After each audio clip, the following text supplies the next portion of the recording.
prices at saxsuperstore.com. Good luck finding a lower price anywhere else. And if you do, they'll match it. It's as simple as that. Sacramento Chrysler Dodge Jeep Ram, where a handshake still means something. Open until 10 o'clock and essentially located right across from Hagen Oaks Golf Course. And online at saxsuperstore.com. The guaranteed lowest price and the best selection of Dodge, Chrysler, Jeeps, and Rams. saxsuperstore.com. This is the story of the one. As a safety manager at a manufacturing plant, he does everything he can to keep his coworkers safe. From finding ways to reduce risks to keeping safety supplies in stock. And for that, he relies on Grainger. Grainger offers a broad range of quality products and next-day delivery, so he can always play it safe. Call 1-800-GRAINGER, click Grainger.com, or just stop by. Grainger, for the ones who get it done. Around here, the summer can smack you silly, especially if your AC is not functioning at a high level. Whitey Gleason here. I had the opposite problem over the winter. System went down. It was panic time, but Lee's Air Plumbing and Heating saved the day. Let them save you from unnecessary summer misery. Lee's Air Plumbing and Heating, reliable, trustworthy. They do great work. They won awards for their service. Check the reviews at leesair.com. Find out about their $99 HVAC tune-up service. Save your summer now. Lee's Air Plumbing and Heating on the web at leesair.com. License number 635355. At Power Business Technology, we're not another big box corporation. We're your neighbors, locally owned and operated. We know what businesses like yours need, from reliable printers to high-performance copiers. We'll help you find the right solution with personal service you just can't get online. Need setup or support? We're just down the road and always happy to help. Power Business Technology, family hometown service with big-time solutions. Contact us today for all your business printing needs at 844-POWER-BZ. That's 844-769-3729, or visit us at powercopiers.com. This summer, give your kids a reason to smile, brightly. At Kids Care Dental, we make dental visits fun with a kid-friendly team, easy to schedule appointments, and expert doctors who really care. Whether it's a checkup, a cleaning, or their very first visit, we've got you covered. We accept most insurances, and we're always ready when your schedule gets hectic. Smiles grow here. Book online in minutes at kidscaredental.com. That's kidscaredental.com. Kids Care Dental, where healthy teeth make happy kids. Did you know about 1/3 of our lives is spent sleeping? Hi, this is Frank LaRosa with a word about Naturewood Home Furnishings. If we're going to spend that much time in our bedrooms, then our bedrooms ought to reflect our personalities. I remember many weekend mornings when our kids would jump into our beds trying to coax us to start our days more on their schedules than ours. Naturewood Home Furnishings' huge bedroom sale is here, and there's no better time to find the perfect accent piece for your bedroom, or even better, to start fresh by designing your bedroom to fit your lifestyle. From a new mattress and foundation to dressers to nightstands to lamps and more. Naturewood Home Furnishings will help you create a space from simple to luxurious and anything in between. Just drop by and let Naturewood's team help you envision a bedroom fit for 1/3 of your life. Visit Naturewood Home Furnishings right now for this remarkable bedroom sale. Off Highway 50 at Hazel, look for the water rail. KHDK HD1 Sacramento, KYMX HD3 Sacramento. From the Power Business Technology Toshiba Studios. Sacktown Sports, 1140. Feeding your passion for local sports in the afternoon. It's the Drive Guys with Kevin Gleason and Kyle Drake on your radio at 1140 a.m. Streaming audio at SacktownSports.com and the Sacktown Sports app. You can also watch the show on YouTube at Sacktown Sports 1140. Here are the Drive Guys with Kevin Gleason and Kyle Drake. Where is Kyle Draper? He's in Las Vegas. He'll be joining us shortly. He says there was some kind of snafu with his credentials. I don't know, Jay. He's probably at the casino, right? Am I right? You know, I would normally agree with you, but he actually did pick up the phone and call me and explain the situation. As I told him, you know, there's a specific set of people to blame, and it's super easy to do so, but I won't do it. But yeah, absolutely. Yeah, those things happen. He'll be joining us shortly. I gotta say, you know, thrilled that you're with us. Great to be with Jay. I'm glad Alan Stiles is gone. And Alan Stiles is my friend. What? Yeah, people say that all the time. You know, he's my friend. He really is my friend. Okay, I mean that. But he's so hyped for Summer League. I don't know if you heard that, Jay. But you know, like if there's a movie coming out or something, you have that one friend's like, oh, we got to see that movie. It's going to be the greatest movie ever. It's great. Yep. It's like, just be quiet. Alan is like a little over the top for Summer League today. Is he? And it was a little annoying. You know? Come on, Alan. It's Summer League. I know he's excited because he's going and he's going to have a good time, but No, he's suggesting, look, this is even more important. I'm more excited about this than I would be for opening night. I actually worry about him a little bit. It was very annoying. So I'm glad I'm glad we can continue without having to spend a lot of time on how great Summer League is. I'm interested in Summer League, but I'm not like, woo! It's like March Madness in July, you know? Well, check this out, Mr. Gleason. This is his first time attending. Yeah, I get all that. You're right. Okay. Yeah. Second part of it is you're a wily veteran in the game. You've had the opportunity to do Super Bowls and All-Star games and so many opening nights and so on and so forth, summer leagues and golf tournaments and charity foundations. That's true. There's so many things. I appreciate it. Allen is still fresh to the game. Right. You know, There's that newness. Absolutely. Yeah. He's got the new car smell. Mhm. It's, you know, you take out a pair of shoes and you look and you smell, oh man, just fresh, brand new pair of kicks, right? Yeah. So that's how Allen is operating. And shouts out to Mr. Styles. Yes. Dibbling and dabbling out in Vegas. When's he go today? Tomorrow? Was he? No, I think he's going. He might not be going till Sunday.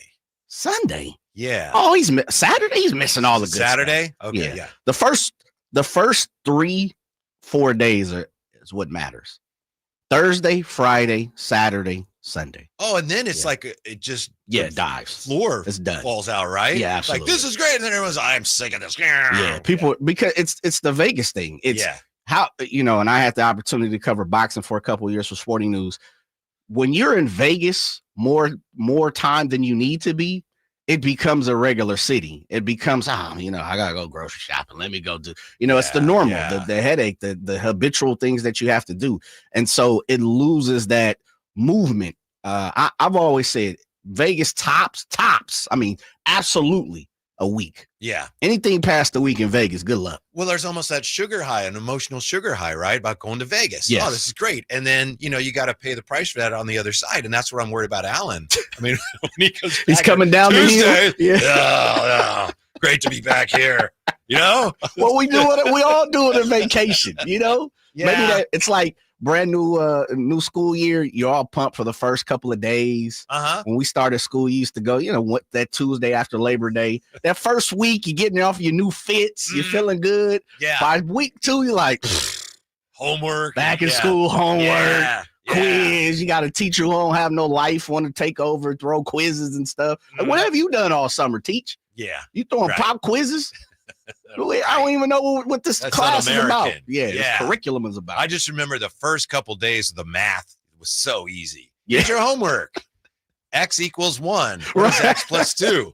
Aced it. This is gonna be my best grades ever. You know, and then like 3 weeks later, you're like, I have no idea. Pythagoras theorem, learning pi. Yeah, I should have paid more attention. So shouts out to Allen, man. You know, yes, you're right. But I understand it is difficult when someone else is going on vacation. Like, oh man, I'm going to Hawaii. I'm celebrating. You're gonna have such a great time. You're like, damn, I want to go to Hawaii too. Right. Yeah. I'm envious. I'm wondering, seriously, you know, if you want to weigh in, that's fine. I'm not begging you to call or anything, but I'm wondering where Kings fans are in this summer league. Probably pretty much where they always are. You know, which is curious to see the new guys. Right. Some fans will be excited. Other people, let's face it, other people have a lot better things to do than care that much about summer league. Very true. Yeah, very true. But I'm very intrigued and interested to see, especially the 2 young players. You know, for Kings, I would say this is the run of the mill. You're right. The normal. They're amplified to a certain extent, but not over the top. I was going to ask you guys this yesterday, and you guys touched on it a little bit. Normally, when summer league is super hype, it's when you have a Cooper Flag, a Bronny, a Zion, of Wembanyama, you know, LeBron, who played in the Boston one, if I'm not mistaken. Ooh, and so, question. Yeah, I think it was the Boston summer league. But those type of stars, those type of young guns come along. Is this one of those years? Does Cooper bring that type of momentum?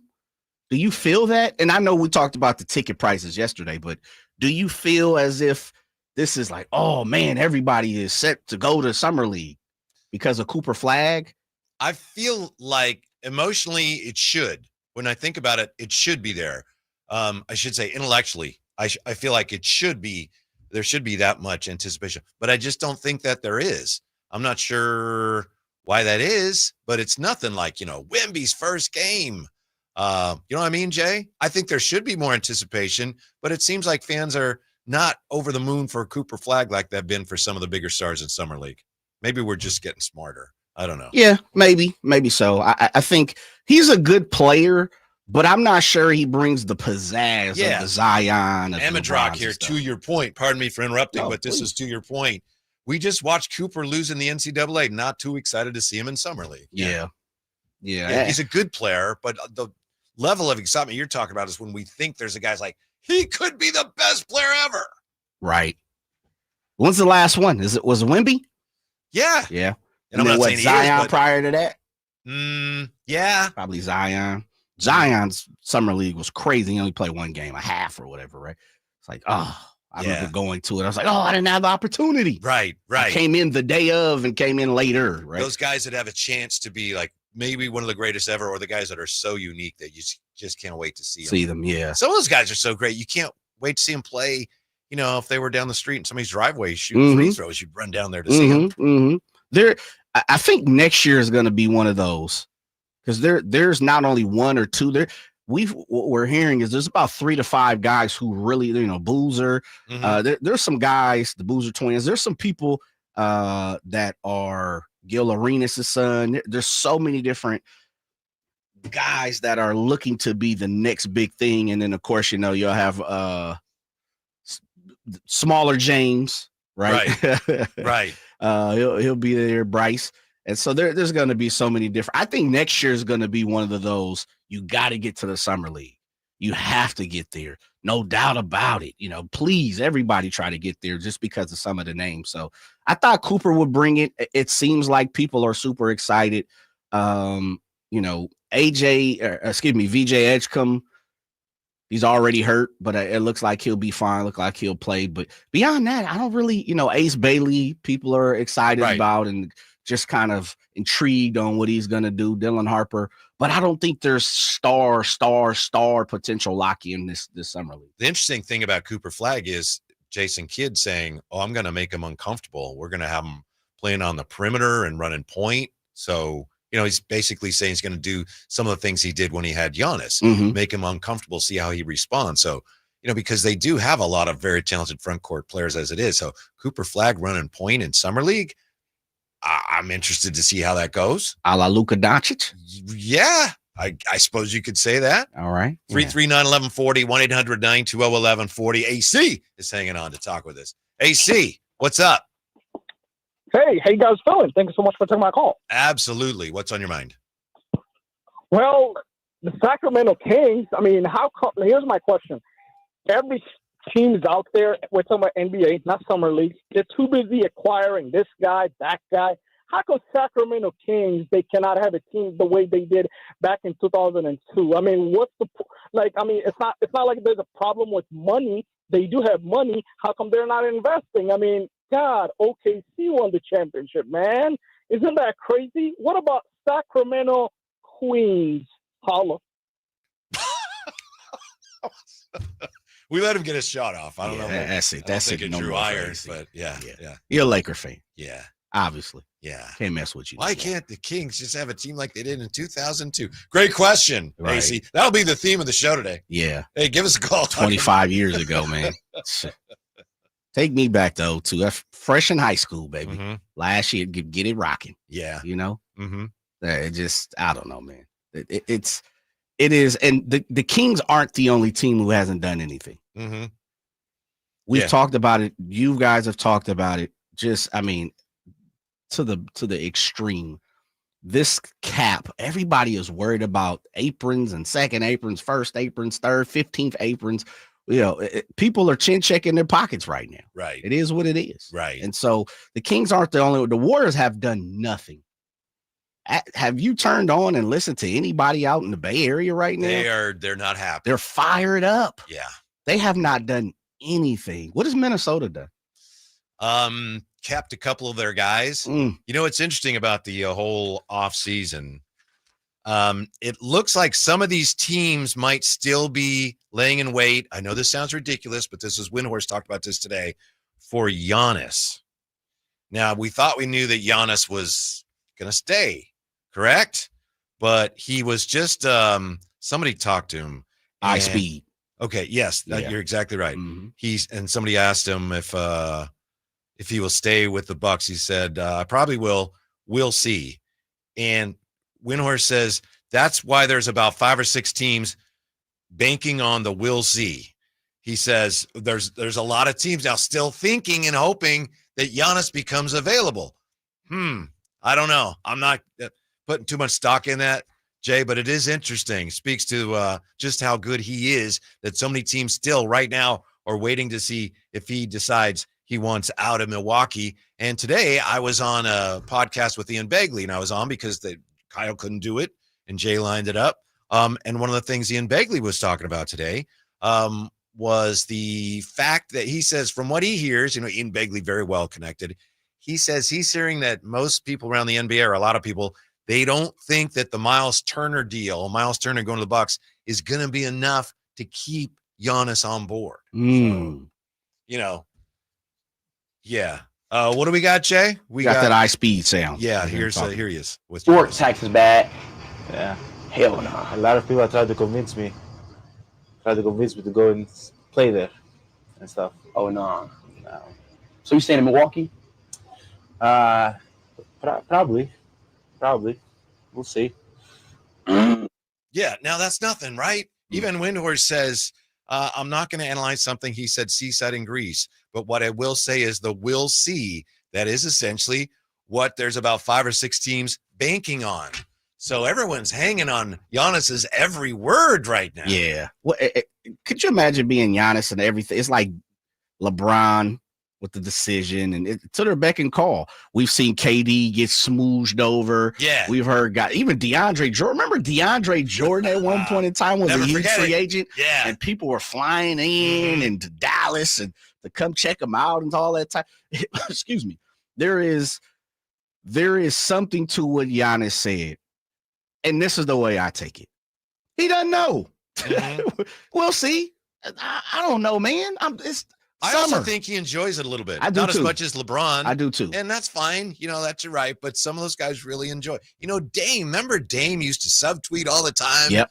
And when he was still with Portland, and he'd like subtweet, or he would post a picture of him in a Laker jersey. Mm-hmm. He'll go, oh! And I think he just enjoyed the whole cat and mouse. Yeah, and I think in talking to Dame's peoples and the Dame whisperers like Chris Haynes and things like that, I think it was a way, kind of like what Kobe did. It was a threat, like, hey, oh yeah, get some people through here. We're trying to win, Right. And so it's posturing. It's really posturing, and I can see Giannis doing that.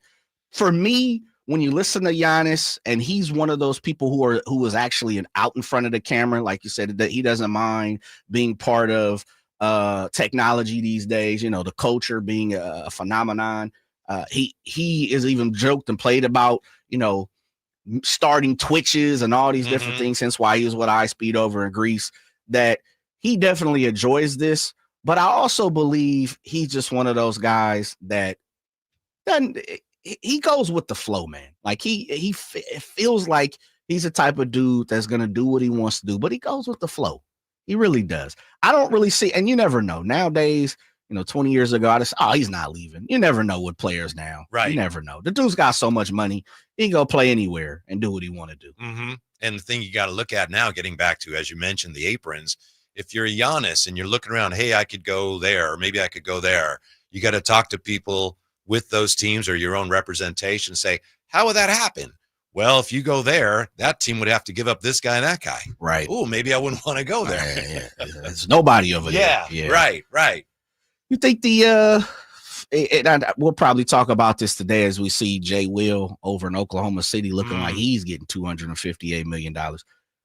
Do you think Giannis would break the bank in this cap CBA, this apron strapped CBA?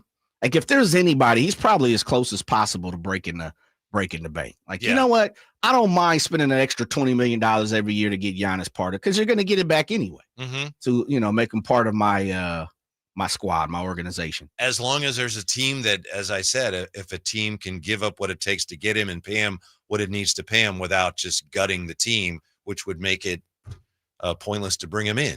So then in reality, we're just looking at big markets. Yeah. We're looking at, like iSpeed said, we're looking at New York. We're looking at Chicago. We're looking at LA. We're looking at Dallas. We're looking at Miami. I think you left one out. We got Golden State. Golden State too. Yeah. Yeah. I think they've been waiting since Durant left to try to bring that guy in. And they kind of brought Jimmy in last year, but I still think they're looking for a bigger fish. No doubt about it. And they can pay it. We know Laker doesn't have no problems pulling out his wallet. And so I'm with you. I think it's going to take a 8, 9, 10 type market. You know, I was trying to think like Brooklyn's New York, so they probably be involved. But why in the hell would you want to go to Brooklyn?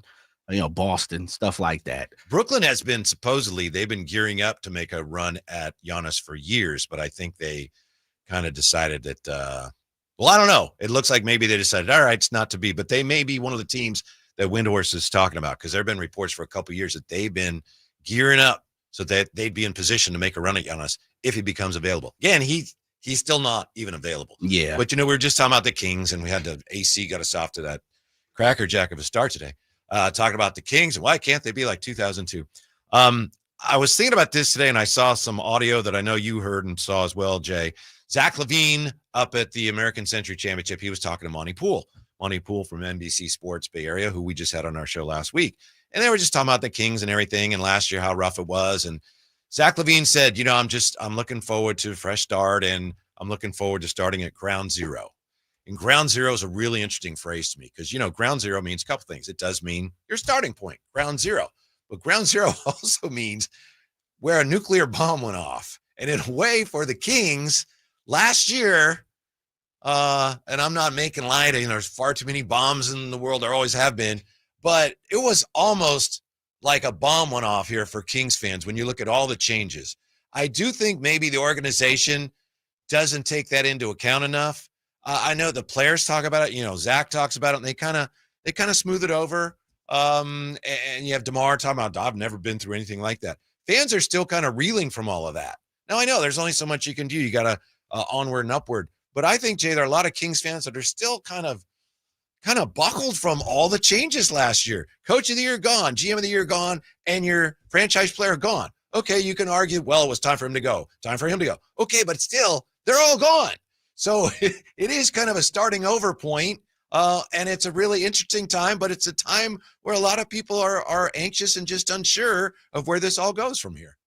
Yeah, I might agree with that a little bit. I would also say I think soon as the ball is thrown up in October, we'll forget all about it because it'll be what are we paying attention to now? We're in a microwavable society. And so I do think because that's the last impression, the last thing that we've seen, the last thing that we felt as Kings fans, we're uneasy. We're trying to figure it out. And we also have a new regime in here who has, slowly, as they should come in and pace themselves and really orchestrated, certain deals that they feel is okay at the moment. And so, I think there's a little bit to that for sure. I can agree to that. But I also think it's just because it's the last thing we have experienced. We're living in the moment. Right. But my point is, all right, all that's gone now. That's fine. That happens. But what is next?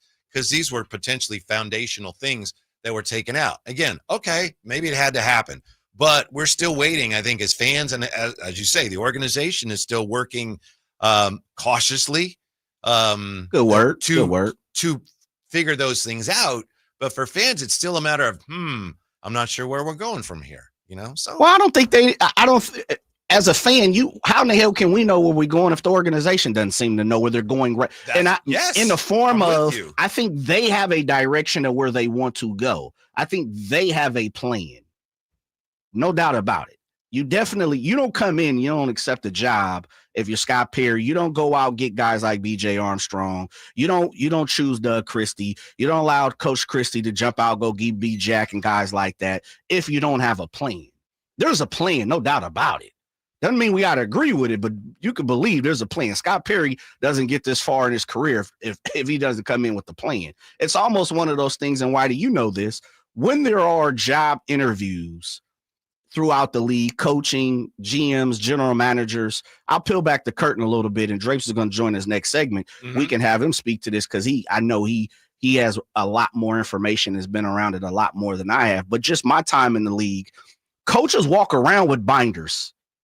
General managers walk around with plans. Things are ready to go. We can't move. You can't move pieces across the board as quick as you want sometimes. Right. I understand that. I don't disagree with that. But I think some of those plans for the Kings are depending on things that are out of their control. Absolutely. So that's why for even them, it's like, this is what we'd like to do, but we might have to pivot in this direction. And from a fan base perspective, just interested, where is this headed? It gets back to that thing you and I talked about last time, was just you and I on the show, that whole patience word, and fans are, why they don't bring that up? I don't know how much more they have left. So it starts tonight. I mean, we're at ground zero, and it's Summer League this afternoon. And this is where whatever the new regime, whatever the new era of Kings basketball is going to be, it starts tonight. Yeah. Well, it does. We'll see the excitement level. I don't know. Maybe we could put a meter out. Alan Stiles excitement level, Kyle Draper excitement level, and then people who's not there excitement. Me and you excitement level. Right. Different. So I don't truly know how Kings fans see the current state as of right now, July 10th. 2025. And before I forget, shouts out, happy birthday to my beautiful mother. Shouts out, happy birthday to my moms, man. Much love. Raised me as a single parent, man. Wouldn't be here without my mom. So Jay, what are we doing? We should have started the show with that. Yeah, absolutely. Unless maybe she doesn't listen to the start of the show. No, she does. That's great. Yeah, my mom is up, runs to the own beat of her drum. Mm-hmm. But no, definitely. If she's in the car, she turns us on here and there. So just want to say happy birthday to moms too. Happy birthday. No doubt about it. Yeah, that's tremendous. Good for you. Kyle Draper is good, and good for her. Yes. Yeah. You're a good 62 son, years young, brother. Yeah. That's a young gun. Yeah. Middle ages. Looks like we are going to have Kyle Draper when we come right back. So let's go ahead and take a little bit of an early break here so we can get Drapes ready to go. Draper from Las Vegas, also ESPN's player to watch on the Kings Summer League team. Coming up next on Sacktown Sports. Oh, and that's a hard foul. Let's listen for the call on the floor. The taxpayer owes back taxes. Penalties and interest are assessed and wage garnishments to begin immediately. The IRS never misses that call. I wonder if they will challenge it. The call is under review. Priority Tax Relief has been called in for a review. Priority is the best in the business at negotiating your tax debt and has even eliminated the debt for some clients. Priority Tax Relief is saving their clients millions of dollars every month. After a careful review from Priority Tax Relief, the debt has been eliminated. No foul on the play. Whoa! That completely changes the game, folks. If you owe more than $5,000, call Priority Tax Relief, and in minutes they'll review your case for free with a direct line to the IRS to see if you qualify for life-changing relief. No more worrying about wage garnishments or frozen bank accounts. Call Priority Tax Relief today at 800-899-2289. That's 800-899-2289.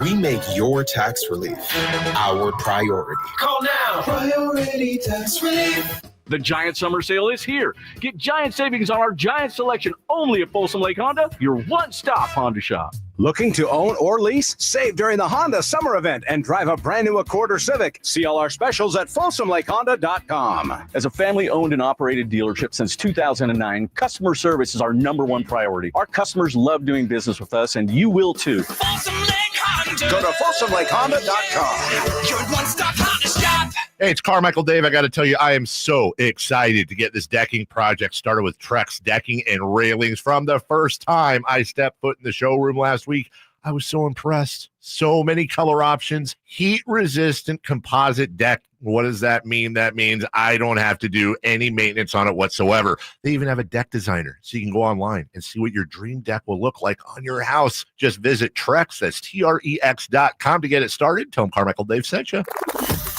This summer, the heat keeps coming on the Sacktown Sports Live events calendar.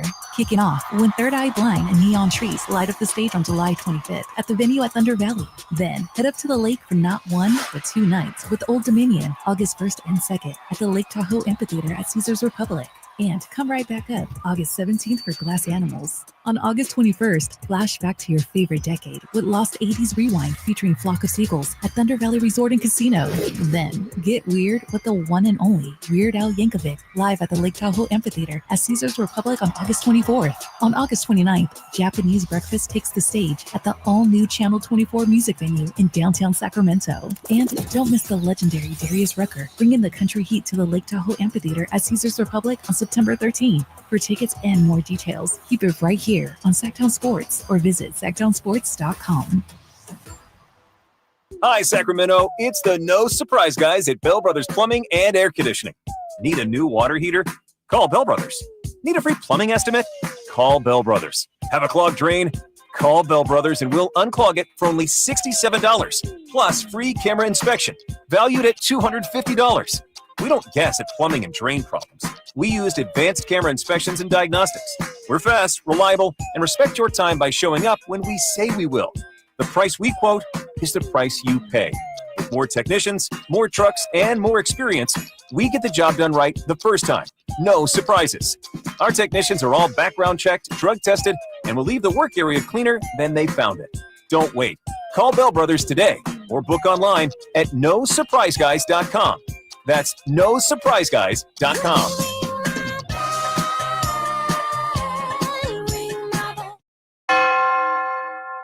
Golf to Go is brought to you by the Hagen Oaks Golf Super Shop. Here's Frank LaRosa. Shooting lower scores isn't always about changing your swing or equipment. Sometimes it's as simple as changing how you hit certain shots on the course. Molly Braid, a Golf Digest Best Young Teacher, sees a classic mistake on uphill chips. Players will grab a sand wedge thinking the high-lofted club will get the ball in the air, but instead, the ball pops too high and comes up short. Use a club with less loft, Braid says. Grab your pitching wedge, 9-iron, or even 8-iron, depending on how far you hit the ball. Set up with your hips and shoulders in line with the hill. The handle is going to come back, and there will be added loft to the club, so it will have more height, like a sand wedge.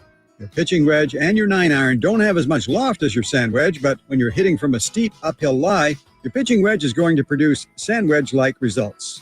You'll get that high trajectory up and over the hill to land soft on the green. That's your Golf to Go. I'm Frank LaRosa. ZipRecruiter is the place. ZipRecruiter is the place for talented teachers, savvy software developers, and master mixologists. ZipRecruiter is the place where you meet all these people and more. That's because ZipRecruiter is the place for job seekers who are looking for new opportunities. In fact, ZipRecruiter helps 10 million people with their job search every day, so you can find the right candidates right away. Try ZipRecruiter for free at ziprecruiter.com/free. That's ziprecruiter.com/free. Tired of hearing scary radio ads about the IRS? Tax Relief Advocates is different. TRA is here to tell you that if you owe money to the IRS, whether it's $5,000 or $500,000, we have a solution. TRA can eliminate or reduce what you owe to the IRS with zero risk to you. We have over 1,000 5-star reviews on Google and an A+ with a BBB. End your tax nightmare today by visiting TRA.com. Or call 800-583-6580. That's 800-583-6580. I don't...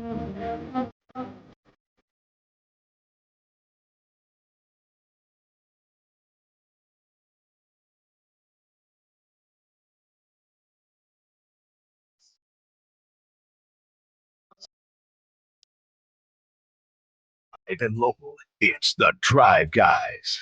Watch the show on youtube.com/Sacktown Sports 1140.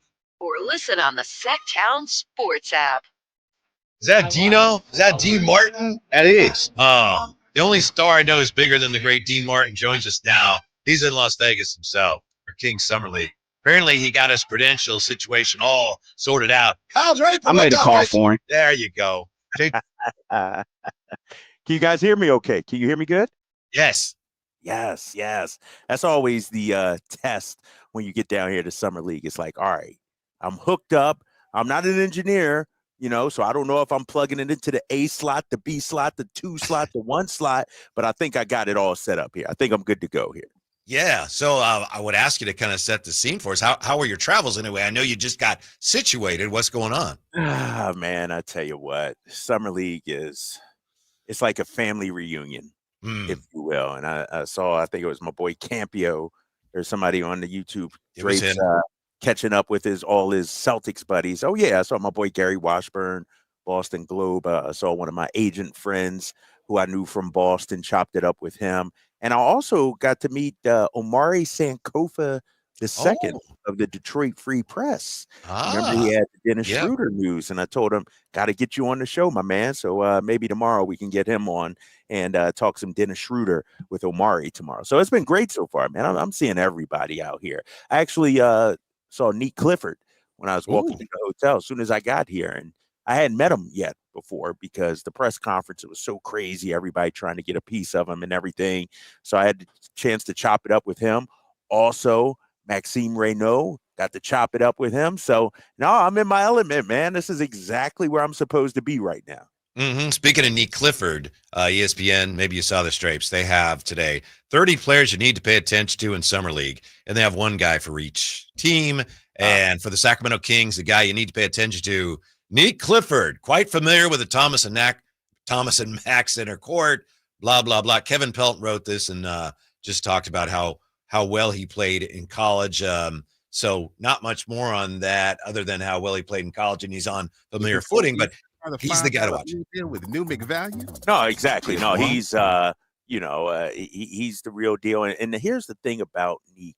When I caught up with him today, he has a presence about him, fellas, where, it's like a quiet confidence, if you will. He like oozes it, but it's not in your face or anything like that.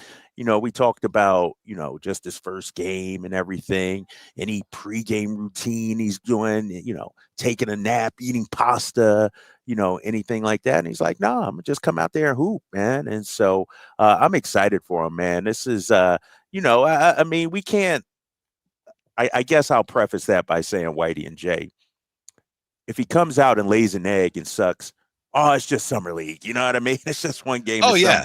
Now, if he drops 35 and, 8 boards and 7 assists, it's like, yes, that's my guy. And so, I'll have to temper expectations. If it's not great, you know what? Who cares? It's just Summer League game 1.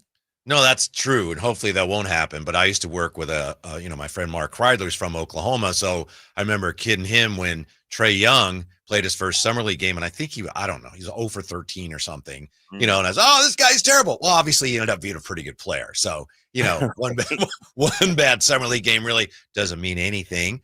We hope he doesn't have a bad game tonight. What would you say, for all of the fans and all the excitement we all have about Nick Clifford, he can bring this and that. What do you think, honestly, the questions are for him as far as whether he can be a good pro? They're not going to be answered tonight, far from it. But what do you think scouts are really looking at? What are the Kings really looking in terms of improvement from him over not just tonight, but over this season?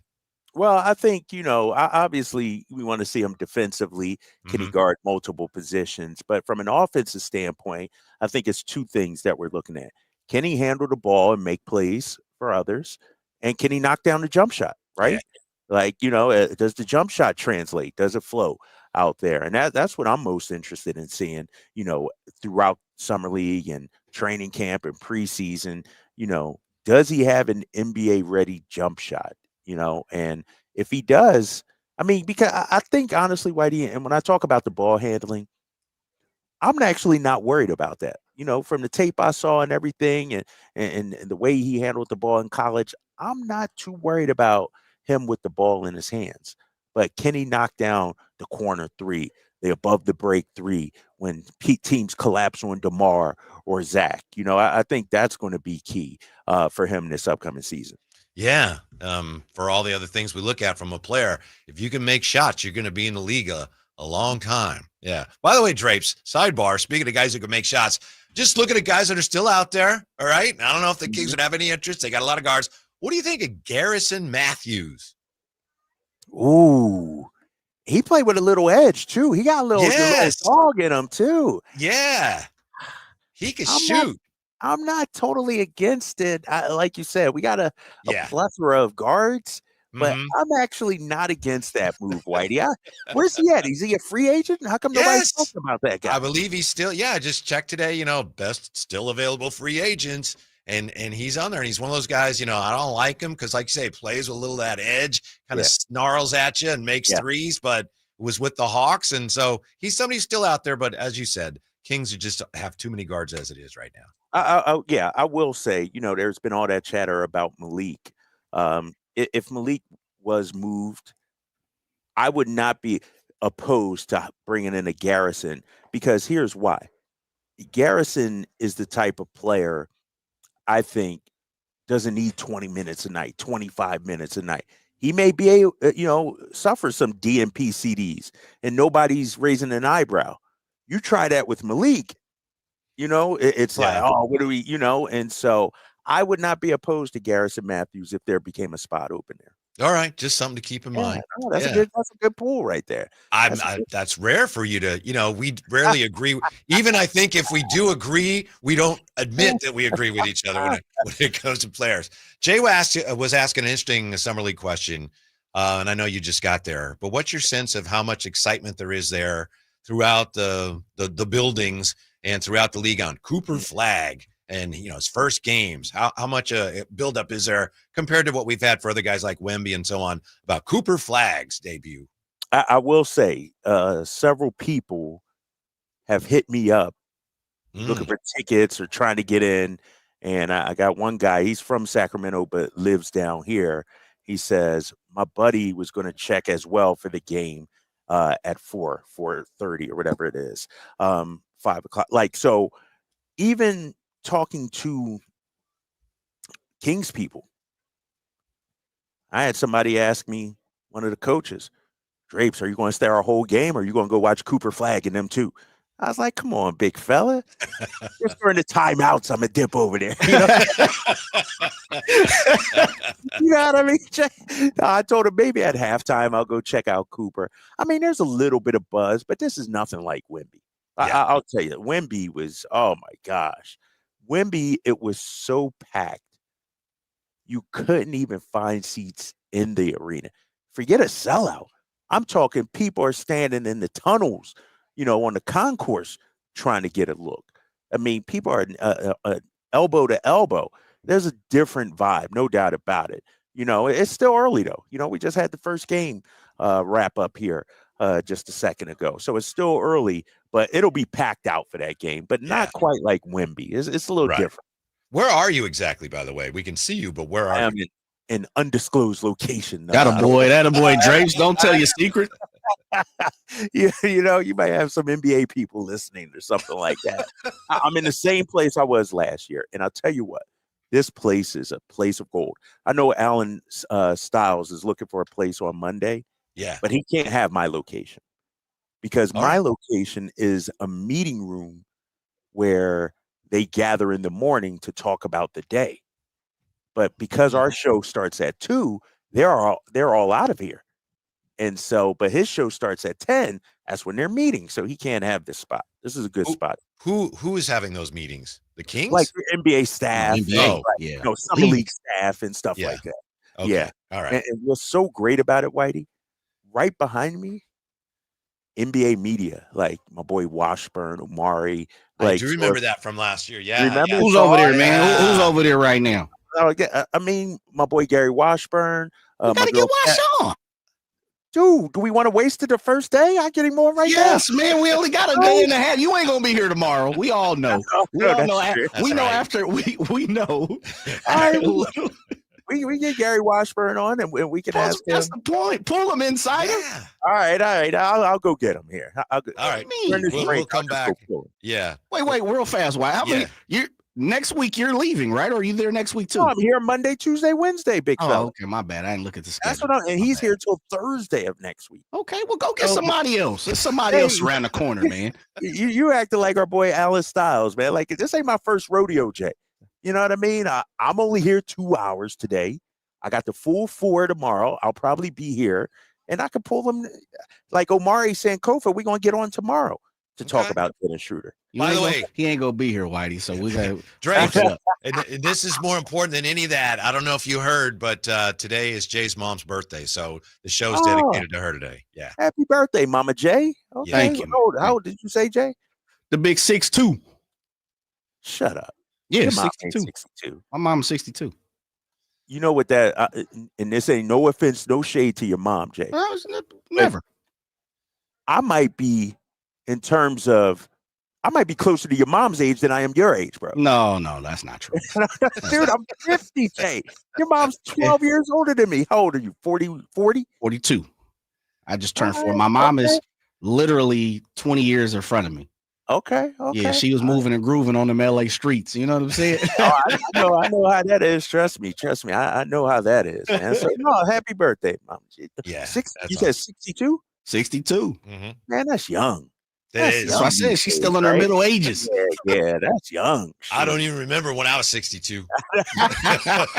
We'll be back. More from Summer League, maybe with a media luminary. Who knows? Next on Sacktown Sports. When might you be buzzed? When you suddenly love everything. You guys, I love this song. I love these nachos. I love our kickball league. Oh, I love this guy. What's your name? You know what I love? A ride when it's time to head out. If you see a buzzed warning sign, call for a ride when it's time to go home. Buzz driving is drunk driving. A message from NHTSA and the Ad Council. I love your car. Is this real leather? Some things can steal your sunshine. Ugh, I just got my hair done. Sorry, the cooler's broken. Anyone see my flip-flops? Anyone? But COVID-19 can steal a lot more. I just took a COVID test. Ugh. Prescription medications for COVID exist. If you test positive this summer, ask your doctor if they're right for you. Visit PfizerForAll.com/COVID-19 to learn more. Sponsored by Pfizer. Carmichael Dave here for my friends at American Energy Heating and Air. Yes, I always tell you they are a family-owned operation, been in business since 81, A+ Better Business Bureau, but it is hot. We are in those Sacramento hot months. I want to focus on them being your second opinion partner. What does that mean? Maybe you've got somebody you're working with or you've worked with in the past in the HVAC world. Guess what? They want to give you a second opinion. How much does it cost? Nothing. You call them up and say, hey, can I get a second opinion on this deal? They come out and they either say, wow, that's a great deal. You should feel better about that. Or they say, we can beat that price. And usually they're going to beat it by a lot. Guess what? You just saved money and it didn't cost you anything to find out. It's a no-lose situation. Go with a trusted company. American Energy, 916-520-9990. That's 916-520-9990 or AmericanEnergyAir.com. Jingle Singers, take it away. Call 916-520-9990 now. Get ready for a night out with Jordan Davis. It's Country in the Park 2, Saturday, September 13th at Cal Expo. Along with the special guests Mitchell Tenpenny, Low Cash, Vincent Mason, and Avriana. Make it a family day out with food trucks, games, dancing, and more. Saturday, September 13th at Cal Expo. Sponsored by Tricks Racing Canes, Chicken Fingers, and Naturewood Home Furnishings. Tickets at catpfest.com. And we're back live during a Flex Alert. Dialed in on the thermostat. Oh, we're pre-cooling before 4 p.m., folks. And that's the end of the third. Time to set it back to 78 from 4 to 9 p.m. Clutch move by the home team. What's the game plan from here on out? Laundry? Not today. Dishwasher? Sidelined. What a performance by Team California. The power truly is ours. During a Flex Alert, pre-cool, power down, and let's beat the heat together. July 4th savings explode at Maida's Elk Grove Chevy. Save $10,750 off MSRP after rebates. Every new 2025 Silverado Half-Ton LT and RSD 5.3 in stock. Exclusively at MaidaChevy.com. Now that's big, huge. Together, let's drive. Good for details.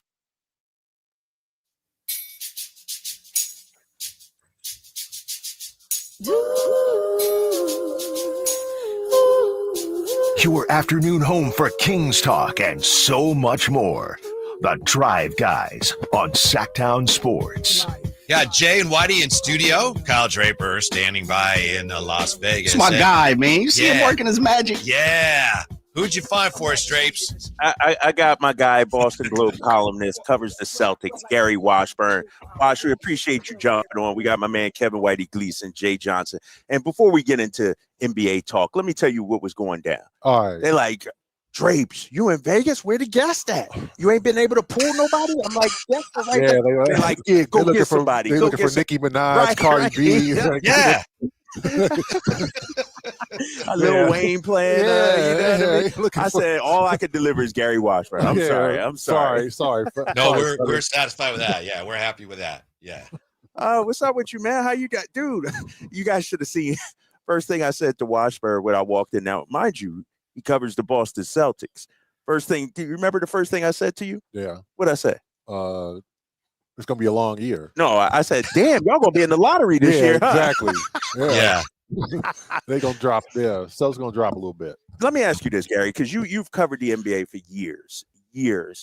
This new CBA, is this actually hurting the league in a way? Do you think? I mean, a team like the Celtics having to break it up a little premature. Yeah, I think the overall it discourages teams from being better managed with their talent. Yeah. I think the players are still making the money. Obviously, as we've seen. I mean, Jalen Williams just re-upped, Devin Booker yesterday, Shea. So dudes are still getting paid, but they're going to get paid by different teams. I think this is preventing guys from, like, let's say, playing 10, 12 years with the same team, because eventually you're going to have to get that real bag, and the team is like, well, are you worth it? I mean, obviously the small market owners, I don't know whether Sacramento was involved, but when the Warriors did had their dominance, they were not a lot of other owners, small market, media market, were not happy with the Warriors being able to just, spend money. And that's where it all started. Obviously you have a team with Durant, right, and Draymond and Steph and Clay. They were unhappy with that, although that happened to be well managed. So unfortunately now it encourages maybe the smaller market teams. And I think the best thing for Kings fans to look at was this year's finals, where you had two smaller market teams. You just got to be managed well. I mean, you've got to sign the right players. Those players have to work out. Your rookies have to play well. But if you do that, you can get to the finals. And so maybe that's a sign for Kings fans. I have a guy I went to high school with who's a huge Kings fan. And yeah. We out there, I'm telling you, we out huge there. Kings fan. And he lives and dies, and it's been hard. But I think this whole time, and this whole situation with the finals encourages is good for the Kings and the Timberwolves and Toronto and Atlanta and Charlotte and teams, but you got to be well managed. Right. Mm-hmm. Gary Washburn with us from the Boston Globe. And Gary, speaking of Boston and the media landscape there, what kind of crater did it leave in the media landscape in Boston when Kyle Draper left to come out to California? It was big. Yeah, I'll say that. I'll give him that. You want to know? Let's keep it real, because me and Gary were just talking about this. We were just talking about it. I left. This dude done got married. My other boy, A. Sherrod Blakely, is walking the straight line. He's walking, if I was still there, yeah, we would be in the gutter. Yeah. So all together, right. I mean, all together. It was time for me to leave, man. Yeah. Gary's leveled up. He's settled down now. So yeah. I'm glad I could help out in that. Congratulations. Yeah. That's Drake. Yeah. No, Drake was obviously had a big impact in Boston. I wish he was still around and calling the Celtics games. Oh, don't get me started there. Yeah, that's the Patreon show or something like that. Yeah, we won't give that away for free. Behind the paywall. Yeah. Twitch. You got to miss the Twitch. I wish he was still, being the color, the play-by-play guy for the Celtics instead of the Kings. So although the King, good team with Mark and Drake doing it, but yeah, we miss him in Boston. I mean, we can end the interview right there, man.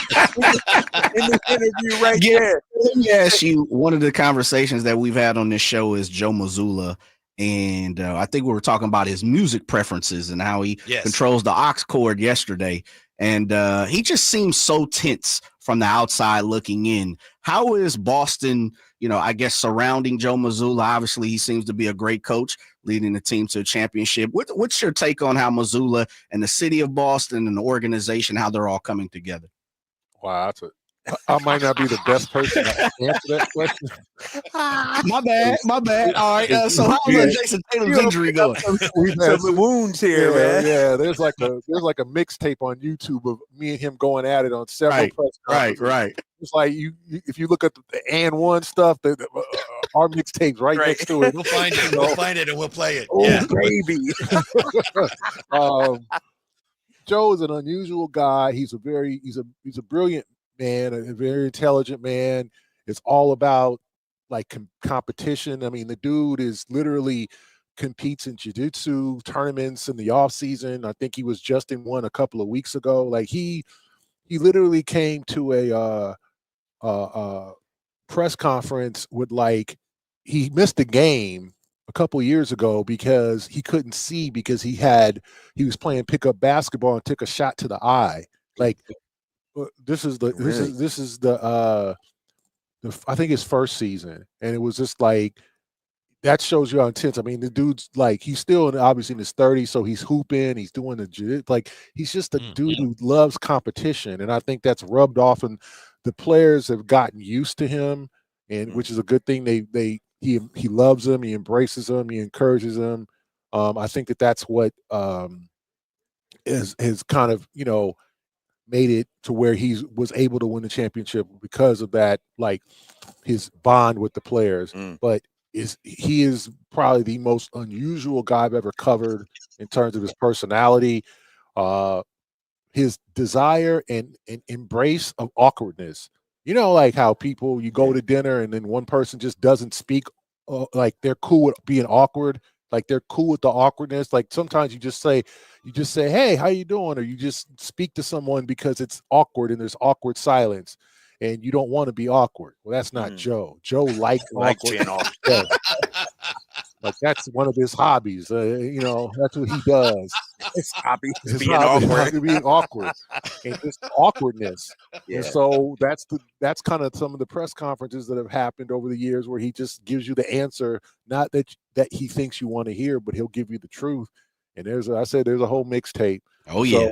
But I think the city has learned to love and embrace him, but they also want to see, and this is a big year for him. I think the 3-point thing, which is something me and him went at for a while. That kind of war last year, especially that Knicks series when they missed about 70 of them in the first 2 games of that series, and they ended up losing those 2 games, lost in that series. And so there's kind of this, well, with no Tatum this year and with no Porzingis, you're going to keep shooting them threes. Like, what's going on with the threes? Like, what you going to do differently? So this is kind of a big year for him in terms of like how he'll approach coaching and the offense without Tatum, without Porzingis, and without Holiday. Do you think, Gary, a 2-part question. One, this is a guy that won a championship a couple of years ago. But I heard Brad Stevens had to address his future. Joe's our coach. Do you think he could be on the hot seat this season? And the second part of that is regarding the threes. Do you think the league is changing, maybe going away from just jack up 50, 60 threes after we saw OKC and Indiana advance? I think the OKC thing, the way they play defense, right, where they just let you shoot threes and they cut off the middle and the paint. So if you're not a good 3-point shooting team, but you can fall in love, because let's face it, and I know y'all haven't seen this in Sacramento, there's plenty of dudes launching threes that like, you're like, hey man, that's not you. I don't know if you all remember that Patrick Ewing video when he was at Georgetown. When he's coach. Is that the shot you take? Do you do that in practice? Do you work on that? Like, what the hell? Like, he's looking at this player like, why are you taking that shot, bro? Like, what's going on, man? Like, and now the league is filled with players who are just launching threes. I mean, I just watched the Big Three a couple of days ago, and Dwight Howard's like taking corner threes. And you think that's gonna get you back in the league, bro? Right.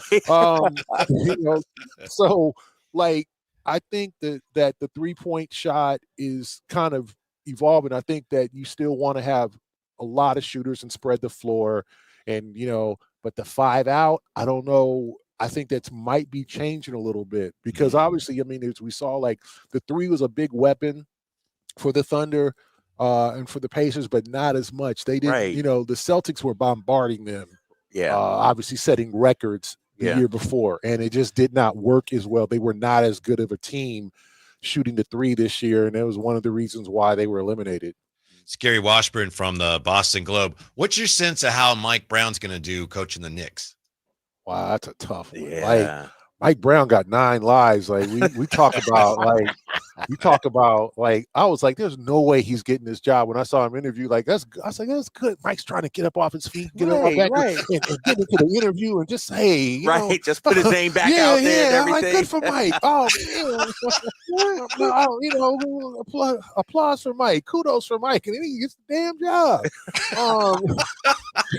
It's like, But I think he's a good coach. I don't know what happened in Sacramento. I'm sure y'all know much more what happened in Sacramento because like De'Aaron's like it wasn't me. Like it was a bunch of shaggies. Everybody it wasn't me. It wasn't me.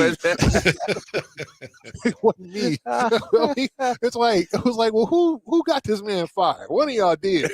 One of y'all did it. Like none of them dudes. No comment, man. I ain't saying nothing. None of them dudes stepped up and said it was me. Like nobody. Everybody. Right. I love Mike Brown. I don't know what everybody else is talking about. Like I thought we could win a championship with Mike Brown. Wait a minute. That dude, I can. No, that's messed up, man. That's cold blood, man. What happened? Dog, we lost 5 in a row at home. The player, how many times did Mike Brown say, I'm telling them to do A, and they're not doing it? So it might have been a collective. So they just all tuned them out. See, hey, man. You don't ask the questions here. He asked New York. I'm not going on record with anything. Yeah. Like, who was supposed to guard Jay? What was it? Jay Nivey off the on the corner. Yeah. I'm say, man, Gary bringing it up. That's a sore subject in Sacramento. Hey, Gary, real quick, man. You, if I'm not mistaken, you went to Nebraska, correct? University of Nebraska. I got my. Did you really? No, I went to Cal, but I got my master's from Nebraska. Oh, all right. Okay, got you. Okay. I'm like, I know I see the Nebraska. All right, then we'll switch over back to Cal. Who's the best athlete to come out of Cal beside Gary Washburn? Obviously, I know you journalistic. Who's your top guy out of Cal? Chuck Muncie. Oh man, I'm gonna say I'm gonna go Russell White. Like nobody talks about Russell White. Wow. Like first of all, if y'all watch that 30 for 30 on the U, all the highlights from that Cal game, I was at that game. Like they showed the damn near the whole Cal game. Like because they whooped us 52-24, I think, and then the whole like celebrations when they was doing the freak and the running man and every time they got a tackle and they stopped that was because of the Cal game. But in that game, Russell, the first time he ever touched the ball in college, he ran the kickoff back 100 yards, and that dude was real. Like he didn't get a real shot in the NFL. But I'm gonna say Russell White. You could say Jaylen Brown. You could say Sharif Abdul-Rahim. And if you want to say Aaron Rodgers, Marshawn go there too. Marshawn, Tony Gonzalez, they had some things out. We didn't make a Rose Bowl since 1958, but but then again, but they had some talent. Don't get me started on that. Like it's like you and the Mike Brown, right? Don't get me started on Cal Sports. Yeah, that's another show. That'd be a pay show. We'll to talk about that. Yeah, we'll do a paywall show with that. And JB don't even go back. Does he go back to Cal at all? Who? Jaylen Brown. Does he? All right. They give him love. Okay. They give him love? Yeah. All right, man. Thank you, Gary. Appreciate you guys. I'm glad he was sitting over there, man, because they put me to the test. They like, Drapes, go find somebody. If y'all hear about what happened with Mike Brown and Sack, just let me know. Just give me some information. All right. We're working on it. Yeah. Give me the 411. You got it. Yeah, thank you, Gary Washburn from Vegas. We got more from Summer League with Drapes in Vegas. You got Jane Whitey in studio here to Drive Guys on Sacktown Sports. This is the story of the one. As a safety manager at a manufacturing plant, he does everything he can to keep his coworkers safe. From finding ways to reduce risks to keeping safety supplies in stock. And for that, he relies on Grainger. Grainger offers a broad range of quality products and next-day delivery, so he can always play it safe. Call 1-800-GRAINGER, click Grainger.com, or just stop by. Grainger, for the ones who get it done. Get ready to leap tall buildings in a single bound as DC Comics' Superman, the IMAX experience, flies onto the Esquire IMAX Theater 6-story screen in downtown Sacramento. No matter what you do to me, Luther, your plans won't work. The Man of Steel is back. It's the beginning of a whole new adventure for Clark Kent. Grab the family and experience Superman's new epic adventure filled with hope. Get your reserved seats today at IMAX.com/Sacramento. Hey, buddy. Eyes up here. Superman, the IMAX experience, playing this week on the largest screen in Sacramento, the Esquire IMAX Theater. The Giant Summer Sale is here. Get giant savings on our giant selection only at Folsom Lake Honda, your one-stop Honda shop. Looking to own or lease? Save during the Honda Summer Event and drive a brand new Accord or Civic. See all our specials at FolsomLakeHonda.com. As a family-owned and operated dealership since 2009, customer service is our number one priority. Our customers love doing business with us, and you will too. Go to FolsomLakeHonda.com. Your one-stop Honda shop. Hey, it's Carmichael Dave here for Capital Casino, Sacramento's #1 poker room, inviting you to come join them every Wednesday for their midweek madness drawing, giving away $2,000 in total cash starting at 6 p.m. It's a safe and friendly environment, plenty of well-lit parking available, and it's conveniently located right there in downtown Sacramento. And remember, best food, best service, best games, 411 North 16th Street in downtown Sacramento. For more information, log on to capital-casino.com and gamble responsibly. 1-800-GAMBLER. Whitey here with another great grilling tip. The Napoleon Stainless Steel Prestige 500 Connected Propane Grill with infrared side and rear burner featuring Wi-Fi and Bluetooth connectivity brings you closer to your grilling experience than ever before. The Napoleon Connected lets you monitor temperatures, set timers, and receive high temp warnings. Boop, boop. All from your smartphone with temperature probes and LCD display. You'll always know exactly what's happening inside your grill. Napoleon's LED control knobs even illuminate for nighttime entertaining and feature safety glow. Napoleon grills, simply the best. What's up? We're talking to Chad Hobbit, a Hobbit Dodge Chrysler Jeep Ram in Woodland. What's happening for the Hobbit Employee Pricing Plus sales event? Right now, you can get the family wherever you need to get them. When you save up to $17,000 off MSRP on the new 2024 Jeep Grand Cherokee 4xEs. With the gas tax having gone up this month, that means you save even more at the pump with one of America's favorite hybrids. What's happening at the giant Hobbit Certified Pre-Owned Supercenter? Well, not only is Hobbit your one-stop shop for new Ram trucks, we are your pre-owned truck superstore. Right now, we have over 100 quality pre-owned trucks in stock. So whatever truck you're looking for, your perfect ride is waiting at Hobbit. Diesels, lifted trucks, 4x4s, Hemis, heavy duties. We have them all waiting for you. Search, select, and save through our whole inventory, new and used, at HobletDodge.com. Unbeatable prices, unbeatable selection. Nobody beats Hoblet, period. 17,000 total net savings after 7,500 factory rebates and 9,500 dealer discounts. Rebates may include 2,500 2025 select inventory bonus cash, 500 first responder bonus cash for eligible first responders. Employee pricing for all included in dealer discount. VIN number 712-678. See dealer for details. Your local sports leader in the 916. KHD1 Sacramento, KYMX HD3 Sacramento. From the Power Business Technology Toshiba Studios, Sacktown Sports 1140.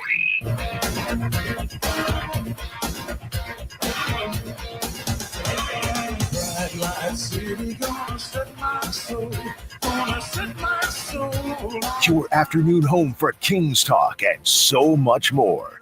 The Drive Guys on Sacktown Sports. Yeah, you're listening to the Gary Washburn Show with Kyle Draper, Jay Johnson, and Kevin Gleason. That guy's funny, Drapes. I know you. No, he's hilarious.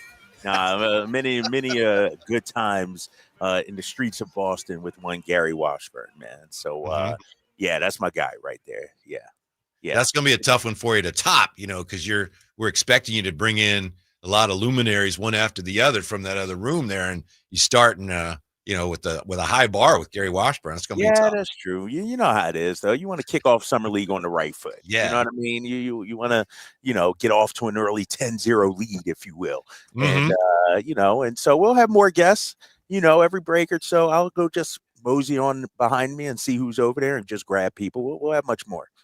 Let me say this about the Mike Brown situation. It was interesting, his reaction. And then today, Drapes, as you know, you were invited to be on Ian Begley's pod. You couldn't do it because you're in Vegas. So I went on there in your stead. And, they asked a lot of questions about what happened with Mike Brown. Yeah. And it's like, even Ian Begley, I'd say this happened and that happened. And the players wouldn't do what he said. And Ian would kind of look at me and go, it's interesting. I just think league-wide, there's still a lot of people that don't know what happened. Yeah, why did it happen so quickly? Yeah. How did you go turn, less than a season and a half away from being coach of the year and having the executive of the year and the team and everything? And, it was a number of things. If we're being honest, let's call it what it is, though. The players didn't respond to Mike, but also the roster wasn't necessarily Mike Brown approved, if you know what I mean. And so Right. there was a lot going on there. It wasn't, you can't just say it was one thing. There was a number of things that happened. Yeah, I agree. Here's some breaking news regarding former King. Oh, do I need to raise that arm or no? I don't know. I don't think so. Yeah, I know where you're going with this. I'll let you decide whether to do it. I don't think so. Okay. All right. Free agent Marvin Bagley III has agreed to a 1-year deal with the Washington Wizards. Returns to the Wizards after playing in Washington for a year and then being traded. What was he traded to? Let's see. Traded to Memphis at the February deadline. Yeah, so I was hoping against hope that somehow, some way, maybe they find a way to bring Bags back, but it's not to be, Drapes. As you said, it's not to be. Well, think about it like this, too, Whitey. I mean, Bagley's still in the league. Wiseman's still in the it's 9 lives in the NBA for some people, right? Like you'll get opportunity after opportunity. What's up, baby? What's going on? And so, good for him. I don't see it for Washington why they would do it, but at least he's still in the league, man. That's good news for him. Yeah, we also have some. It's not breaking news, but interesting information from Anthony Slater, who seems to think that the Al Horford thing. Speaking of Boston, as we were with you and your buddy Gary Washburn, Al Horford to the Warriors could be gaining some traction. Although Steph says he's a great player, I'll talk about it if something happens. So yeah, and I was talking to a source actually about Al Horford today out here in Vegas, and I was told he legitimately is weighing retiring. Like retirement is still very much an option for Al Horford. So retirement or Golden State. And so he's, and the person I talked to said, Al's going to take his time. There's no rush to do it right now or anything like that. So, yeah, man, it'd be crazy to have Al Horford down the street there in San Francisco playing for the Warriors. My guy playing for the Warriors, Whitey. Oh, yeah, that would be tough. That would be tough. And Jay's upset about this news with Jalen Williams agreeing to a 5-year maximum rookie contract extension with the Thunder that could reach $287 million. I don't mean to speak for you, Jay, but you're trying to figure out how it is that the Thunder have 3 new extensions totaling up to $822 million, huh? Yeah, I thought I was told by all the NBA capologists that this can't happen. Guys can't make $250+ million on the same team. And I saw Bobby Marks tweet out something, and it was a super long tweet, but he was saying OKC did it right, and they're staggering these contracts. One starts next year, then one starts the year after, and the one after. So I get it, but I was told by everybody in the NBA, fellas, that no one can pay all this money. Fans jumped on me. Oh, well, you can't jump on the apron, Jay, and the second apron and the third apron. You know what? When you win a championship and you garner about a $500 million in a few months because you made a great playoff run and you won a championship and you're selling all this merch and apparel and your stadium is still open every single night or every other night or every 2 nights, whatever the NBA, allows it to be, guess what? You're making money, fellas. And the ownership group is saying, we're going to pour that back into the team. The same thing that Brian Windhorst cried about every single day 2 years ago with the Warriors and Joe Lacob and that group. They're pouring the money back into the team, and they're laughing at aprons. We'll pay for that. No worries, because we want to win championships and we want to win. So, again, I say it. We all know this. Money can change everything. If you want to spend it, spend it. Mm-hmm. I was told you it couldn't happen, but all of a sudden, 2 months later, now it's happening. Yeah, but Drapes, if you're going to do it, that's how you have to do it, right? Is you have to draft well, and then when you have those guys under contract, and I know they didn't draft Shea, but you got to give them the extensions when they're still young enough where you have room to afford it all. Yeah, and when you look at it, too, I mean, somebody tweeted out the percentage of the cap that those 3 guys will be making going forward. I think, when the extensions kick in, like the first year is 50%, then 70%, then 100%. And so, what they're doing is, nope, this is our core. This is the guys we're, married to, and we're going to keep it together as long as possible. I will say, Jay, 2 points to make regarding what you said, because I believe if Tatum doesn't get hurt, Boston keeps it together and say, hey, if they challenge for another title, win another title, it's like, oh, man.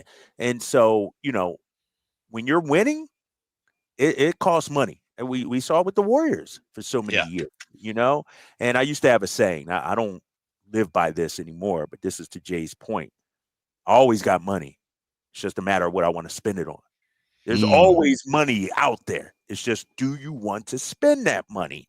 And it's easier to spend when you're a championship contender or coming off a championship. Yeah, here's the numbers. In 26-27, according to ESPN, the Thunder project to have a payroll of $246 million, which would take them, Jay, over the first and second apron, right? According to Bobby Marks. However, unlike recent high-spending teams, OKC has the flexibility with $77 million in non-guaranteed contracts.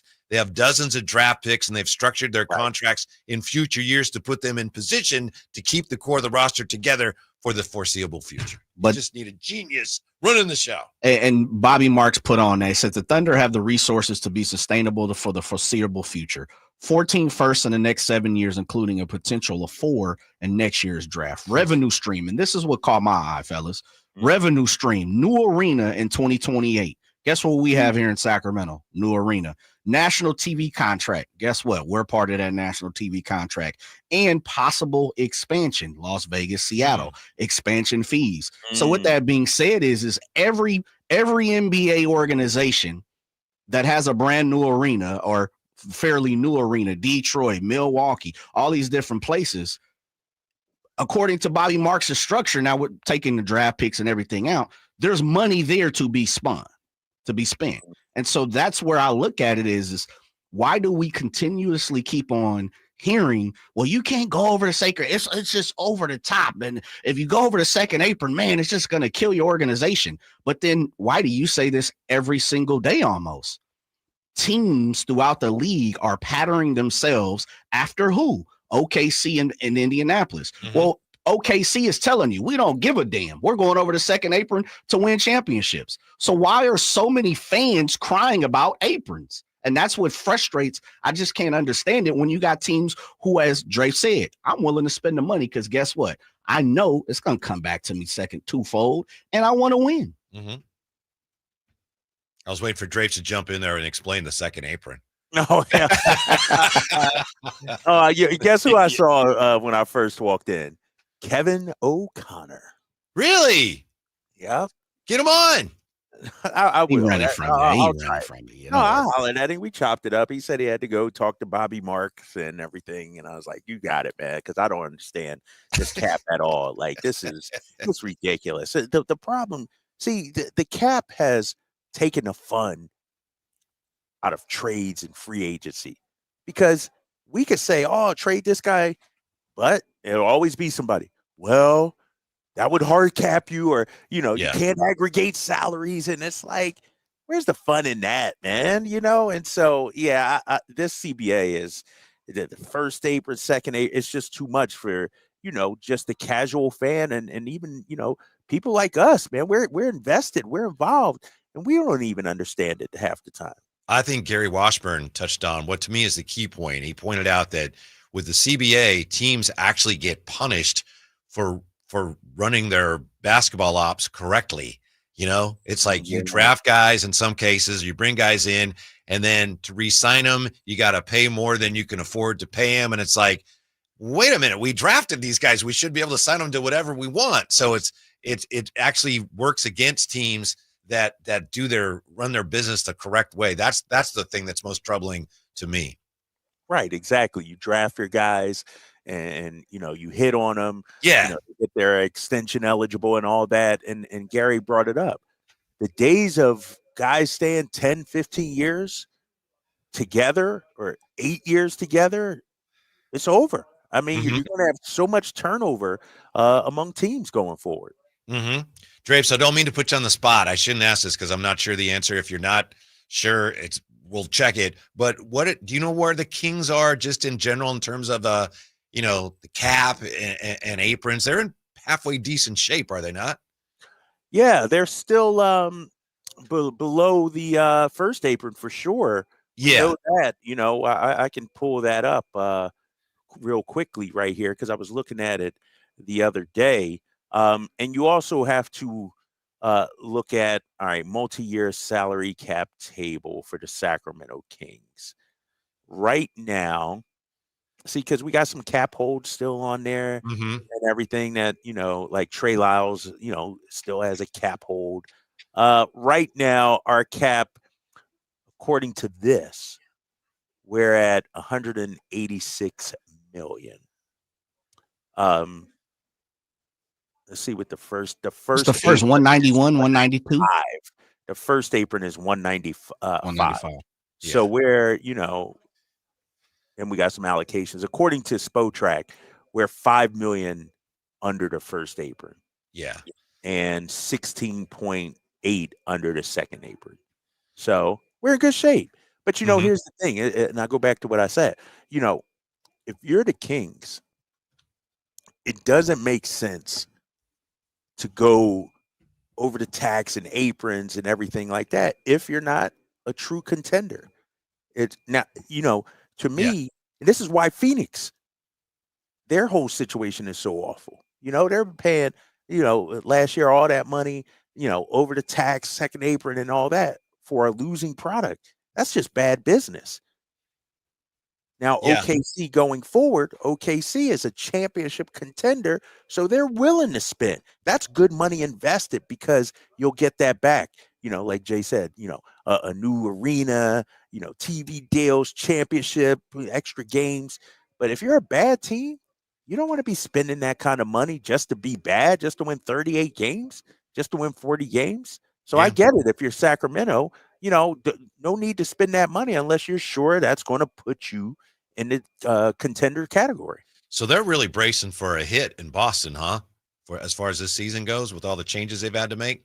Oh yeah, and that's why they're even trying to spend a guy like Anthony Simons because he's on the final year of his deal, and there's no way they're going to try to re-sign him. I just don't see it. So they're trying to spend him for young assets, draft picks, things like that, and to create some cap space for when Tatum does get healthy the following season. So. Yeah, they're up against it. I mean, think about it. You got two $60 million guys on your roster in Tatum and Jaylen Brown. Whew, that's a lot. Yeah. What do you think of Devin Booker now? You mentioned Devin Booker. He's going to be getting what, $74 million a year, something like that. Is that a wise investment for the Suns?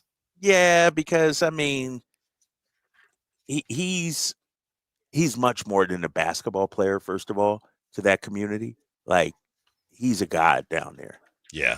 And when you look at the numbers, I think it was ESPN that posted this or said over the last 7 years, he's averaged 25 or more a game every year. Like he's an incredible basketball player. And I don't think they'd ever trade him. I don't even think he would ask for a trade.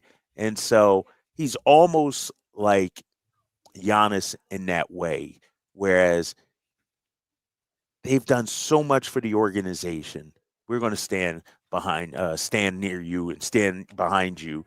And so, no, I think it's fine. I think, to me, it'd be different if he was 33, 34. How old is Devin Booker? He's still young, right? I mean, he came in. Devin Booker is 28 years old. He's still very much. He got 5 or 6 good years left in his prime. I'm trying to build around that, not spin that off. That's another franchise that appears to have no interest in tanking. That was a very old, expensive team. They did get a draft pick in the trade for Durant, but the Devin Booker signing also shows your fan base like we're not caving in here. We're still trying to be competitive. So again, there's more than one way to go about that, trying to become competitive again. Right, and I'm looking at their cap situation. They really got to get off the Brad Beal contract.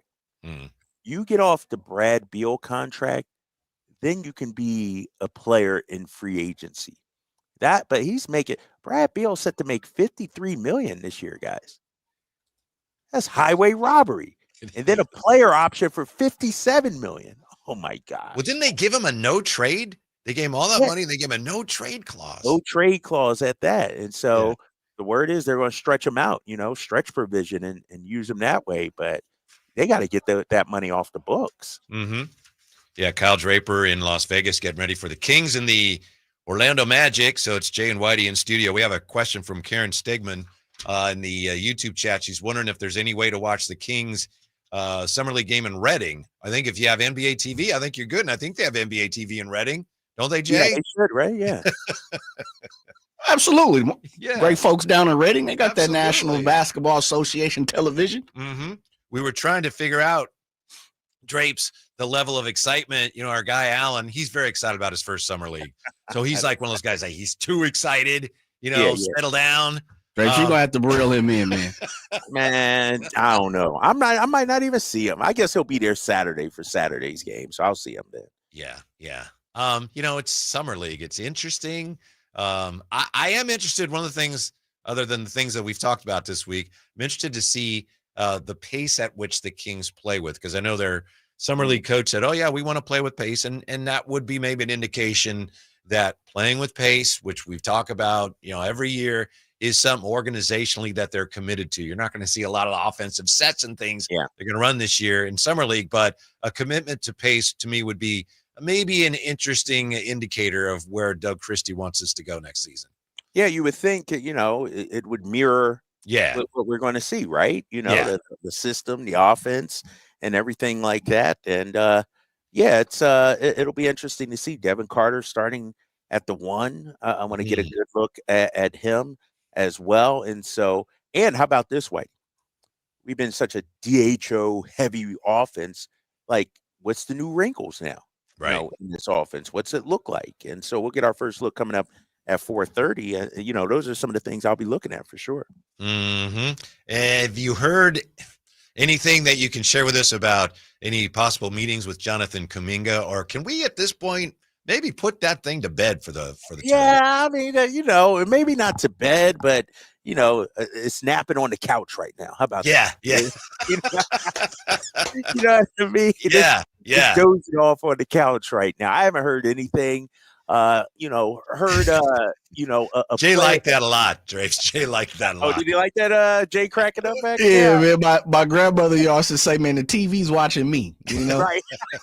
That we all do it. Yeah. So I haven't heard anything on the Kuminga front. Honestly, fellas, I haven't even been around. Like, my credential snafu, if you will. Mm-hmm. My credential got in the team packet. It was in the team packet. So I come to the arena to get my credential. Hey, it's Drapes here. You got me? And they're like, we don't have your credential. And so I had to call a couple of people. Hey, anybody got it? And so they had my credential back at the hotel.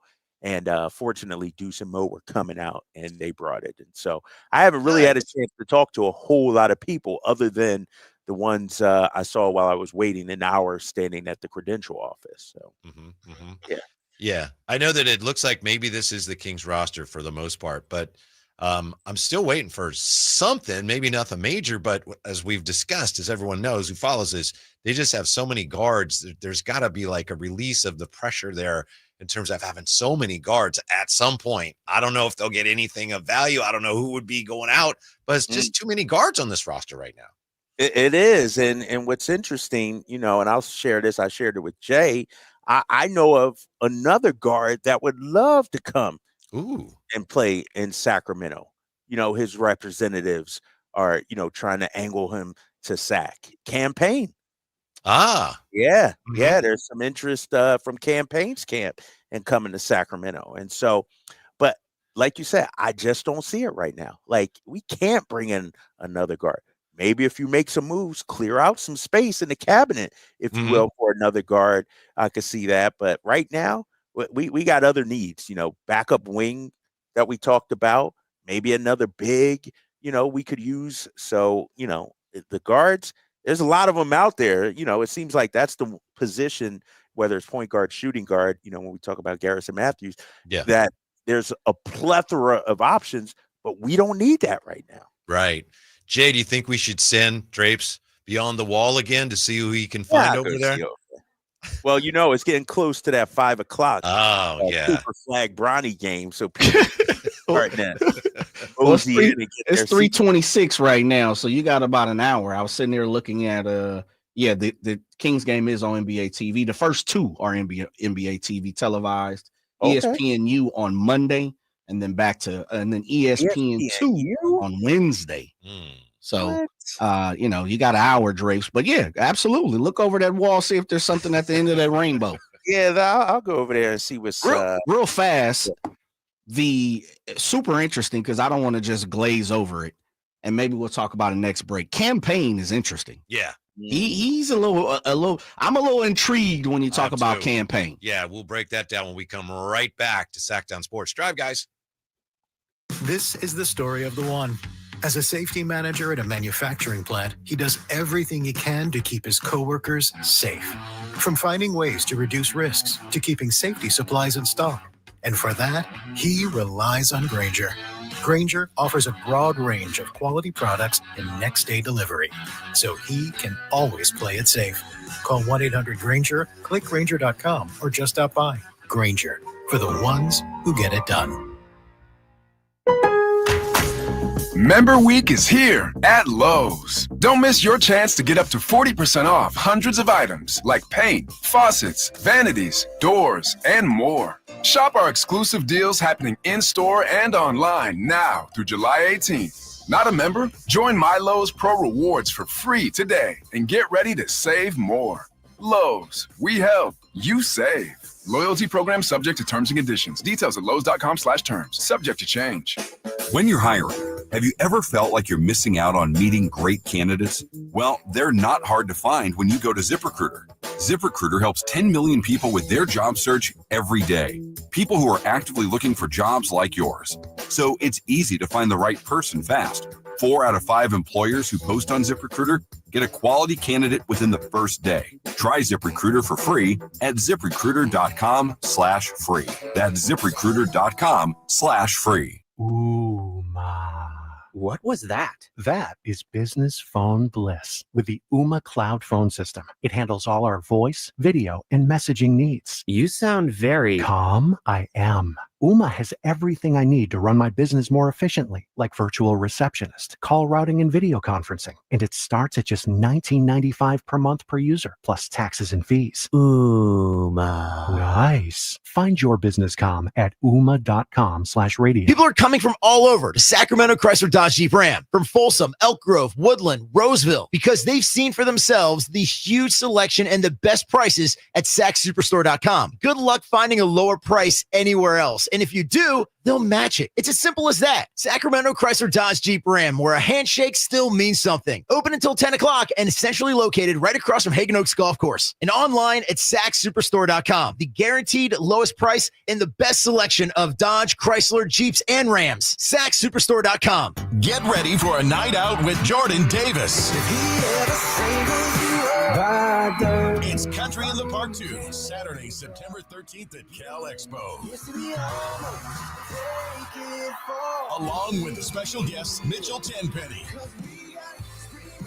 Locash, Vincent Mason, and Avriana. Make it a family day out with food trucks, games, dancing, and more. Saturday, September 13th at Cal Expo. Sponsored by Trex Racing Cage, Chicken Fingers, and Naturewood Home Furnishings. Tickets at catpfest.com. Around here, the summer can smack you silly, especially if your AC is not functioning at a high level. Whitey Gleason here. I had the opposite problem over the winter. System went down. It was panic time, but Lee's Air Plumbing and Heating saved the day. Let them save you from unnecessary summer misery. Lee's Air Plumbing and Heating, reliable, trustworthy. They do great work. They've won awards for their service. Check the reviews at leesair.com. Find out about their $99 HVAC tune-up service. Save your summer now. Lee's Air Plumbing and Heating on the web at leesair.com. License number 635355.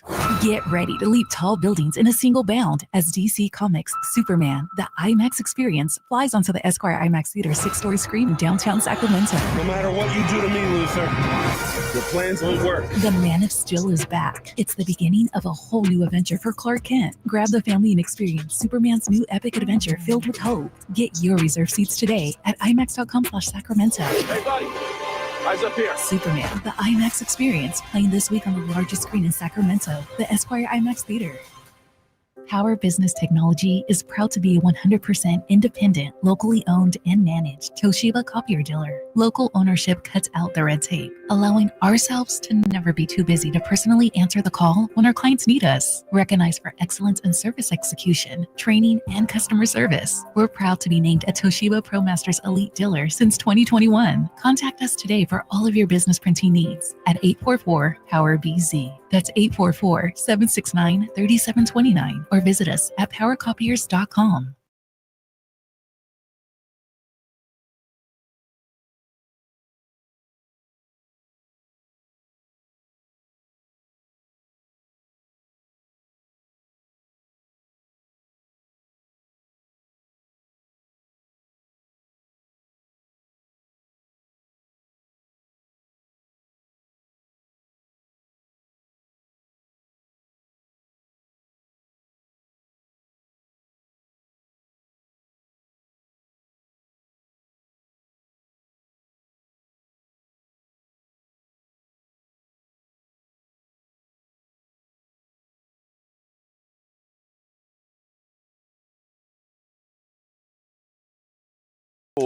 Working over there. I'm telling you, everybody's trying to get their seats already, man.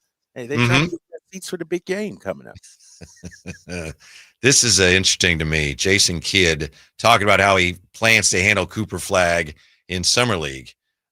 He said, I want to make him uncomfortable and see how he reacts. And apparently this is something similar to what he did when he had Giannis as a first-round pick in 2013 when Giannis was, 11 years old or whatever he was. Jason Kidd says, being able to run the show, being able to play the 2, play the 3. So it looks like because, they have a crowded front court, do the Mavs. They want to see if Cooper Flagg can play it all in the backcourt. So that's a little experiment they got going on here at Summer League. Yeah. It's he's probably the guy with the most eyes on him. Dude, why's your YouTube? Is your YouTube going out on your end or no? Saying no signal on you. Oh yeah, I just saw it. Yeah, you see that? All right, sorry about that. No, all eyes will be on Cooper Flagg, man. It's and it's one of those things where I remember being here for Victor Wembanyama's first summer league game, and it was a zoo in here, and he struggled early. And then some people, he might be a bust and so these guys come in with a lot of pressure. You can imagine Cooper Flagg wants to put on the show and have a solid game tonight, but you got to remember these guys are rookies. I was looking at some of the highlights and some of the film of that first game, and you have Fears out there. You also had who's the one kid that the Pelicans jumped up and traded up. Yeah, Derek Queen, and he struggled a little bit, and he said after the game, I was reading his quotes. He's like, I'm looking to redeem myself next game. I know it's 82 games in the season. There'll be plenty of time, but I'm sure Twitter and Instagram are lighting me up right now and everything. And I'm like, that's the pressure that these guys live under. It's like they want to come out here and do a bang up job. So I would imagine Cooper, he has some weight on his shoulders today. By the way, as you pointed out, Drapes, apologies for some of the things going on with our YouTube right now. We actually have an engineer working on it right as we speak, so we'll get that straightened out. But just thanks for your patience on the YouTube. Who are the players other than guys on the Kings and Cooper Flagg that you're looking forward to seeing the most? Don't tell me Bronny. No. I mean, I don't mind watching Bronny, but to me, man, I wanted to see the matchup tonight. Dylan Harper and VJ Edstone, but both those guys are out tonight. I wanted to see the number 2 versus number 3 picks. And so, not being able to see those guys tonight, I want to see the Duke products, Knuppel and Malawach. I want to see them as well. But, that edge Ace Bailey, too. I gotta take a look at Ace Bailey. I mean, the dude's a phenomenal talent, skilled offensive player. Unlike last year, and last year's class was going to be fine, but there wasn't a whole lot we knew about these rookies. Like, we weren't familiar with Alex Sarr's game, Reese Hashay's game, if you will. We kind of know these guys, and it's exciting. So I want to see some of these young rookies for sure. So how do you know how Jeremiah Fears did? I guess you weren't there yet, were you? You weren't able to see him play. I was standing out in the the vestibule or whatever it's called. You know, The vegetables, right? There was some vegetables out there as well. Also, no, I got some numbers right here for you, Whitey. Final score: Timberwolves 98, Pelicans 91. Fears 4 of 12 shooting, 14 points, 7 turnovers. Derek Queen 13 points, 10 rebounds, 7 turnovers. Queen was 5 of 9. Jeremiah Fears 4 of 12 from the field. Yeah. I know New Orleans gave up an unprotected next year to move up, and a lot of people, and I'm with them, say that was idiotic. I don't know why they did that, but they do have 2 high picks on the roster this year. So how do you think, Drapes, and it's hard to tell at this point, but how do you think the Kings right now, forget the best of the West, how do the Kings right now figure to stack up against the rest of the West? You know, Portland and Dallas and Utah and teams of that ilk. That's a great question because I think we'll be better than Utah. I think we'll be better than Portland also. Yeah, I mean, you know, Portland got some nice young talent coming up, you know, but they got some more Asian guys, Drew Holiday. And what are they going to do with Jeremy Grant too? You know, he's still on that roster, so I think they got some issues. I think we'll be better than Phoenix, so that's 3 teams right there. I have the Kings in a cluster that includes Memphis, that includes Dallas, you know, and I might even throw the Timberwolves in there. I'm telling you, I know the Timberwolves are fantastic, you know, but they were a 6 seed and they lost Nickeil Alexander-Walker, who's a big performer for them, especially in the postseason. Is Rob Dillingham ready to take that leap?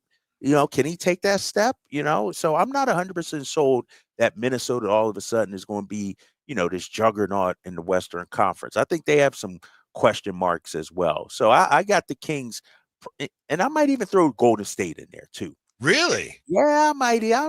You know me. I'm just being a hater partially, but yeah, it's I don't know. Jimmy Butler's getting up there. Steph's getting up there. Draymond. You know, I don't know. I think the jury is still out on them.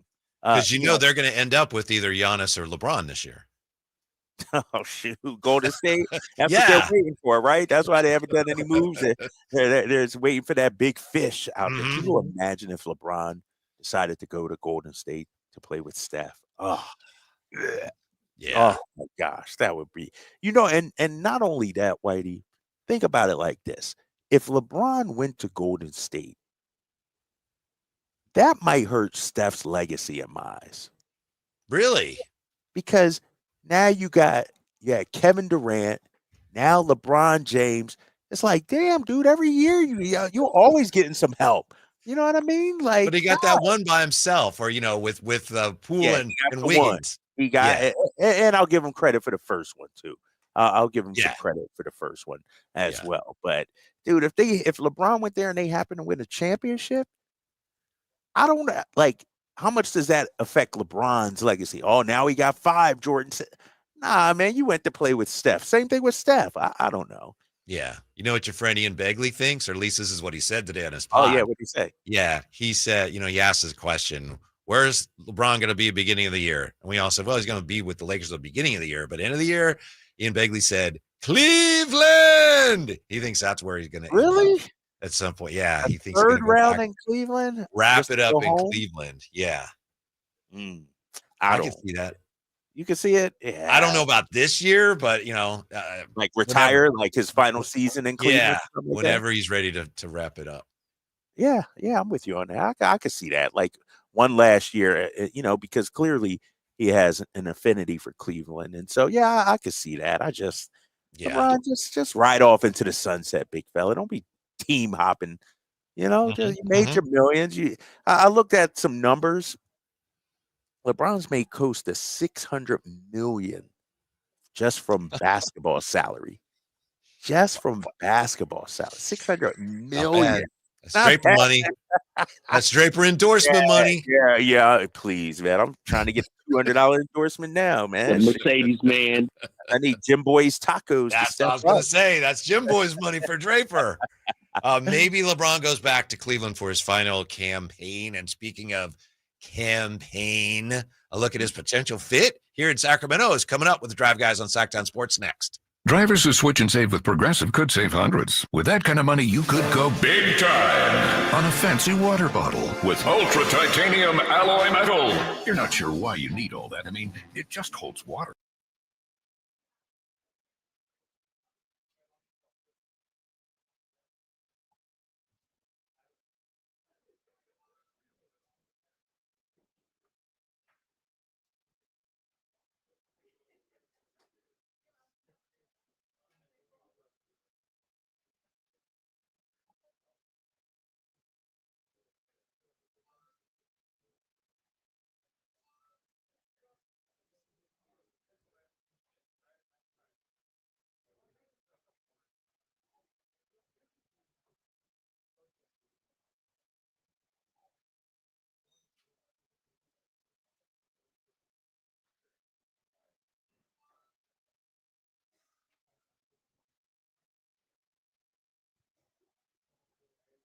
Look at these guys. What's up with you, big fella? What's up with you, big perm? What y'all up to, man?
been in business since 81, A+ Better Business Bureau, but it is hot. We are in those Sacramento hot months. I want to focus on them being your second opinion partner. What does that mean? Maybe you've got somebody you're working with or you've worked with in the past in the HVAC world. Guess what? They want to give you a second opinion. How much does it cost? Nothing.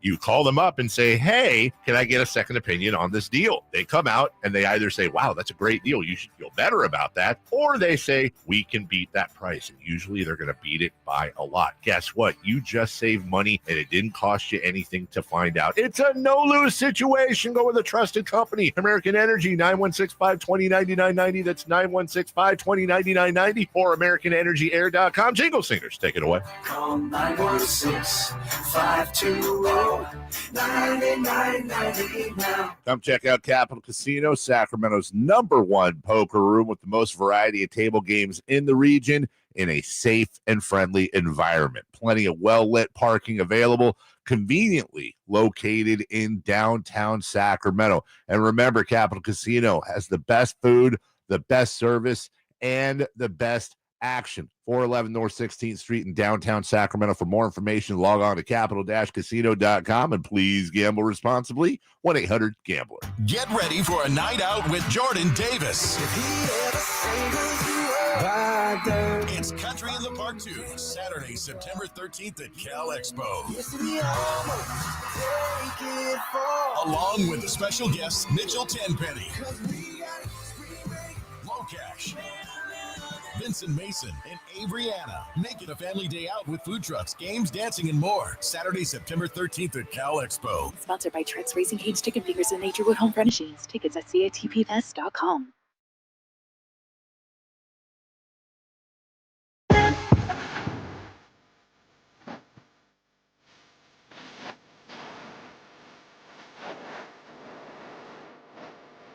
The only station in Sacramento giving you local sports coverage from 6 a.m. to 6 p.m. Monday through Friday. Sacktown Sports. Drive Guys with Drapes at Summer League in Las Vegas. It's Jay and White in the studio with you. I think we're actually going to make a little bit, or Kyle Draper's going to make a little bit of news here. You know, there's so much talk now, speculation about players coming to the Kings. We got a name that wants to come to the Kings that we'll get to. But first, Drapes, I know you have a special guest with you. You know, here's the thing. when we back in Sacramento, this dude always bum rushes the show. Yeah. Can you hear me, Drapes? Looks like Drapes can't hear me. I apologize. I can hear you. Can you hear me? It looks like we have a familiar face with us, but Kyle Draper's not either. He can't hear me or I can't hear him. So we will, our apologies for that. We will get that squared away as soon as we can. And I'll tell you about the player that Kyle Draper said earlier today on the show would like to become a member of the Sacramento Kings. I have no idea whether the Kings have any interest in this person, but we're talking about campaign. How exactly Kyle knows that, I'm not sure. We will get him back on with us as quickly as we can to explain that. But it looks like campaign, longtime veteran NBA player. I'm laughing here because it looks like the high flyers who Drapes has with him in Vegas. We're just not able to hear him yet. But yeah, campaign played 10 years in the NBA, was with the Knicks last year. Year before that was with Philly and Milwaukee. Spent about 5 years with Phoenix. According to a report, and the report is from Kyle Draper, campaign has let it be known that he would not mind being a member of the Sacramento Kings.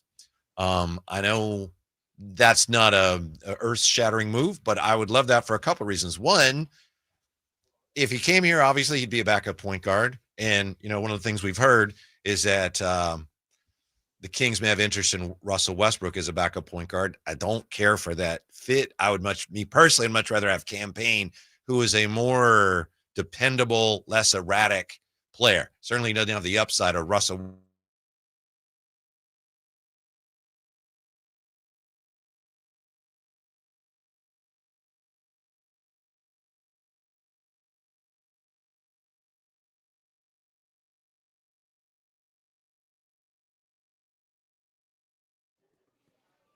KD, can you hear me?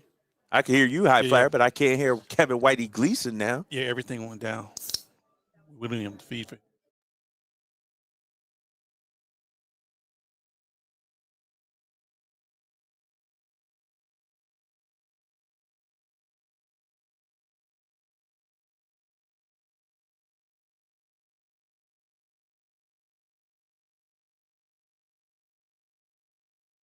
Kings are interested in Campaign, but Campaign apparently has interest in becoming a Sacramento King. Right now, of course, no room at the inn. The Kings just have far too Hold many your horses. Hold your horses. Can you hear me now? guards Can you hear as me it now? is on the roster. Too many guards, period. So something to keep an eye on those. We're also keeping an eye, of course, on what goes on with Jonathan Kuminga at Summer League. Are the Kings still in on Jonathan Kuminga? It doesn't look like it. Can we put that to bed? Drapes told us a few moments ago. He said, well, we can't put it to bed, but it's napping on the couch. So doesn't look like there's much going on there.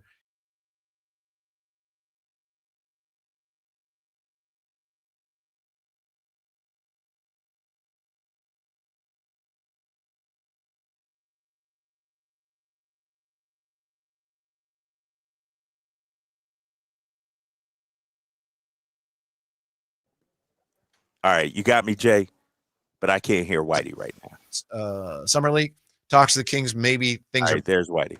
Appears most likely is Whitey, can you hear me? Kuminga is going to return to the Warriors for this year. And if he stays with the Warriors this year, then he would become a free agent. Maybe the Kings would take a run at him at that point a year from now if that's the route that he goes and he becomes a free agent. Now, speaking of point guards, one of the things to keep an eye on, of course, at Summer League is Devin Carter. Devin Carter, who has been named one of the players to watch at Summer League by John Hollinger in The Athletic. It's really important, not only for the Kings, but for Devin Carter to show that he can play point. And Devin Carter does a lot of things well, and he's a very tenacious defender, but he's not a very tall player. And today in the NBA, we're seeing teams are not as enamored of the smaller players, even if they're good shooters, unless they can do other things. So if Devin Carter can show not just the Kings, but if he can show the rest of the NBA that he can be a legitimate point guard, even if just a legitimate combo guard, that would go a long ways towards securing a longer NBA future for him. For him, as it does for so many players, it's probably going to come down to, can you make a jump shot? He may have enough in his bag otherwise, where if he's not a reliable shooter going forward, he still can help you defensively. But in today's NBA, if you're an off guard, pretty much got to be able to shoot the ball well. So that's a work in progress for Devin Carter. But we'll get to see starting, just about a half hour from now, how he's progressing as a point guard. That'd be great for the Kings if Devin Carter can play backup point. The trick of it is, though, you still, apparently, from what we're hearing, the Kings still think that they need to bring in a backup point guard. That's why we're just talking about campaign. But you're not going to know enough about Devin Carter in a handful of Summer League games to be able to say, oh, yes, there you go. We've got our backup point guard. But at least he can get you thinking that way if he plays well here at Summer League. And by all accounts, he's played very well taking charge of this offense. There's also a chance that other teams are looking at Devin Carter. That is speculation on my part. If Devin Carter is one of the players that the Kings floated to the Warriors, maybe the Warriors would have more interest if Devin Carter can show that he's a little more versatile. Maybe we'll get to see if he's a little more versatile. But again, we don't know if anything's going on with the Kings and Devin Carter and Kuminga. It does look like the Kings are going to be in a position where they're going to have to say thanks for everything to at least a guard. Who that is, I don't know. I think we know who the most likely candidates are. And if Devin Carter can come in and play well at the point guard position here during Summer League, that would go a long ways towards showing the team, I can do a lot of things. I'm even more versatile than you thought. And maybe he'd be more likely to stick around. But again, we're talking about point guards because according to Kyle Draper today on the Drive Guys, Campaign has expressed an interest in playing for the Sacramento Kings. So something to keep an eye on. A guy who's been in the league since 2015.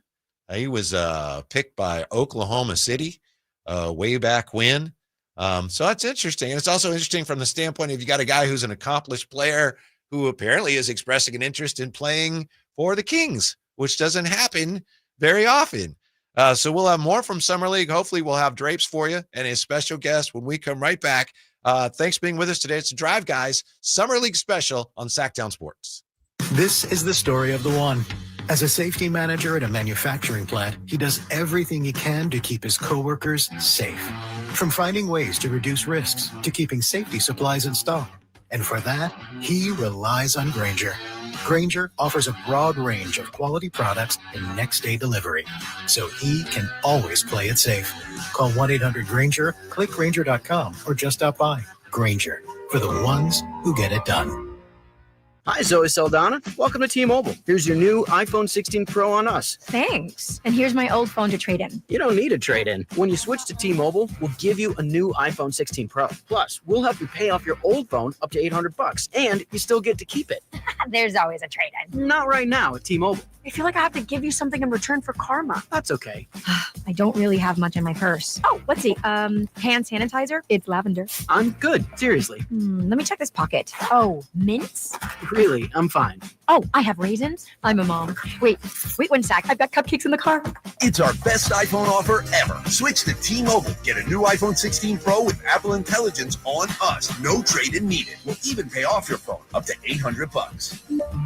With 24 monthly bill credits, new line, $100 plus a month on experience beyond finance agreement, $999.99 and qualifying for it. For well qualified, plus tax and $10 connection charge. Pay off via virtual prepaid card within 15 days. Credits end and balance due if you pay off early or cancel. See T-Mobile.com. And we're back live during a Flex Alert.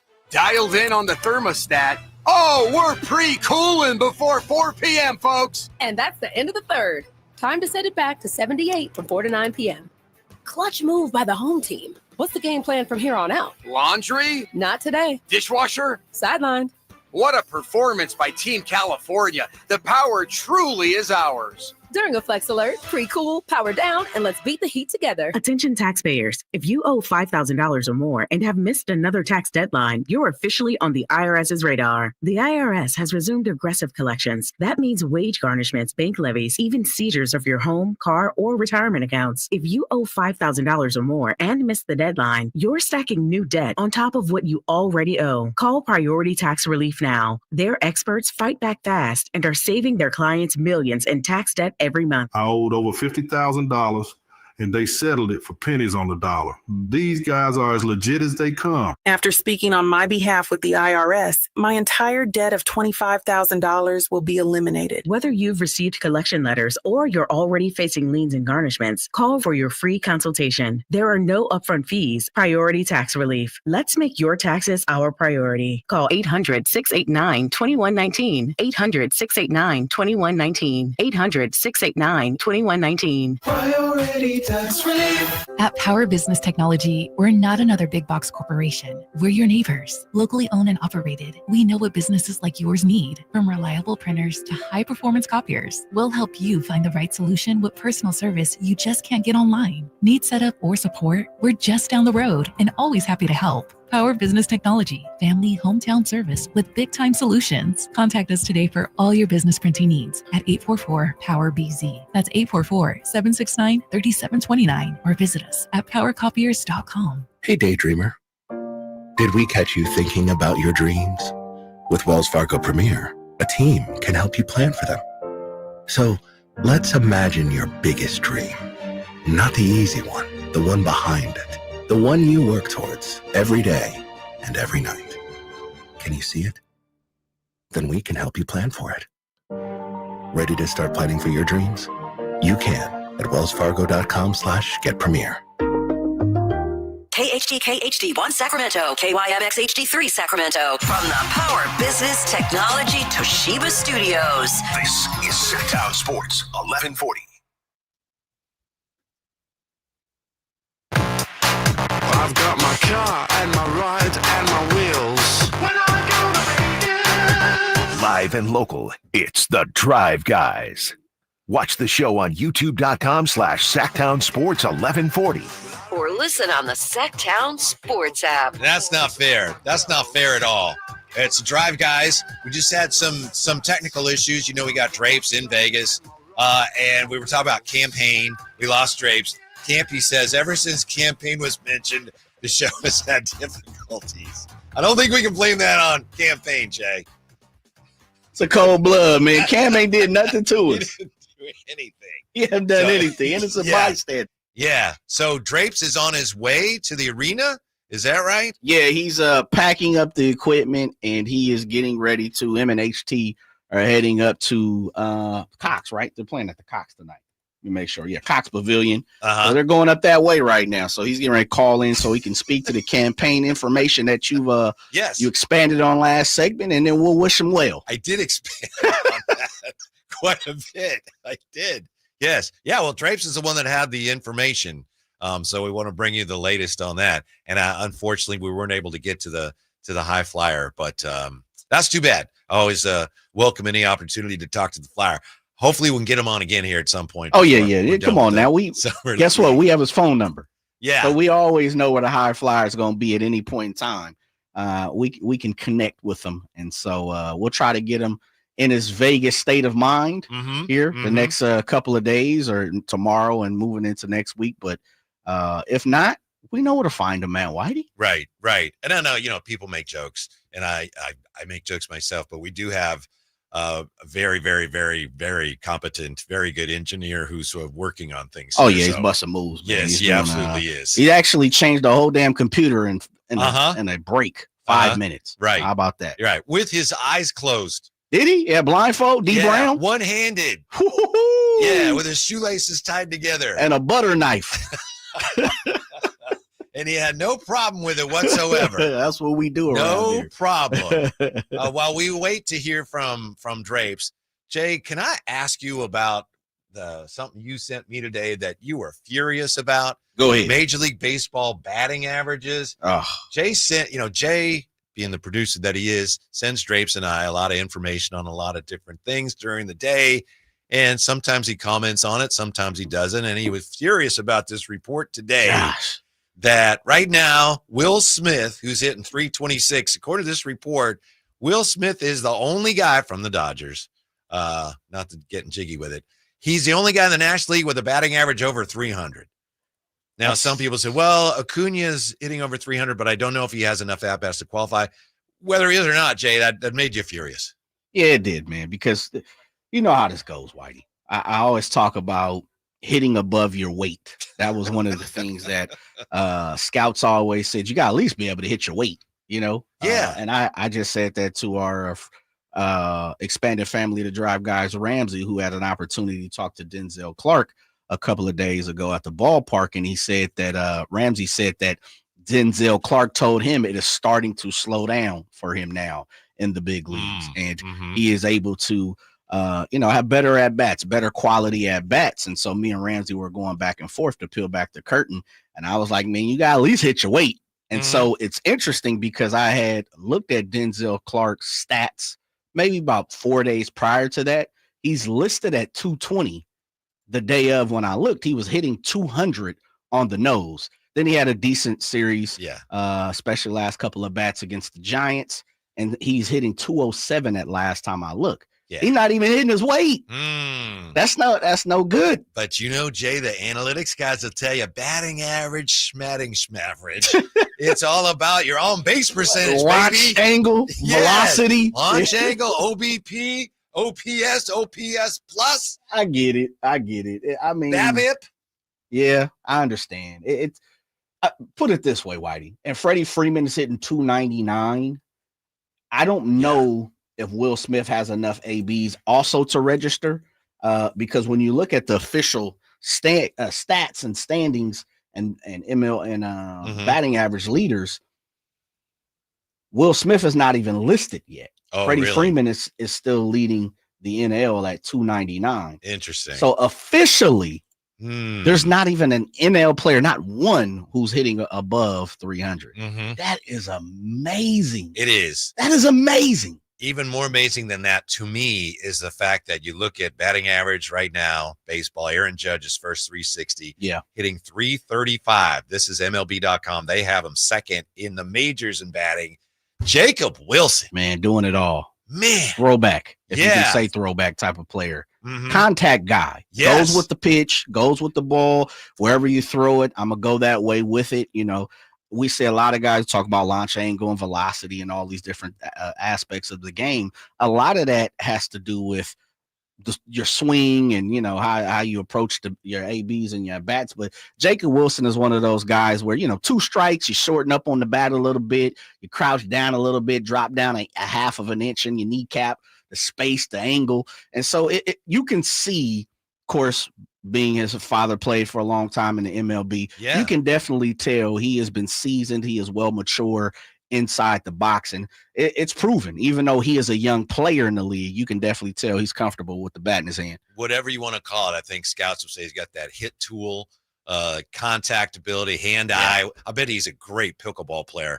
I mean, he's just got that ability to make contact, and it really stands out now in an era in which, as you've said, Jay, it seems like that is less and less emphasized, and he's an outstanding contact guy as a rookie shortstop starting in the All-Star game. So that's been one of the things. And, I have not been the biggest supporter of some of the things going on with the Athletics, but as far as what's going on the field, Jacob Wilson has just been a joy to watch. Did you happen to see, by the way, Acuna, the 2 home runs he hit last night? He had one that they couldn't measure. Yeah, Ron is balling. Yeah. He's doing his thing. Who's the player we played allegedly at 600? I can't remember who was 600 feet, 580 feet or something. Oh, was it Maris? Maris and Mantle, I think. It was someone that we were talking about on the show, and someone was like, "Oh yeah, he hit or was it Garrick? Or was it Maris? It might have been Maris, or it might have been Mickey Mantle. Okay, yeah. It was somebody that allegedly hit a ball 600 feet or something. We're like, come on, Acuna. I bought it. You bought it? You and Drapes were the ones who wouldn't believe it. No way, no how. 600 feet.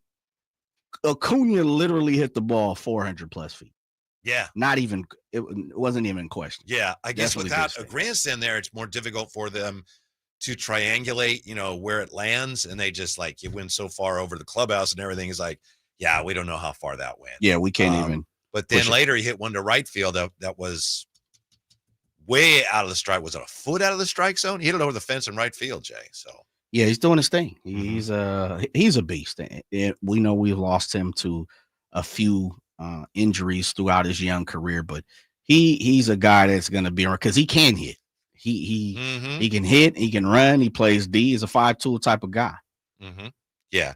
Bottom of the hour, we're going to talk about a piece that was in the B today about what Sacramento needs to get done if the city wants to be a player in Major League Baseball's expansion race. So we will look at that, the A's, in terms of what Sacramento needs to do to actually have a shot at landing a team full-time. That's coming up bottom of the hour. As for right now, back to the Kings, and we're trying to get Drapes. I don't know if we're going to be able to get Drapes. But, Jay, I know that you, when it comes to campaign, who, according to Kyle Draper, has expressed some interest in coming here, you like that idea too, right? I like the idea of campaign. It doesn't transform your roster or anything, but I like it, and I think you like it too. Yeah. I'm intrigued by campaign. You said something during the break that I think is spot on. I'm a more traditional point guard type of guy. I like my point guard, to dish first, shoot second. I know that's not the league. I know, you got to be able to hit the three, the long ball. Understand that. Campaign, and you said this, campaign is probably as close as a traditional point guard as possible in the league right now. He's a la, and I always go back to Rondo because I remember Rondo coming here for a year and leading the league in assists. He's a pass first, shoot second type of guy. He's a hustle guy. He is a play defense guy. He kind of does it all. Jose Alvarado. We heard Dennis Schroeder just talk about it a couple of days ago in the press conference. He does the little things. He definitely does the little things, and it's a reason why he's stuck in the league. He brings it every single day. Yeah, and he's got that funky looking left hand. Yeah, that's look southpaw. out. Yeah, he signed with the Knicks about a year ago. Played last season for them, 72 games, started 5 games, and he shot 36% from the 3-point line. The year before that, he was at 39%, 36%, 34%, 44%, 52%. Really good 3-point shooter. So I don't know that if he brings the level of defense that Scott Perry and Doug Christie have said that they're looking for from players they bring in now. But he would give you, I think, a lot of the things that you might get from Tyus Jones at maybe even a fraction of that cost. And Tyus Jones wasn't going to be expensive. And maybe he doesn't give you a lot of defensive intensity, but a guy who's played in a lot of playoff games, Jay, there's something to be said for that in terms of helping you build your culture. You know what? I hadn't had an opportunity to check that. Do you have that pulled up? How many postseason games has he played in or been a part of on the squad? Let me check this here. Basketball Reference playoff series. My goodness, how many playoff games? 7 years, 16 series. 72 playoff games. Oh yeah, he's been in the thick of things. Mhm. Man. Yeah, he's been in the Western. Let's see, first round. Anyway, it's right here. Yeah. Been in the finals, Eastern Conference Finals, Western Conference Finals. Got a lot of postseason experience because a steady hand like that is something that good teams need. And okay, I know. Well, the Kings aren't close to being a team that's going to be in the playoffs, but if you're trying to build that culture, a point guard who's played in the biggest games you can imagine, he can't hurt when you're trying to build that and show young players how it's done. Let me cross-reference. Did he play under Scott Perry at all? Because he was in New York for a quick minute, right? Yeah, he was only in New York last year. Okay. All right. Yeah. I can't remember if it was a couple of years or Chicago, Phoenix for a long time. Right. And Philly, and then, like I say, the Knicks picked him up about a year ago. So, again, I know this is not like a guy who's going to, wow, the Kings now are going to be contenders. But me personally, if Campaign came here, I would feel like, oh, that's pretty solid. I like that. As opposed to if Russ came here, nothing against Russ, but Jay, I would be like, oh no, I would cover my eyes if it were Russ. I don't understand the Russ fit. The Campaign fit to me is just more sensible. Maybe the Kings aren't good enough to be looking at things in terms of whether they're sensible or not. But to me, that would be a sensible pickup. Yeah, I'm with you. I think, like, again, I like what Campaign brings to the table. And I think one of the things he's going to do, and I don't necessarily think you need Dennis Schroeder to be pushed this way, but he's going to push the squad. He's going to push the backcourt to be better.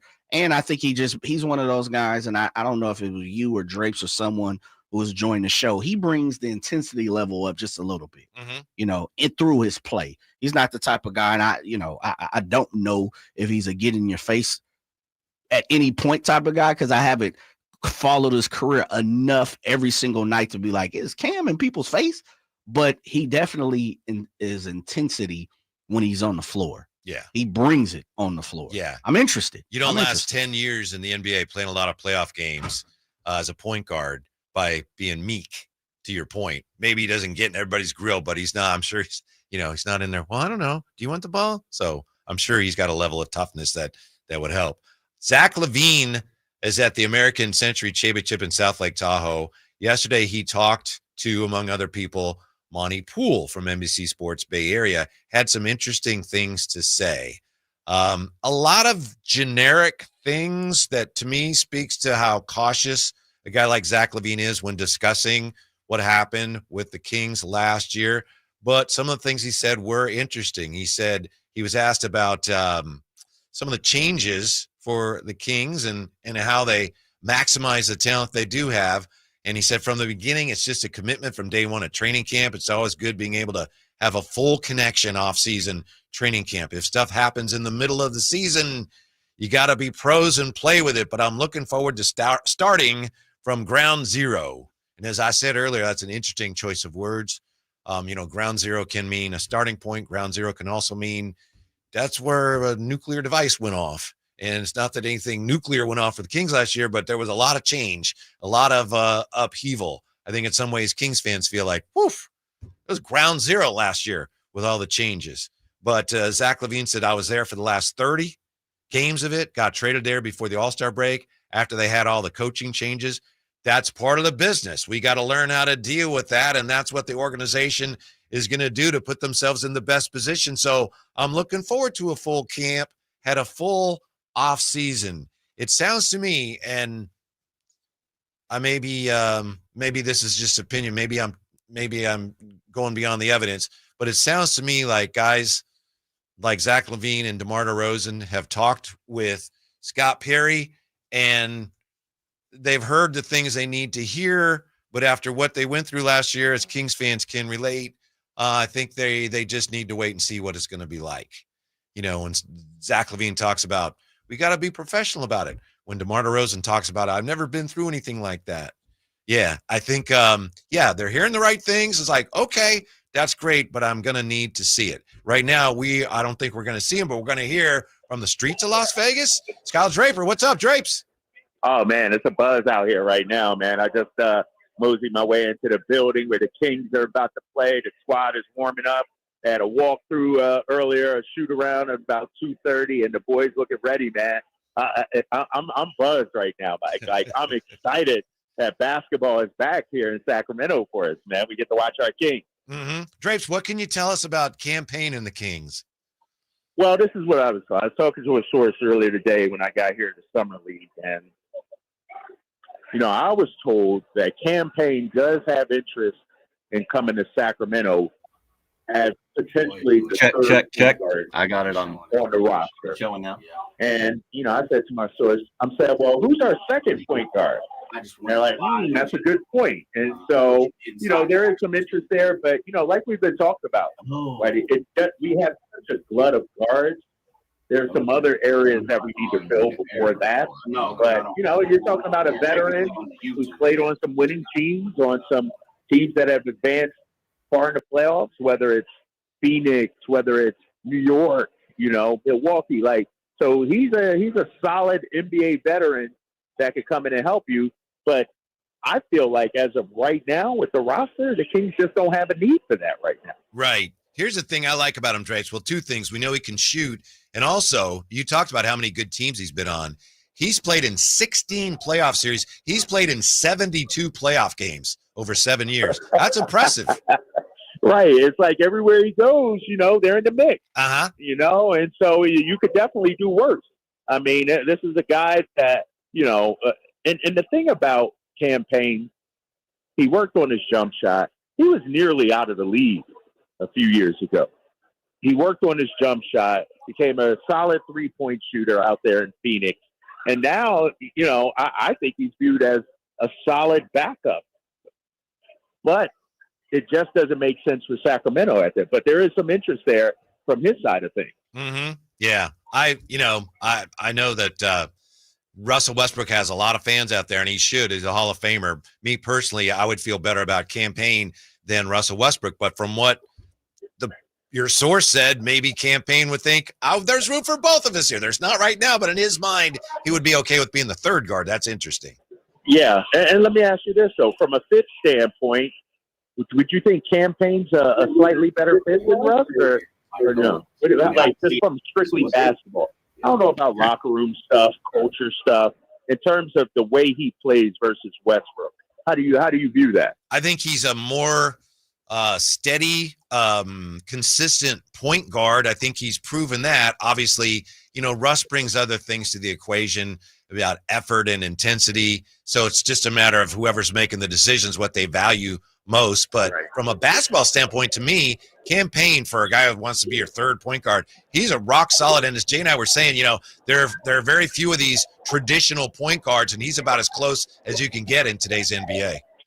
Yeah, and I wonder how much, of Devin Carter at point, depending on how it goes, can impact, whether Westbrook is brought on board, whether a Campaign. They may view Devin Carter as their second or third point guard. Yeah. Depending on how this goes at Summer League. So, but yeah, I was told, Campaign, would have some interest in Sacramento for sure. Mm-hmm. Mm-hmm. So then you went right to Scott, right, to tell him. Exactly. Yeah, says Scott. I got somebody. Nobody's talking about this guy. And you can get him, Scott. You can get him. No. So as we get ready to start, and I know you got to go here pretty soon, but what we've talked about it for a few days now. What are you looking forward to seeing the most? What do you need to see from the Kings tonight? I need to see, first of all, the guys who played last year, the Isaac Jones, the Devin Carters, to look like they were NBA players. You know what I mean? Don't come out here 7 turnovers, 8 turnovers, out of control. Look like you're the best players on the floor.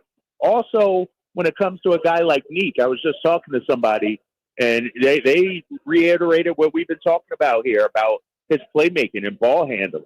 And so I want to see, how he does under, the lights here at Summer League and some of the pressure at Summer League. Do they run him at one as a backup one, let's say? And so I want to see that. And then Maxime Reynaud, I want to see him actually on the defensive end. I think we know what he can do offensively from his time in Stanford, stretch the floor, make some plays. But can he be a shot blocker, a rim protector defensively? I want to see that. 2 questions here, Drapes. Maybe you know the answers, maybe you don't. From Kings fan Dan, what is Drapes' cut of the contract if Payne signs? And also, Eric Q wants to know what's the starting lineup today, and I don't know if you have that information. I don't have the information fully. I would only be guessing, but I'll say this. From what I was told from some of the practices, the second unit yesterday got after it and kicked the first unit's butt. Wow. The Cardwells of the world, Isaiah Crawfords of the world, like those guys really put on the show yesterday. So we'll see, man. We'll see. I'm not sure, what the starting lineup is, however. Tonight. Okay. And no comment on your cut of the deal of campaign? No I got a finder's fee. How about there that? You go. There you go. Fee. Yeah. Drapes, tell us a little bit about Cardwell, because, for a guy that doesn't have much offensive game, there's a lot of fans around here who are a little bit more excited than I thought they'd be for someone who wasn't drafted. Well, he's an energy guy, he's an energy guy, a talker out there defensively. I actually like when I'm hearing about him. He's a guy that just knows his way around the basketball court, makes an impact, whether it's on, defensively, block his shot, being physical. So I think the organization is high on him, to be honest with you. I'm not saying he's going to be on the roster and playing 20 games throughout the season, but he could be a guy sort of like an Isaac Jones kind of find, where, later in the season or even next season, his contract gets converted to a real one. How disappointed was the high flyer that we weren't able to get him on? You must have had to console him. Yeah, he stormed off. He stormed off, man. Yeah, he stormed off. I haven't even seen him since then. I got to go in here and find him now, but maybe tomorrow he'll join us. All right, Drapes, we look forward to that. Thanks. All right, enjoy the games tonight. All right, talk to you guys. Yeah, Kyle Draper from Summer League, where the Kings get ready to start Summer League. I got to admit, Jay, I know it's Summer League, and earlier we talked about how, it's Summer League. Okay, it's interesting. I'm getting a little excited. I'm looking forward to actually seeing it. Okay, you got 7 minutes, brother. You got your NBA TV set up in there? Ready to go? See, Drape's usually sitting over there. He's the one that sets it up, so I got to get busy on that. No, I just got baseball everywhere. Okay, I love baseball, but yeah, I got to get some basketball. No doubt, no doubt. What do you think of Cardwell? Anything? Any opinion? Nothing yet. I've seen him play a handful of times. Yeah. So I don't really have too much on him yet. Really good team in college. Yeah, he was. Definitely was. It's one of those things where and no disrespect to the fans, there are a lot of fans who believe they know everything about every player. I'm not gonna get up here and sugarcoat it. I've only seen him play a handful of times, not enough to form an opinion. And I haven't had the opportunity to go to any of the practices this past week. So yeah, to TBD. Yeah, the thing I'm interested in the most about him is a lot of people think he's a guy that may have a NBA career. He has virtually, according to Scout, is virtually no offensive game. Yeah. Okay, and I'm not saying that to criticize him. So if you're going to carve out a career, if people think he could still be a player when you don't have an offensive game, he must be really good at everything else that you need your bigs to do. Well, first thing first is we know this. He's big. Yeah. He's listed at 7'1" at one point in time. And I've seen and you know how this goes. 6'11", 7 foot, 7'1". I've seen a few different discrepancies of how he's listed, but he's a big body, no doubt about that. It seems like he is a hustle guy. It also seems as if, and your guy, Coach Christie, loves that. Oh yeah, for sure. And he's kind of in your face, strong men, so to say. I've heard and I've read analysis that he plays with a passion. I've heard that he doesn't shy away from contact. I've heard he's more a centerpiece on your board. You put him in the middle, play a little zone, and he'll go get it for you. So it just depends. One thing about this game, more or less now, you have to be able to be, you got to do something on the offensive side these days. Right. Gone are the days where you can just kind of come at Bill Lambier, come in there, clothesline a few guys and be out of there. Dennis Rodman. Rodman did a lot of Ben Wallace. Yeah, Ben Wallace. Is Beef Stew that guy now? Like Beef Stew's kind of that. Who's kind of almost that guy is Draymond, except he brings you some playmaking and he will make more an talented. occasional three. He And the one thing he can do is handle the rock. Yes. He can handle the basketball. He'll bring it up. They run a lot You're through right. him. You know, Yeah, a they great do. pick and roll. Draymond is, I don't want to say is an underrated passer, but I don't think because of other things in his game, they overshadow the fact that he's a good passer, maybe a great passer actually. Yeah. I mean, sometimes he tries to do a little Too too much. much. Magic Yeah, Johnson. yeah, he does. But yeah, he does a really good job. Well, you know, they both from Michigan, baby. Yeah. You know, that's kind of what Mike Brown and Jay Triano were trying to do with Domas. They brought some of that Warrior offense in here, and Domas has done some of the stuff that Draymond did. I know Kings fans don't want to hear about that. They don't want to have anything to do with Draymond, but that's the fact of the matter. When we come back, here's what Sacramento really needs to get into Major League Baseball for good. This is what Sac needs next on Sacktown Sports. You're not at your house. You're at a lavish seaside estate. You're not walking the dog. You're hunting for clues in an Agatha Christie mystery.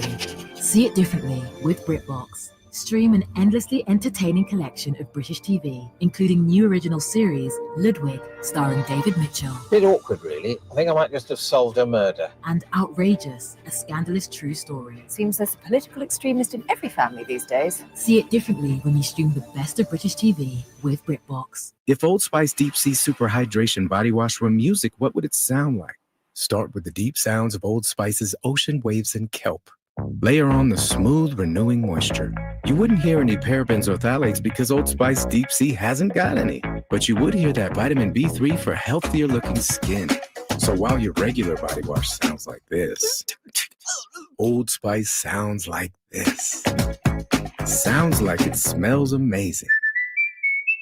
ZipRecruiter is the place. ZipRecruiter is the place for talented teachers, savvy software developers, and master mixologists. ZipRecruiter is the place where you meet all these people and more. That's because ZipRecruiter is the place for job seekers who are looking for new opportunities. In fact, ZipRecruiter helps 10 million people with their job search every day, so you can find the right candidates right away.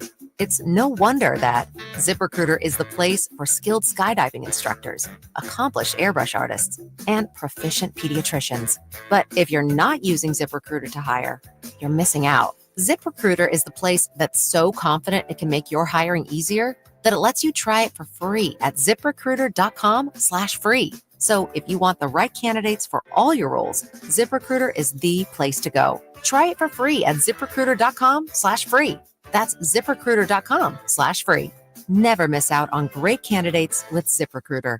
Get ready to leap tall buildings in a single bound as DC Comics' Superman, the IMAX experience, flies onto the Esquire IMAX Theater 6-story screen in downtown Sacramento. No matter what you do to me, Luther, your plans won't work. The Man of Steel is back. It's the beginning of a whole new adventure for Clark Kent. Grab the family and experience Superman's new epic adventure filled with hope. Get your reserved seats today at IMAX.com/Sacramento. Hey, buddy. Eyes up here. Superman, the IMAX experience, playing this week on the largest screen in Sacramento, the Esquire IMAX Theater. The Giant Summer Sale is here. Get giant savings on our giant selection only at Folsom Lake Honda, your one-stop Honda shop. Looking to own or lease? Save during the Honda Summer Event and drive a brand new Accord or Civic. See all our specials at FolsomLakeHonda.com. As a family-owned and operated dealership since 2009, customer service is our number one priority. Our customers love doing business with us, and you will too. Go to FolsomLakeHonda.com. Your one-stop Honda shop. ZipRecruiter is the place. ZipRecruiter is the place for talented teachers, savvy software developers, and master mixologists. ZipRecruiter is the place where you meet all these people and more. That's because ZipRecruiter is the place for job seekers who are looking for new opportunities. In fact, ZipRecruiter helps 10 million people with their job search every day, so you can find the right candidates right away. Try ZipRecruiter for free at ZipRecruiter.com/free. That's ZipRecruiter.com/free. Tired of hearing scary radio ads about the IRS? Tax Relief Advocates is different. TRA is here to tell you that if you owe money to the IRS, whether it's $5,000 or $500,000, we have a solution. TRA can eliminate or reduce what you owe to the IRS with zero risk to you. We have over 1,000 5-star reviews on Google and an A+ with a BBB. End your tax nightmare today by visiting TRA.com or call 800-583-6580. That's 800-583-6580. Hey, it's Carmichael Dave. I got to tell you, I am so excited to get this decking project started with Trex Decking and Railings. From the first time I stepped foot in the showroom last week, I was so impressed. So many color options, heat-resistant composite deck. What does that mean? That means I don't have to do any maintenance on it whatsoever. They even have a deck designer, so you can go online and see what your dream deck will look like on your house. Just visit Trex, that's TREX.com to get it started. Tell them Carmichael Dave sent you.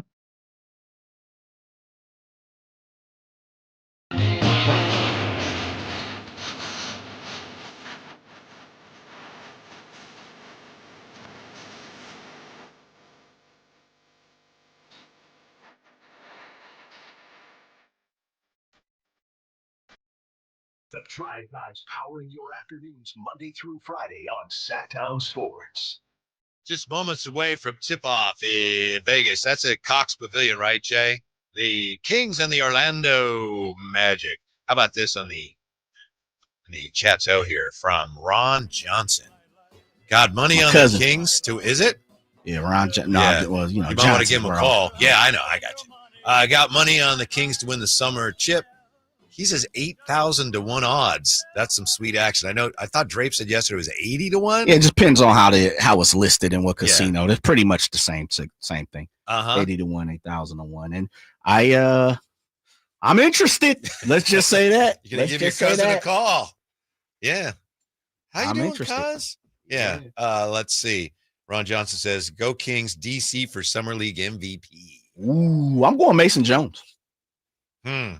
Yeah. He's going to get some shots up. Oh, no doubt about it. And I think he's in the middle of trying to figure out where he fits next. Is he sticking Stockton? Is he I can't remember who put that. Was it Akis? Yes, Akis Yurkostas. Yeah, said it yesterday. He can't play on a two-way again this year, so they're going to have to make a decision. The Kings are going to have to make a decision on him. And if not, he may be playing for a spot or a role on another team, another organization. And we've seen it. I got to see it 2-3 times last year and a couple times in the playoffs. Man, he's a baller, and he's definitely not the faint of heart of getting it up. And Summer League, it's going to have plenty of time unless they want to see some other guys and they feel like they know what he can do. But I think he's the type of guy in Summer League that can go for 30 a game. Yeah. Well, I know we sat next to each other when we went and saw the Stockton Kings play. Who'd they play? It was the Heat's G League team. Yeah, I don't remember. But I mean, that the Kings were. It's no wonder they won the championship. Mason Jones was dominant. He was. Yeah, he definitely was. And Isaac Jones too.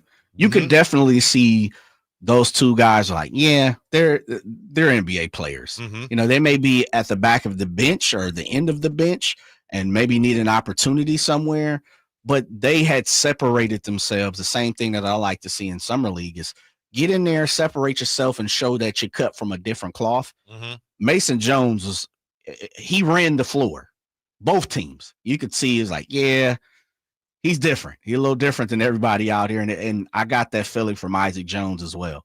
It looks like starting for the Kings here. Okay, who you got, Whitey? I'm up here. Devin Carter's out there. It looks like that's Maxime Reynaud, is it not? It looks like it. We're going with the all white. And I think that's Neat Clifford. Okay. Is that Isaac number Jones 5 with his back to us? That's Isaac Jones, number 3, with his back. That's Mason. Yeah. So Mason, Devin Carter, Isaac Jones with some goggles. Is that Mason Jones with Isaac Jones with the goggles on, baby? He's got the snow patrols? What has he got on his face? Oh, I'm not sure what that is. Is it goggles or is that a protector? Yeah, what is that? A breathing tape. I can't see what that is on his face yet. They haven't zoomed in on it. Is that Maxime Reynaud? Boxing out there. Oh, Orlando's leading 3-0. It's over. Oh, right. This is the worst summer league ever. Orlando comes down, nails a 3. Yeah. Devin Carter brings it across. It is. Yeah, it is. Reynaud. Yeah. Dribble ahead. DHO. Yes, sir. Clifford. And Mason Jones for 3. My boy. I told you. MVP. He's the MVP of the Summer League. Guaranteed. Mark it down now. Mason Jones, is the MVP of the summer league, and the Kings are winning it. I'm telling you, 80-1. Get to it before this game is over with. You know how you can tell you're watching the Kings? They don't have a stop yet. Oh, oh man, I'm sorry. Why are you negative about the situation? I didn't know my microphone was on. Okay. Yeah. So I'm pretty sure I'm not really supposed to do what I was just doing there. Ooh, yeah. Nice left-handed. Yeah. Good shot. Right now. Here's Dang Deal, Jay, on what's going on in West Sacramento. And this is not taking shots at anybody or a commentary on what's going on. It comes down to this interesting piece in the Bee today. And the Bee is asking what people in Sacramento, the people who have the wherewithal to actually increase Sacramento's chances to get a team, what are they going to do about it? It comes down to this. This is from the Bee. Who would pay? In Oregon, they've got the Portland Diamond Project that's been rallying support to bring an expansion team to the city for years. Okay. For years they've been working on this, and we've talked about this. Oregon recently passed a bill that would authorize up to $800 million to help finance a stadium. Yeah. The city or the state. Who was that? Yeah, it's the state. The state. Okay. Yeah. You got in Tennessee, and they are considered almost a lock to get Nashville. a team. Yeah. Music City Baseball's been working to bring a team to Nashville since 2019. Director of the Warsaw Sports Business Center at the University of Oregon says there are groups that have names that are talking about this in other cities. And then you've got this from Matt McDonald, lifelong A's fan, lobbyist for the California Apartment Association, former consultant for the Coliseum City Project. He said Sacramento lacks clear vision. Says somebody has to throw down the gauntlet and say it will be here. The rest of the city would have something to rally behind. Again, that's Matt McDonald. And obviously no one right now necessarily wants to take on the risk that would come with that. But from people that are experts on how these things work, that's where we're behind. We're behind Sacramento in two areas. One, some of these cities, specifically Portland and Nashville, they've been working on this for a long time. Yeah. So they're well further down the road on stadium plans and things like that. And we don't have a stadium plan. Now, maybe if the A's are going to be here a few years, maybe it's not urgent. But at some point, we're going to have some sort of plan to build a baseball stadium, to even have a shot at a team. And someone's going to have to take the lead on whatever it's going to be. Maybe you, Jay, maybe you should take the lead on, Sacramento Baseball Project or whatever it's going to be called. Gotcha. Yeah. And I'm not saying that we should criticize anybody for not doing that yet. I'm just saying the reality of it, the rules of the game essentially are at some point for us to have a shot, someone's going to have to jump in with both feet and take that bull by the horns. Yeah, it's interesting, Whitey, because I hadn't thought about that. And I'll take a step back, 6, 7, 8 years ago here.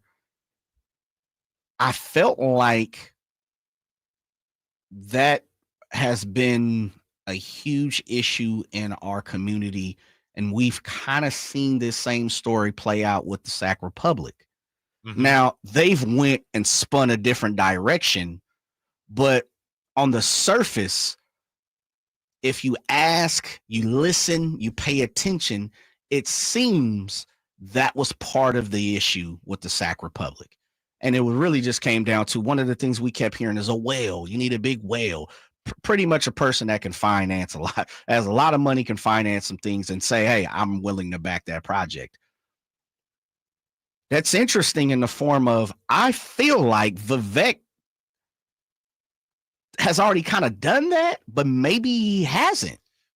Maybe he hasn't. And I've heard that there are discussions ongoing, which will surprise nobody. Right. People are working on this type of thing, but you don't want to tip your hand. You don't want to come up with, we're working on this. What do you have? Well, we don't really have anything. That doesn't do anybody any good. So I'm sure there are discussions that are going on, and maybe at some point here, end of this season or maybe next year, I'm sure we're going to hear something about some kind of plan, because obviously the people, the power brokers know that. So I'm sure it's being worked on. It's just a matter of whether they can come up with a plan that is feasible and one that can be competitive with what some of the other cities are doing. And I think a caller or a text or someone on the chat yesterday said, don't be surprised if you see one out by the airport. Yeah. Knowing where we know where the new arena for Sac Republic is going, where would you like to see that new plane, I guess, arise? Like, where do you think we can put that stadium? The thing about the airport area is there's nothing out there. Yeah, that's too right? damn deep. Yeah, I'm with you. It's a ways to go. Yeah. But the way teams And I live in the Thomas. Yeah. Okay. Yeah. The way teams do it now, and I think the Braves have done this. You know, it used to be we got to put the park downtown because then we got everything around it. And now teams come in like, well, wherever we put the park, we'll just build everything around it. Exactly. We'll build the village around it. So that's something to consider. It's just a little far out. I mean, it is. it is for. And the soccer stadium is such a great site. Yeah, it is. And I mean, smack dab in the middle. It's Midtown, right? For the most part. So right. I don't know. I don't know where you could. Listen, there's plenty of places. We see Casino and Elk Grove throwing up a brand new facilities and, you know, parking and all that type of stuff. Sky River. And it's just so many spots that you could build in Sacramento. We have quite a bit of land, obviously, talking about the airport. And I don't know the last time you've been out there, Whitey. I mean, the neighborhoods and communities are being built over Elkhorn. And I mean, it's expanding out there, right? Mm-hmm. And so there's opportunity for sure there. It'd be interesting to see where they would want the plan. And I also thought the nostalgia of the Kings Health, Sutter Health Park, the nostalgia of being able to just kind of more or less walk from each other, you know, has something to it. Mm-hmm. There's something to it. Definitely. Now, I don't know where, you know, I'm not on the planning. I'm not in the zoning committee here in Sacramento. I should be, though. I don't know where you would want to put that out, but I do think someone definitely does have to come grab the bull by the horns. I'm with you on that. And that's interesting to hear that. Who wrote that? I have to double check on that. Yeah. I believe it was a woman wrote that piece today. Okay. I'll get that information. No worries. I'm just, trying to get a little more information on it. Mm-hmm. I just want to tell you that, let's see, Maxime Reynaud. He balling. He's 4 for 4. Balling, baby. Yeah. I looked up and saw 3 shots go in. He's got 11 points, Jay. And the Kings had 14. In 428. He's starting. It's over with. He's the 4. Yes. Yeah, okay. Yeah.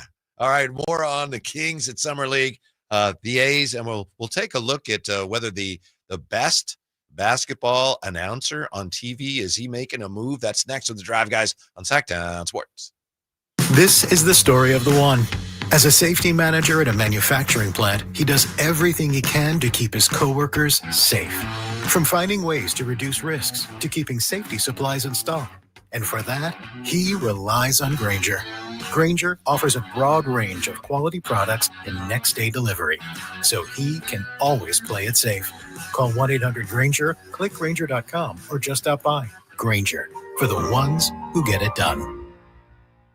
Ready to order? Yes. We're earning unlimited 3% cash back on dining and entertainment with the Capital One Saver Card, so let's just get one of everything. Everything? Fire everything. The Capital One Saver Card is at table 27, and they're earning unlimited 3% cash back. Yes, chef!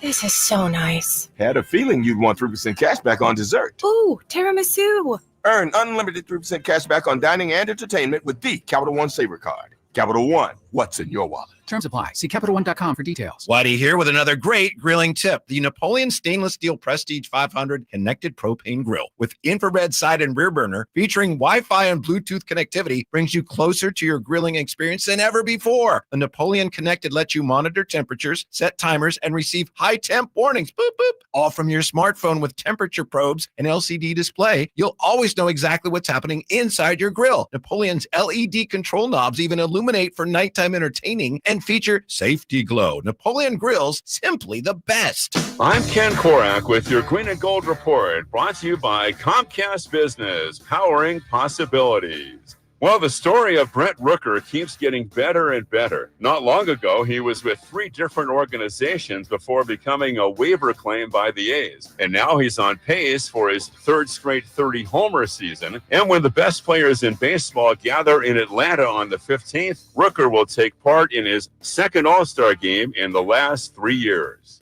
Comcast Business helps turn today's small businesses into engines of modern business.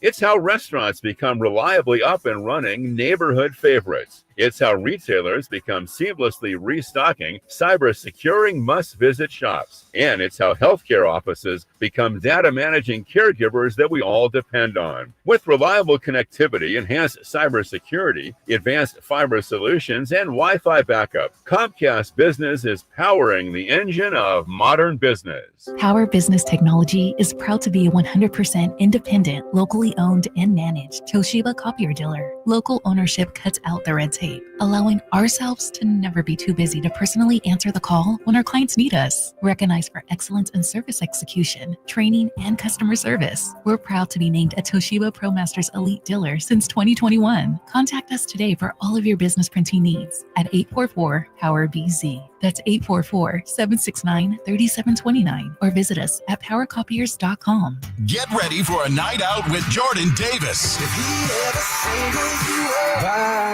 It's Country in the Park 2, Saturday, September 13th at Cal Expo. Along with the special guests Mitchell Tenpenny, Locash, Vincent Mason, and Averyana. Make it a family day out with food trucks, games, dancing, and more. Saturday, September 13th at Cal Expo. Sponsored by Trex Racing Cage, Chicken Fingers, and Naturewood Home Furnishings. Tickets at catpfest.com. And we're back live during a Flex Alert. Dialed in on the thermostat. Oh, we're pre-cooling before 4 p.m., folks. And that's the end of the third. Time to set it back to 78 from 4 to 9 p.m. Clutch move by the home team. What's the game plan from here on out? Laundry? Not today. Dishwasher? Sidelined. What a performance by Team California. The power truly is ours. During a Flex Alert, pre-cool, power down, and let's beat the heat together.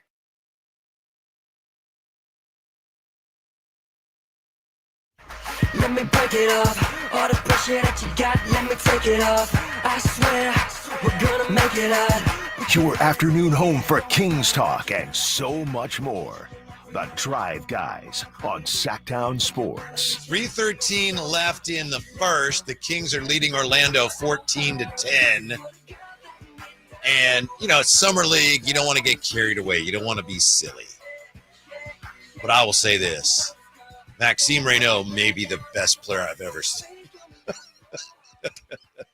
Maxime Reynaud is he's off to a good start. He might be the best player I've ever seen, Jerry. He may be the greatest. Already? Yeah, at 5 minutes and 40 seconds of work. Professional career. Reynaud, 4 for 4, 1 for 1 from the three-point line, made a couple of free throws, 2 rebounds, a steal, 11 points. I got this text a moment ago. He's everywhere. Yes, he's the greatest. Jerry Reynolds says, Nowitzki, who?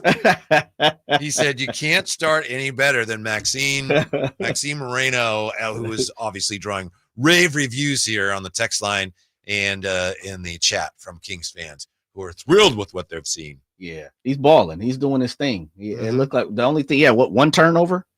Did he That's the only thing as a turnover or no?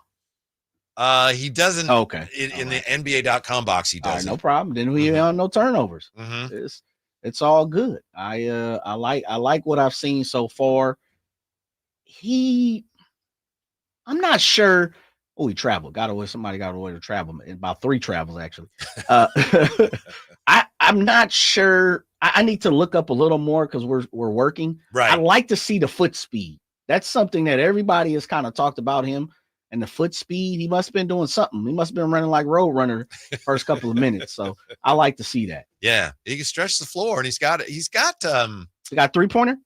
Yeah. Okay. Yeah, and he's got some creativity around the rim. Okay. Don't misunderstand me. I'm not saying he's Julius Erving or anything, Right, but I mean right. he does have a variety of shots at the rim. Had a little one-handed push earlier. So yeah, first summer league game, but. It might be premature to say it, but I'm going to go with that. Maxime Reynaud is the best player I've ever seen in my life. Stamp it now. Lou Alcindor who? Kareem who? Yeah. Neat Clifford 0 for 2. Mason Jones 1 for 3. Daniel Bacho 1 for 2. So that's definitely the story so far. Minute 10 left in quarter 1. Kings leading Orlando, and Maxime Reynaud is drawing gasps from the crowd. We might have to. He really is like, woo. Like Jerry said, you can't do much better. Are you? As a source told you, he's got a gasp in the arena, or what? Yes. Ooh. Take my breath away. Yeah. So a good start for what that's worth for Maxime Reynaud. Kevin Harlan. Ooh. Yeah, yes. Ooh la la. Somebody says Je suis Maxime Reynaud, which I don't know. Do you speak French? Does that mean je m'appelle Jay. Maxime Reynaud's a cheeseburger? I'm not sure what that means. Probably not that. Kevin Harlan is moving to Amazon Prime Video. Isn't that great? He's tremendous. Deal was signed in May, believed to be for 3 years. So he joins Amazon after calling the NBA for Turner Sports from 96 through 2025. Also, Brent Barry has signed with Amazon as a game analyst with the NBA moving to Amazon Prime. So let's see here. Among those added by Amazon Prime Video are play-by-play announcers Ian Eagle. Love Ian. He loves being on the show. Yeah, There's no way around it. Not only just friend of the show, he loves the show. Family of the show. Yeah. Great guy. Michael Grady. And then the analysts include Minnesota Timberwolves. He's been friend of the show. That's right. We've had him on too. Mm-hmm. Blake Griffin, Steve Nash, Dirk Nowitzki, Candace Parker, Stan Van Gundy, and Dwayne Wade. More analyst hires are expected. Cassidy Hubbarth will be Amazon's #1 sideline reporter. Taylor Rooks will host a studio show. This all according to The Athletic. The one I'm really most interested in hearing is Blake Griffin because, he's dabbled in comedy. He's a really smart guy. And obviously, his career didn't end well because of injury, but he was an outstanding player. So I think he's got a lot of potential to be a really good analyst, but we'll see. It's interesting. I don't know. Blake is that's an interesting choice. When I saw it pop up, then did you say Brent Barry too? Yes. Yeah, Brent Barry was in there too. That was another one. I was like, okay, I see Brent Barry jumping back into the seat. He has done some broadcasting, Yes. Turner Sports and NBA TV. A while ago, But it was a long time ago. I don't actually know that I remember that. Yeah, it was a while ago because remember that he jumped into San Antonio's front office and doing some stuff there. Yes. But I remember a while ago he did it. I mean, when I say a while ago, we're talking 2010-ish, around that time, like when I kind of started in radio. But the Iron Eagle, Kevin Harlan's one of the best to do it. Yeah, no doubt about it. Mm-hmm. When I talk about play-by-play and analyst, I think we've had this conversation. It's to your subjection, right? It depends on who you like and whatever you do. But I do think the Kevin Harlan's, the Iron Eagles of the world, those guys are universal. More times than not, they have a high percentage of support. And so when you got guys like that at the helm, it's all for it. Michael Grady he's been around Timberwolves, been around play-by-play for a while, but NBA nationally, he's kind of taking the next step. I will say this, Eric Collins, for my money, he does the Hornets. He's the play-by-play for the Hornets. Jay is such with a Dale Hornets Curry. honk. Man, no, seriously. I love Aaron Collins' calls because I am an excitable type guy. So I like when my play-by-play gets excited. I like Gus Johnson. I know he's not for everybody, but I love the fact that Gus it could be it could be a 4-yard pitch, and if someone makes a spin, Gus is just like you talk about Maxime Reynaud. He's the greatest ever. I heard that a few years ago, a professional sports team in this town actually reached out to him about becoming their play-by-play guy. Really? I don't know that he was interested at all. Yeah. Maybe he wasn't, but that's what I heard from a pretty good source. Okay, sources have told you. Yeah. A source, pretty good source. Okay. Yeah. By the way, I thought I saw Dell Curry. Yeah, Dell's on there too. Yeah, he's on there. I mean, you just basically moving the Charlotte Hornets team over to national. That's all our country needs. Yep, right now. absolutely. Yeah. Well, at least they'll be able to see some winning basketball in one form or fashion. What I like about Harlan and Mike Breen is they don't get in the way of it. They take a back seat to the action. The action is what comes first, but they do such a great job of describing it, and they describe it with such enthusiasm that they actually elevate it. It's not about them, but they do a great job of helping you appreciate what's going on. Yeah. It's a real gift. It is, no doubt about it. And it takes time. You have to be around it. You have to know what you're doing, when it comes to that. And they are legends at this point. Kevin Harlan, Iron Eagle, Hall of Fame legends. They've done it for a long time, and there's a reason why they continue to keep getting, as you said, escalated and elevated into other positions, even though they've been national for a long time. Maxime Reynaud has not re-entered the game yet. When he Fired, does, man. We'll break in whatever's going on. We'll get you the stinger and more from the Kings Summer League opener. End of the first, they're up 21-12. It's the Drive Guys on Sacktown Sports. This is the story of the one. As a safety manager at a manufacturing plant, he does everything he can to keep his coworkers safe. From finding ways to reduce risks to keeping safety supplies in stock. And for that, he relies on Grainger. Grainger offers a broad range of quality products and next-day delivery, so he can always play it safe.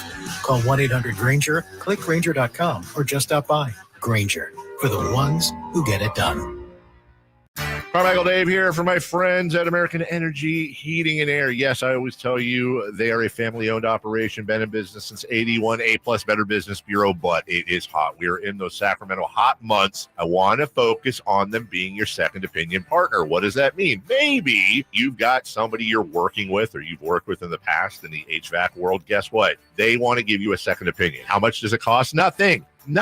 You call them up and say, hey, can I get a second opinion on this deal? They come out and they either say, wow, that's a great deal, you should feel better about that. Or they say, we can beat that price. And usually they're going to beat it by a lot. Guess what? You just saved money and it didn't cost you anything to find out. It's a no-lose situation. Go with a trusted company. American Energy, 916-520-9990. That's 916-520-9990 or AmericanEnergyAir.com. Jingle Singers, take it away. Call 916-520-9990 now. This summer, the heat keeps coming on the Sacktown Sports Live events calendar.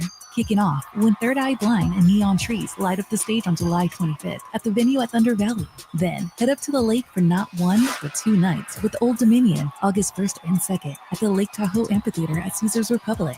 And come right back up August 17th for Glass Animals. On August 21st, flash back to your favorite decade with Lost 80s Rewind featuring Flock of Seagulls at Thunder Valley Resort and Casino. Then get weird with the one and only Weird Al Yankovic live at the Lake Tahoe Amphitheater at Caesars Republic on August 24th. On August 29th, Japanese Breakfast takes the stage at the all-new Channel 24 music venue in downtown Sacramento. And don't miss the legendary Darius Rucker bringing the country heat to the Lake Tahoe Amphitheater at Caesars Republic on September 13th. For tickets and more details, keep it right here on Sacktown Sports or visit sacktownsports.com.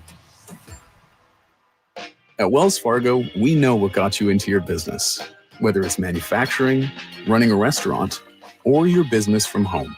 What you didn't get into your business for was banking. But luckily, Wells Fargo offers business checking, payments, and lending all in one place, in your neighborhood and on our app, so you can focus on doing what you love. Wells Fargo. You're good at business. We're good at business banking. Learn more at wellsfargo.com/business. Terms apply. Wells Fargo Bank and a member FDIC. Get ready to leap tall buildings in a single bound as DC Comics' Superman, the IMAX experience, flies onto the Esquire IMAX Theater 6-story screen in downtown Sacramento. No matter what you do to me, Luther, your plans won't work. The Man of Steel is back. It's the beginning of a whole new adventure for Clark Kent. Grab the family and experience Superman's new epic adventure filled with hope. Get your reserved seats today at IMAX.com/Sacramento. Hey, buddy. Eyes up here. Superman, the IMAX experience, playing this week on the largest screen in Sacramento, the Esquire IMAX Theater. With 25 award-winning years in Northern California, Ashton & Price is your local injury law firm. Pro attorney tip: if a firm presents as local but they're in LA, red flag. If your first consultation is not with a lawyer, big red flag. At Ashton & Price, your first consult is with a local attorney, and if serious injury prevents travel, a lawyer will come to you. Still not enough? George Washington's my uncle. At Ashton & Price, no red flags, just red, white, and blue. Remember, for the best advice, don't think twice. Call Ashton & Price. If you're 55 or older and into that whole saving money thing, T-Mobile has an exclusive phone and internet bundle just for you. Right now, get 2 unlimited phone lines plus 5G home internet for just $30 each per month with autopay, plus taxes and fees. And with 5G home internet, setup is easy with just 1 cord and no technician needed, which is great if you're also into that whole keeping it simple thing. Switch now and experience the best mobile network in the U.S. Visit your local store to start saving. T-Mobile, it's better over here. Based on analysis by Ookla of speed test intelligence data Q4 2024 to Q1 2025. Ookla trademarks used under license. Unlimited on our network. Customers on voice plan may notice speeds lower than other customers and further reduction if using more than 50 gigs a month due to data prioritization. Video streams and SD on this plan. Home internet pricing after $20 a monthly bill credit plus $5 per line without autopay. Debit or bank account required. See 5G device coverage and access details at T-Mobile.com. KHD1 Sacramento, KYMX HD3 Sacramento. From the Power Business Technology Toshiba Studios. Sacktown Sports, 1140.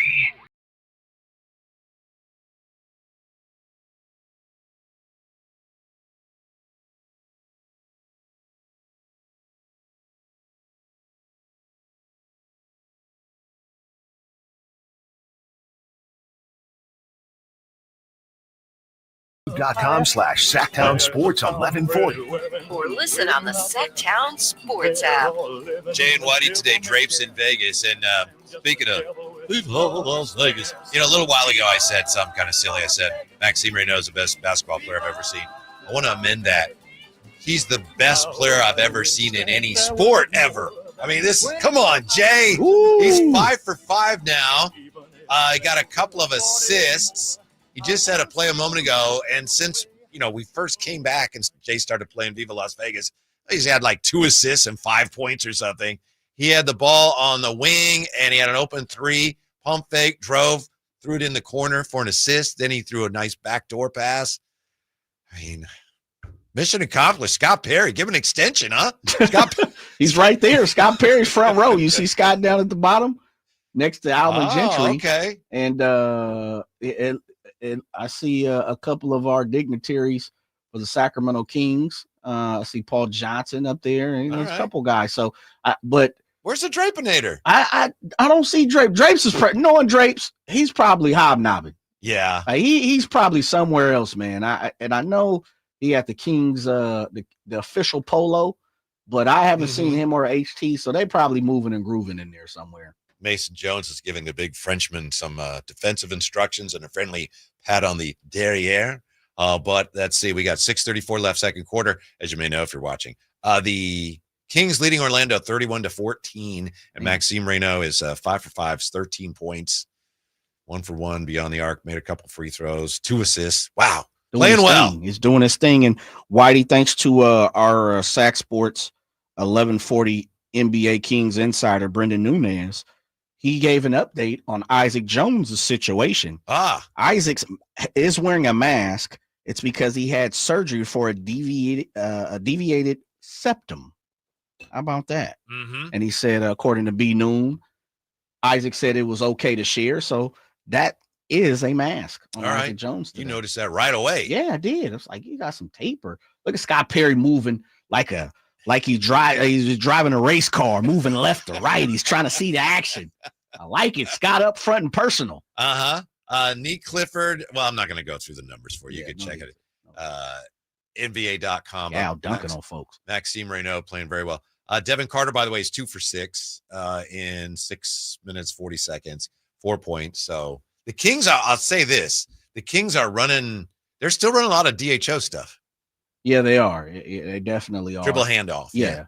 You can see the movement. I will say this, and I was listening to the programming in between the commercial. Got my guy Greg Anthony on, and Greg was talking about the defensive intensity that the Kings are playing with, and he was saying something of the sorts of he likes the movement, and it every bucket is hard to get for Orlando right now. Nothing is coming easy. So looks like they're gonna be pushing that defensive intensity. Yeah, picking up full court. Mm-hmm. Get off me, fella. Man. Yeah, that's why that was my point. I mentioned that Zach LaVine was on with Monty Poole, and he talked about ground zero, fresh start. But this is kind of ground zero for the whole new regime, and so it's interesting to see how some of the things that Scott Perry and Doug Christie have talked about. Will we see evidence of them in this game, in this summer league game? And it looks like so far we are, as far as what the principles Scott Perry is hoping this culture is built on. It's just summer league. I know it doesn't guarantee anything, but it's just interesting to see it come together before our very eyes. This new direction for the franchise. Yeah, if nothing else, it may be you go get the type of players that's not going to back down and give it to you. Give you their all as much as possible. Be in your face, be a pest, mosquito. Yeah. And bring that toughness. So Mhm. we've heard that. He's got 6 core principles that Scott Perry has dropped just about every press conference in some form or fashion. It looks like the caliber and the type of player they may be hunting for it is a little different than what we have come to know. And again, it's first quarter of summer league. Yeah. Yeah. Here's where I see things on a collision course potentially. You've got this commitment. It's been stated. These are the types of players that we're looking for: intensity, defensive presence. You've also, when you look at your roster, you've got Zach LaVine and you've got DeMar DeRozan. And intensity and defensive presence are not the first things that come to mind when I think of them. And they're very accomplished players. And I wonder if it's going to be tricky, and maybe it won't be, but how you continue going forward with building a culture based on those things when 2 of your best players are really not that type of player. Can they embrace it just enough to make it work? Or is that going to be an issue going forward, Jay? I don't pretend to know the answer, but I do see it as like one of those things is not like the other. Right. And I can understand the befuddledness of where you're coming from. I guess my hope, and this is just a wild guess at the situation. My hope is you can have a player or 2 or 3 on a 15-man roster who doesn't have to fit your makeup.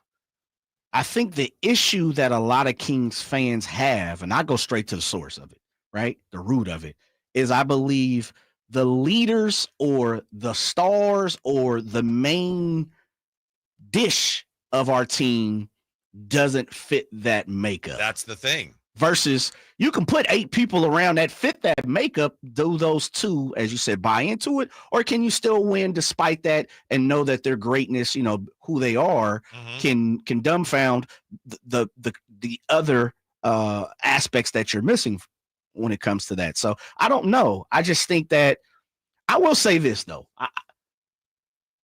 I'm not sure if Zach LaVine doesn't fit some of those things. It's not for me to say. There have been whispers of some things that had caused Zach LaVine at the back end of the season for him not to kind of be the Zach LaVine I think that NBA circles have come to know. It's a given. But it's for Zach to tell those things. And if he doesn't, it doesn't. But I'm not sure, and this is just my guess. I 100% do not know. I believe we didn't get the full cup of who Zach LaVine was at the end of last year. I think he's going to come in this year and be a little bit different. When I go back and look at Zach LaVine at the height of who he is, he's intense. No doubt about it. And if he's not the get in your face, but the one thing he is, he's a competitor. And the other part about it is he's so athletic that sometimes it comes across like, damn, he's balling. Like he takes it to another level because of his play. I don't know if he's the type of guy that's going to buckle down on defense. I'm not sure DeMar is either. They've kind of shown that they probably aren't those guys. But I believe if you put enough people around them, you may be able to figure it out. Yeah, the key to me is the point you made, that whatever franchise, whatever culture you're trying to instill in your franchise, your best players have to embrace it. I mean, we've seen that with Tim Duncan in San Antonio and Pop yelling at everybody, and he was as hard on Tim Duncan as everybody else, and Tim Duncan's like, okay, that sets the tone for everybody. I've mentioned this before. We saw this, with the Warriors, strength in numbers. Well, okay, you had Andre Iguodala. Hey, we want you to come off the bench. All right, I'll do that for the good of the team. Wow. Well, he's doing it, so I got to buy in. I mean, he's Andre Iguodala. So it could be an issue if you don't have a buy-in. Now, that's different than just not being capable of it. I think you're right.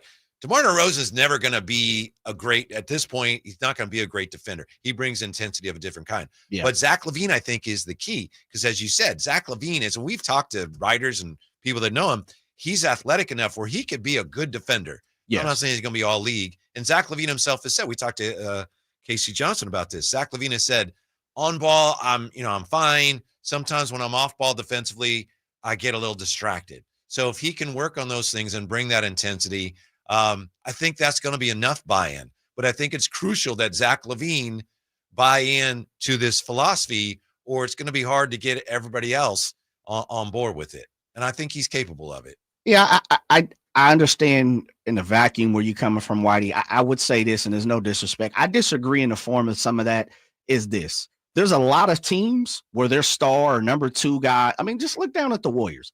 Steph Curry will never be considered a great defender. I think he is a decent team defender. But the one thing about him is he's a competitor, no doubt about it. He's not backing down. I see the same thing as Zach LaVine. Now, what pushes the next level is, and this is where I'm saying, there have been plenty of people. We can go back to the beginning, the Festus, the David West, the Sean Livingston. There's so many people that they have put around, Bogut. So many people that they've put around the Steph Currys of the team, the Jordan Pooles of the team. Even Kevon Looney's not intense at all. He seems like the most quietest, who gives a damn type player anyway. But no one is questioning those things. It's toughness. He gets rebounds. All these different things. I have a tough time where people continue to talk about Zach LaVine not being tough, or not being competitive, or not being able to play defense. Well, guess what? We're the other 4 guys. Mm-hmm. And so I think and that's why I say this just me. I think if you put enough people around him and DeMar, I know we're talking about 2 of your 5, you have an opportunity. I think people can win that way. Mm-hmm. The difference is the Warriors culture, they didn't necessarily base it so much on the things that Scott Perry says he wants to build a culture on here. So Steph Curry bought into the whole, strength in numbers. He was a team player. That was what their culture was based on. They were a good defensive team. But I mentioned the toughness because that's Scott Perry and Doug have made it clear. This is what we're building on here. So that's why I think it's more an issue with this team than maybe it was with that team. But I do agree with you as I think about it and as we talk about it. I think Zach LaVine is capable, but I think it is crucial that he buys into that because he's one of your best. Domas, not a great defender, but he works as hard as you can on defense. Yeah, no and doubt he's about tough. Yeah. So you get Zach LaVine on board with that, and that goes a long ways towards the rest of the guys down the roster. They look up at Zach making what he's making. If he's doing it, then we're all going to have to do it. That's important. Yeah, I and get he's it. Capable. Yeah, he definitely is. There's something to be said there. It's a interesting dichotomy that the Kings find themselves in because really this is probably a 3-headed team with Domas, DeRozan, and Zach LaVine, and then everyone else. I think Malik is definitely the locker room leader. He's shown that he's probably the heart and soul of this squad. So if you want to call it a 4-man movement, just because he seems to be the most vocal from the outside looking in, it's interesting, because I question myself, and I go back to when Draymond stomped on Domantas Sabonis. Different game, a lot more money. You look at the 80s and 90s and you hear people, oh man, I'd have went over there and clotheslined him. Okay, cool. No disrespect. I probably would have went over there and clotheslined. Somebody have to do something. But that's it. Yeah. And so that's where the toughness and the intensity, that is a different level. And for me, as someone says, was Bibby and Peja great defensive players? No, not really. But the thing is, and that's where I'm coming to, is you had people around them that substituted for them, that was over the top with that. Mm-hmm. Like just furious. Bobby Jackson and Doug Christie were furious to the point of, hell no, that's not going to happen. Right. It's never going to happen on my watch. To this day, DC Coach Christie talks like, man, he talks about stuff. We had conversations. He's like, I wish a person would. That's the type of people you have to have around Zach. And it's not so much he buying in, it's protect his ass too, though. Yeah. And that's my thing is we got to, at some point, and this is what Drapes talks about, and I got to give him credit. As much as we question Zach, because he's the person making $48 million, I get it. We question DeMar. Sometimes we question Sabonis. It's happened this past summer. Sure. There's a lot of other people that I got to answer some questions that's getting by. They are. And that's why I say it's time to start having conversations about Keegan. It's time to start having conversations about, like, Schroeder to me is the type of person, oh, you going to get at Zach? Watch what I do. Mm-hmm. And that's why I'm saying you can go about winning that way because people have. Right. But again, I'm not saying every team has to have the same philosophy when it comes to their culture, but this team has stated that toughness and a defensive presence are what they want to build on. The Kings, the Weber Kings, they were not a great defensive team. That's not what they were built on. Right. So I'm not saying every team has to be tough and defensive minded, but I do think, understand your point, and I agree with you. But whatever is your stated objective as a team, your best players have to buy in. So that'll be interesting to see. I expect you're right that Zach LaVine will buy in and be more comfortable. And if he sets the tone for you in that end, then you're home. You're scot free. You're home free. Yeah, no doubt about it. Mm-hmm. What's, just so I know, because I like to hear from your opinion, what's buy in to you? What does that mean, buy in? Showing through example, doing it, rather than talking about how great it is. I'll use the same examples I used. Tim Duncan lived it, breathed it, won with it. Iguodala, it's one thing to say, I want to do what's best for the team, but for him to actually, all right, come off the bench, I think that sets tone. Going back, you mentioned Malik. I talked to Malik about this when they were bringing him off the bench. I think that set the tone for that Beam team. It's like, Malik's coming off the bench. Why is he doing that? Because it's best for all of us. He and Mike talked about it. We're good. Wow. King of the Kings. Yeah. And I think Sabonis that year too, he had a broken thumb and he played through it. Those are the things that, the example is more important than what you say. Got you. In my opinion. Yeah. No, I'm wholeheartedly. Show it to me. Don't talk to, don't tell me. Yeah. I'm with you on that.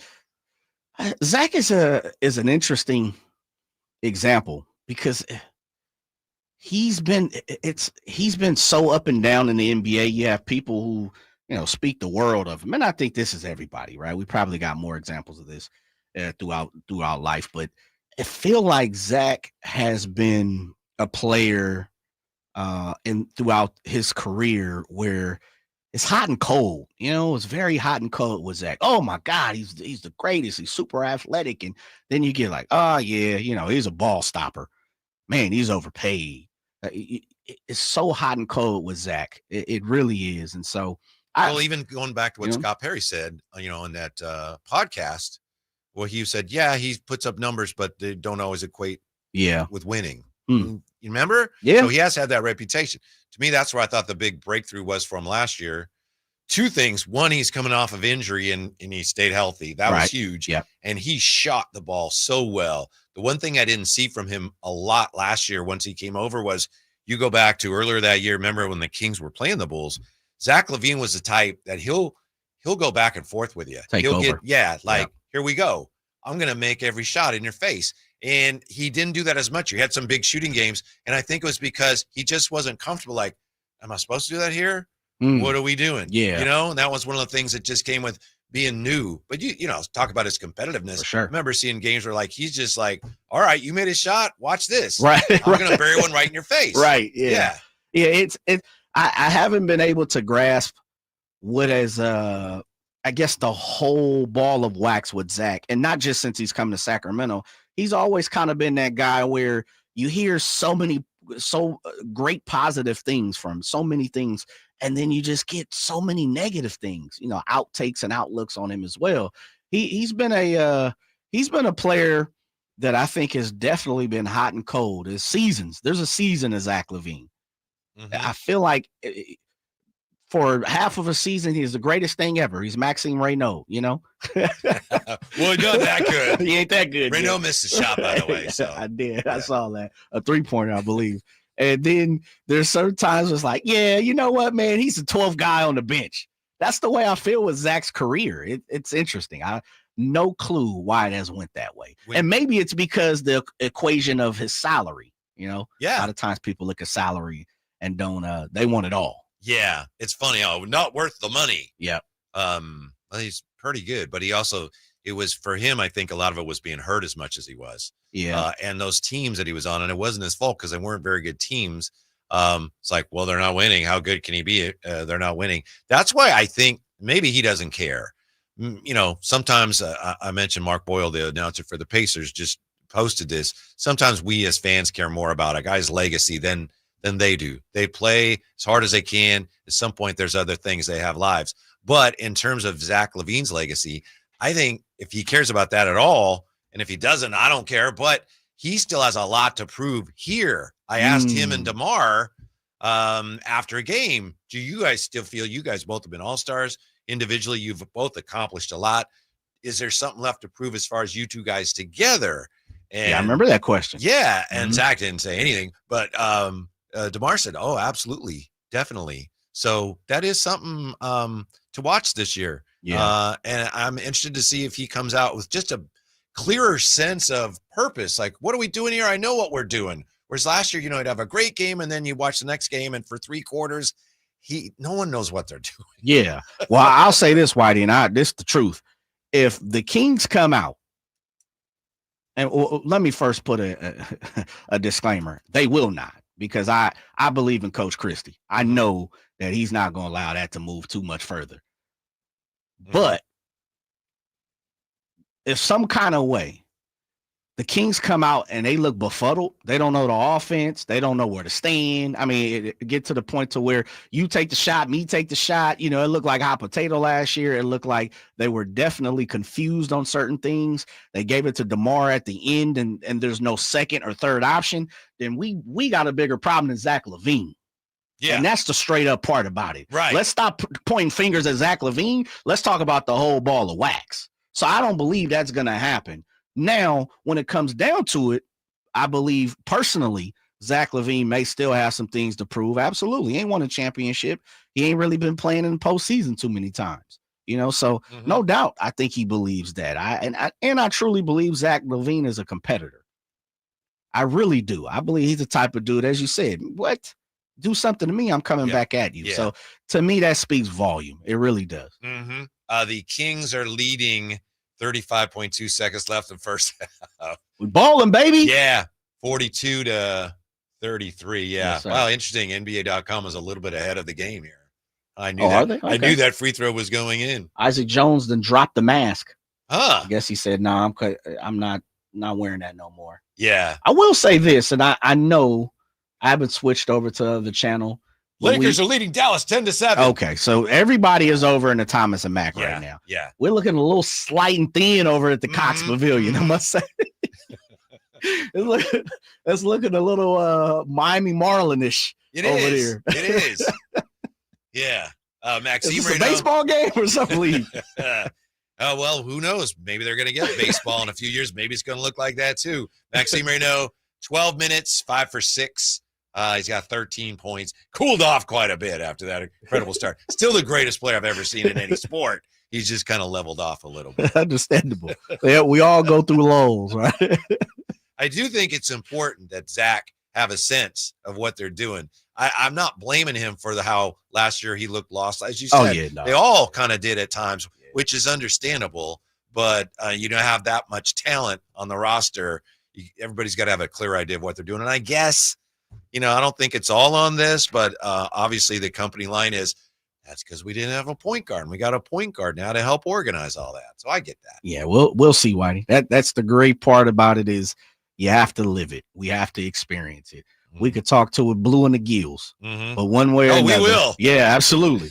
One way or another, DeMar, Zach, Dennis, Domas, and Keegan's probably going to be there 5.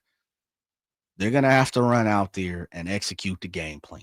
And it damn sure better look a lot smoother, because if not, as you said, the King's kingdom, at this very moment, the patience is thin, very thin, ice thin. And it hasn't frozen. The lake hadn't frozen too much. Right. Some of that ice is so thin, you go out there, kerplunk. You're fishing. You better be careful. Yeah. So I think, Drapes talks about this all the time. In off season, you put someone at the top of the pyramid who seems to be highly respected, great reputation. And as he's talked about the know-how, you put Scott Perry there, you choose a basketball savant like Doug Christie, great basketball mind. It better look different. It needs to look different, because if it doesn't, boy, it's gonna be some thin sledding. Yeah, for sure. Orlando just went zone, and the Kings looked like they'd never seen a zone defense in their life. Put Mason back in the game. Mason to shoot him out of it. Try not to get discouraged here in the first summer league game. We had another rookie extension today in the NBA that begs the question once again, what about Keegan? And we'll look at that when we come back to Sacktown Sports. Staples presents That Was Easy. So the kids' back-to-school lists were extra long. Extra long sounds extra expensive. Staples had everything at amazing prices. Suspiciously amazing if you ask me. Some items were just 25 cents. Plus, as an Easy Rewards member, I got 30% back in points on my kids' school supplies. Jumpin' jellyfish. Your back-to-school budget saved by Staples Easy Button. Staples. That was easy. In-store, online, and on the app. In 719. Exclusions apply. Single use per week up to $60 in points. See app for details. ZipRecruiter is the place. ZipRecruiter is the place for talented teachers, savvy software developers, and master mixologists. ZipRecruiter is the place where you meet all these people and more. That's because ZipRecruiter is the place for job seekers who are looking for new opportunities. In fact, ZipRecruiter helps 10 million people with their job search every day, so you can find the right candidates right away. Try ZipRecruiter for free at ZipRecruiter.com/free. That's ZipRecruiter.com/free. Hot weather's coming. Are you ready for it? Is your HVAC system ready for it? If not, you may need some help.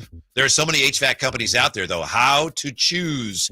We had an issue, as I've told you, during the winter when our heater went down during the coldest days of winter. Friend recommended we check out Lee's Air Plumbing and Heating at leesair.com. That's the way to go. Lee's Air Plumbing and Heating.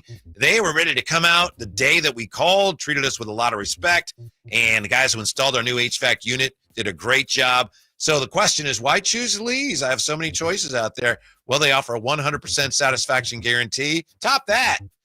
They get 4.8 stars on what I call Google. So a lot of friends recommend them. They've won awards for their service. They've spent more than 40 years serving the Valley's HVAC heating and plumbing needs. You can trust Lee's. That's the biggest deal. Trust them with installation and repair of your AC, furnace, and water heater, plus residential, commercial plumbing repair, commercial HVAC services too. You can find out more at leesair.com. Check on their mission statement. It's all about serving customers and community. And check on their $99 HVAC tune-up service.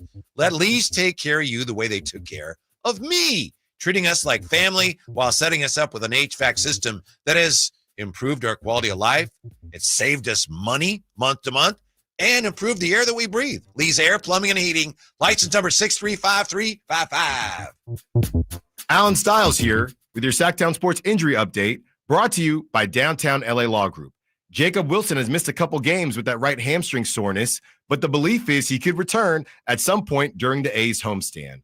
Zach Geloff, out with that stress reaction in his ribs, has played a couple games for the AAA Las Vegas squad and also should be returning during the A's homestand. That was your Sacktown Sports Injury Update, brought to you by Downtown LA Law Group. Hey, I'm Alan Stiles. Have an injury? Call Downtown. Downtown LA Law Group, an injury law firm, has many happy clients in Sacramento and the surrounding areas who have called Downtown. Get paid for your injuries from slip and falls or auto accidents. One of their most recent settlements was $1.5 million for a motorcycle accident. Have you had an auto accident? Call Downtown. Text injury help to 40222. That's injury help to 40222 and visit them at calldowntown.com. Get ready for a night out with Jordan Davis. It's Country in the Park 2, Saturday, September 13th at Cal Expo. Along with special guests Mitchell Tenpenny, Low Cash, Vincent Mason, and Avriana. Make it a family day out with food trucks, games, dancing, and more. Saturday, September 13th at Cal Expo. Sponsored by Trex Racing Canes, Chicken Fingers, and Naturewood Home Furnishings. Tickets at catpfest.com. Whitey here with another great grilling tip. The Napoleon Stainless Steel Prestige 500 Connected Propane Grill with infrared side and rear burner featuring Wi-Fi and Bluetooth connectivity brings you closer to your grilling experience than ever before. The Napoleon Connected lets you monitor temperatures, set timers, and receive high temp warnings. Boop, boop. All from your smartphone with temperature probes and LCD display. You'll always know exactly what's happening inside your grill. Napoleon's LED control knobs even illuminate for nighttime entertaining and feature safety glow. Napoleon grills, simply the best. And we're back live during a Flex Alert. Dialed in on the thermostat. Oh, we're pre-cooling before 4 p.m., folks. And that's the end of the third. Time to set it back to 78 from 4 to 9 p.m. Clutch move by the home team. What's the game plan from here on out? Laundry? Not today. Dishwasher? Sidelined. What a performance by Team California. The power truly is ours. During a Flex Alert, pre-cool, power down, and let's beat the heat together.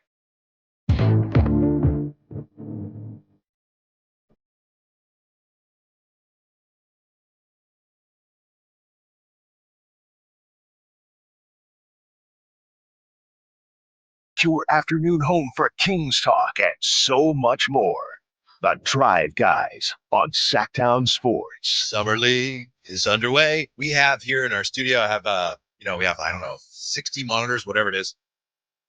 We have next to each other NBA TV showing the Kings game, and then we have ESPN showing the Lakers and the Mavericks. So you got Cooper Flagg. And I'll tell you something, Jay. I know Cooper Flagg was the first pick. He's no Maxime Reynaud. Based on what I've seen here, not even close. I don't know. Thinking Maxine should have won one? Yes. Okay. Hello.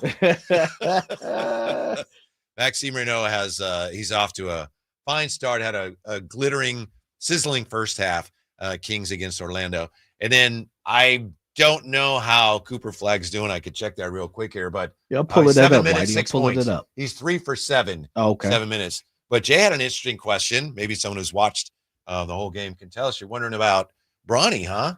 Yeah, I want to know, did he even start for the Lakers? So much was, made about it. Hey, did he even get to start? Because he's not out there. I mean, obviously they're at the end of the first quarter now, but I'd be interested to see if he started. I'm looking over there to see if I see him on, have his warm-up tee off or anything. Look like he still has it on, but he could have put it back on. So, according to this, it was Connect, Baisley, Cole Sweeter, and then Bronny. Yeah, he's 2 for 2. Okay. Started it off guard, according to NBA.com. All right, I was saying he better be starting now. Only played 4:22 and 2 for 2. Well, they haven't played that many minutes still in the first quarter. Yeah, made a couple shots. Made a 3-ball. Did Bronny? All right now. Yeah. He's showing up, Cooper Flagg. He is. Mm-hmm. Yep, young pup. Mm-hmm. You're the rook now. I'm no longer the rook. I no longer have to do the rookie things. Oh, he traveled. Got away with the travel. Missed it. Oh, he tipped it in. Cooper Flagg tipped it in. So there really is Bronny mania or Bronny intrigue anyway. That's a real thing in Summer League. Yeah. People are actually going like, ooh, I want to see Cooper Flagg against Bronny. Is it real? According to Drapes, he's in a facility, and the ticket prices told us that. But is that Bronny or is it just Cooper Flagg? I'm pretty sure it's well, listen, I'll say this. Last year when I was in Vegas for Bronny, all his games that I saw, the 2 games, were both in Thomas and Mack. And 2 caveats, as Drape talked about. When the Lakers play, Thomas and Mack fills up a little more anyway. It's because the Lakers. Yeah. But Bronny brought some people out last year. No doubt about it. It's probably not like it is today, and definitely not like the way the tickets have said, but there was some enthusiasm to come out and see him. Mm-hmm. And now I know I'm pretty sure one of the games I remember he started. I can't remember the other game, but there was, people were there to watch him. No doubt for sure. From NBA.com, they have a list of 15 players to watch at Summer League, and it's alphabetical, but Bronny's on the list. Bronny James is playing in his second Summer League and is showing immense improvement from last season. He scored 10 points against the Heat, which would have been at the California Classic. Mm-hmm. 2 for 5 on 3-pointers, using his athleticism to get downhill, has a defensive presence with rim protection. He's also growing more confident from behind the arc, which makes him a captivating player returning to Las Vegas. So, okay. All right. I'll keep an open mind. I have nothing against Bronny. I resent all the hype, which he's not responsible for. That's not his fault. No, definitely not. It's not. It's who you blame it on? The media, ESPN. Yeah. We have a couple of extensions signed in the NBA. Jay saw this one. Herb Jones, 3 for $68 million, huh? Yeah, 3 for 68, extending him further. His further regime for the Pelicans would take him to the 29-30 season. I'm a huge Herb Jones guy. Yeah. I like what he brings to the table. Me too. Herb Jones now has a total of 5 years, $97 million on his Pelicans deal. Not bad for a second-round pick in the 2021 NBA draft. He's what we call made it. Mm-hmm. He has made it. Yeah. Named to the 23-24 all-defensive first team. As he should have. Uh-huh. He was hurt this past season for a lot of it, right? He played at the beginning, and then what happened? I can't remember. What was it? Was it lower extremities? I'm gonna have to double check that. I want to say some, but I don't want to be wrong. Yeah, shoulder. I thought so. Shoulder labrum injuries. Okay, got you. Uh-huh. So yeah, above the waist extremities. Played only 20 games due to shoulder and labrum injuries. Labrum, I believe you got a labrum in your shoulder, so I think we're talking about the same thing. Then also, as we discussed earlier, as everyone has seen, you got Jalen Williams, Thunder's number 12 overall pick in the 2022 draft, with that big extension with Oklahoma City Thunder. I know you were not crazy about that, Jay. Oh, well, no. Please get your money. I was just, we got so many capologists out here these days who tap in with us on the chat toe and text line and call in about,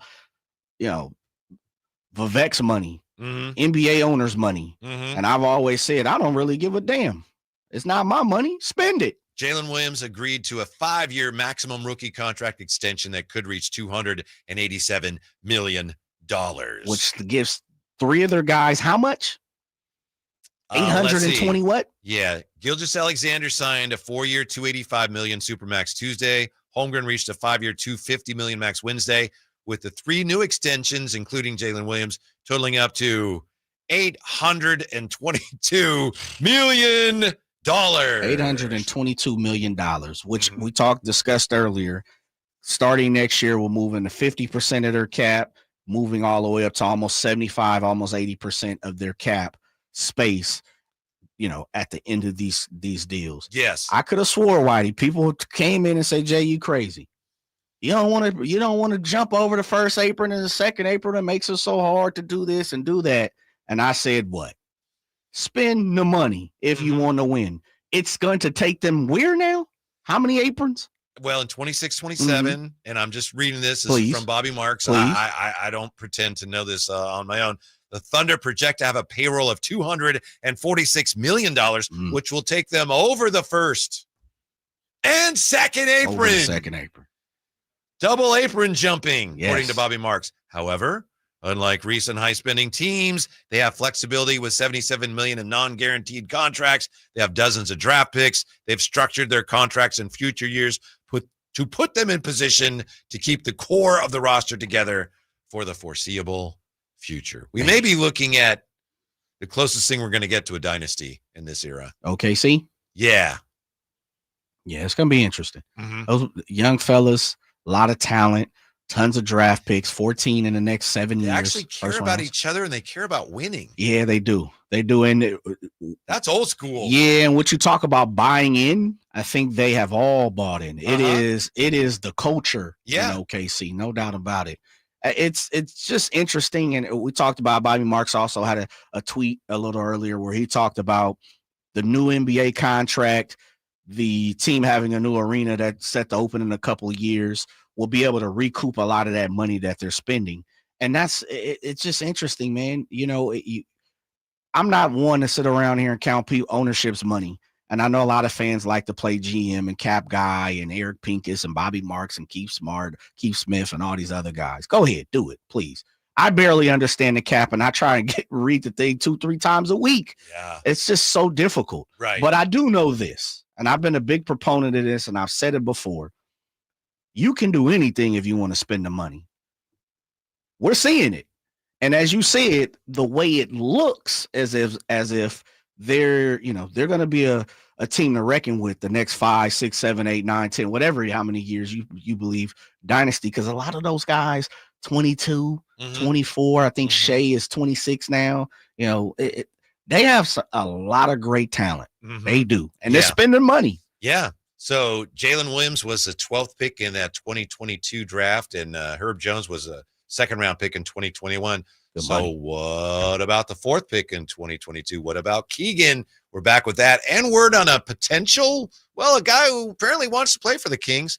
Should they be interested? We're back with that to wrap it up on Sacktown Sports. We just want to have enough money for retirement. And travel to visit our grandchildren. I understand. That's why at Fisher Investments, we start by getting to know each other so I can learn about your family, lifestyle, goals, and needs, allowing us to tailor your portfolio. What about commission-based products? We don't sell those. We're a fiduciary, obligated to act in your best interest. So how do your management fees work? We have a simple management fee based on the value of your portfolio, so we do better when you do better. We appreciate that kind of transparency. We also check in with you regularly to keep you up to date on the markets and your portfolio. What other services do you offer? As a client, you have access to resources on investing, financial planning, estate planning, Social Security, Medicare, and more. Wow, it sounds like Fisher Investments has everything we need. At Fisher Investments, we're clearly different. Learn more at FisherInvestments.com. Investing in securities involves the risk of loss. ZipRecruiter is the place. ZipRecruiter is the place for talented teachers, savvy software developers, and master mixologists. ZipRecruiter is the place where you meet all these people and more. That's because ZipRecruiter is the place for job seekers who are looking for new opportunities. In fact, ZipRecruiter helps 10 million people with their job search every day, so you can find the right candidates right away. Try ZipRecruiter for free at ZipRecruiter.com/free. That's ZipRecruiter.com/free. This summer with Kohl's, you can rack up the compliments. Like, where'd you get that dress? Tell me all your makeup secrets. Or, ooh, my husband needs that polo in every color. Because Kohl's has what you need. Cute dresses, Sephora essentials, stylish polos, comfy kids clothes, and more. Plus, take 20% off some of your faves. Yep, cue the compliments with Kohl's. Select styles, some exclusions apply. Offer ends July 20th. Coupons and Kohl's Cash do not apply to Sephora. See store or Kohls.com for details. Hey everyone, it's Kyle Draper here. If you're in the market for a new car, let me tell you about my experience with Mercedes-Benz of Stockton. From the moment I walked into their state-of-the-art showroom, I knew I was making the right choice. There was no pressure from the sales staff, and if I'm being honest, I felt like a kid in a candy store. I settled on the all-electric EQS SUV, and let me tell you why. First of all, the comfort. After a long day at work, I actually look forward to being in my car. It has several different massage settings, including my favorite, hot relaxing back. Plus, the seat heating and cooling features are perfect for the hot summer or those chilly mornings. Mercedes-Benz has the reputation of making the finest cars in the world. Now it's your turn to experience what I already know. Mercedes-Benz of Stockton is the best car buying experience you'll ever have. They're just a short drive down I-5, or you can shop online anytime at mbofstockton.com. That's mbofstockton.com, and tell them Drape sent you. The Hagen Oaks Cutting Edge Putter Fitting Studio offers you more technology, more choices, and more service. Hagen Oaks wants to be your go-to total golf game fitter. With $30,000 worth of state-of-the-art technology ready for your fitting, Hagen Oaks will help you make your best putting stroke while finding the best putter design, shape, hosel, length, and loft for your game. Schedule your fitting at the Hagen Oaks Player Performance Studio by calling 916-808-2531. That's 808-2531 for more. Hi, Zoe Saldana. Welcome to T-Mobile. Here's your new iPhone 16 Pro on us. Thanks. And here's my old phone to trade in. You don't need a trade-in. When you switch to T-Mobile, we'll give you a new iPhone 16 Pro. Plus, we'll help you pay off your old phone up to $800, and you still get to keep it. There's always a trade-in. Not right now at T-Mobile. I feel like I have to give you something in return for karma. That's okay. I don't really have much in my purse. Oh, let's see. Hand sanitizer. It's lavender. I'm good. Seriously. Let me check this pocket. Oh, mints? really, I'm fine. Oh, I have raisins. I'm a mom. Wait 1 sec. I've got cupcakes in the car. It's our best iPhone offer ever. Switch to T-Mobile. Get a new iPhone 16 Pro with Apple Intelligence on us. No trade-in needed. We'll even pay off your phone up to $800. With 24 monthly bill credits, new line, $100 plus a month, and experience beyond finance agreement, $999.99 and qualifying for it. For well qualified, plus tax and $10 connection charge. Pay off via virtual prepaid card below 15 days. Credits end and balance due if you pay off early or cancel. See T-Mobile.com.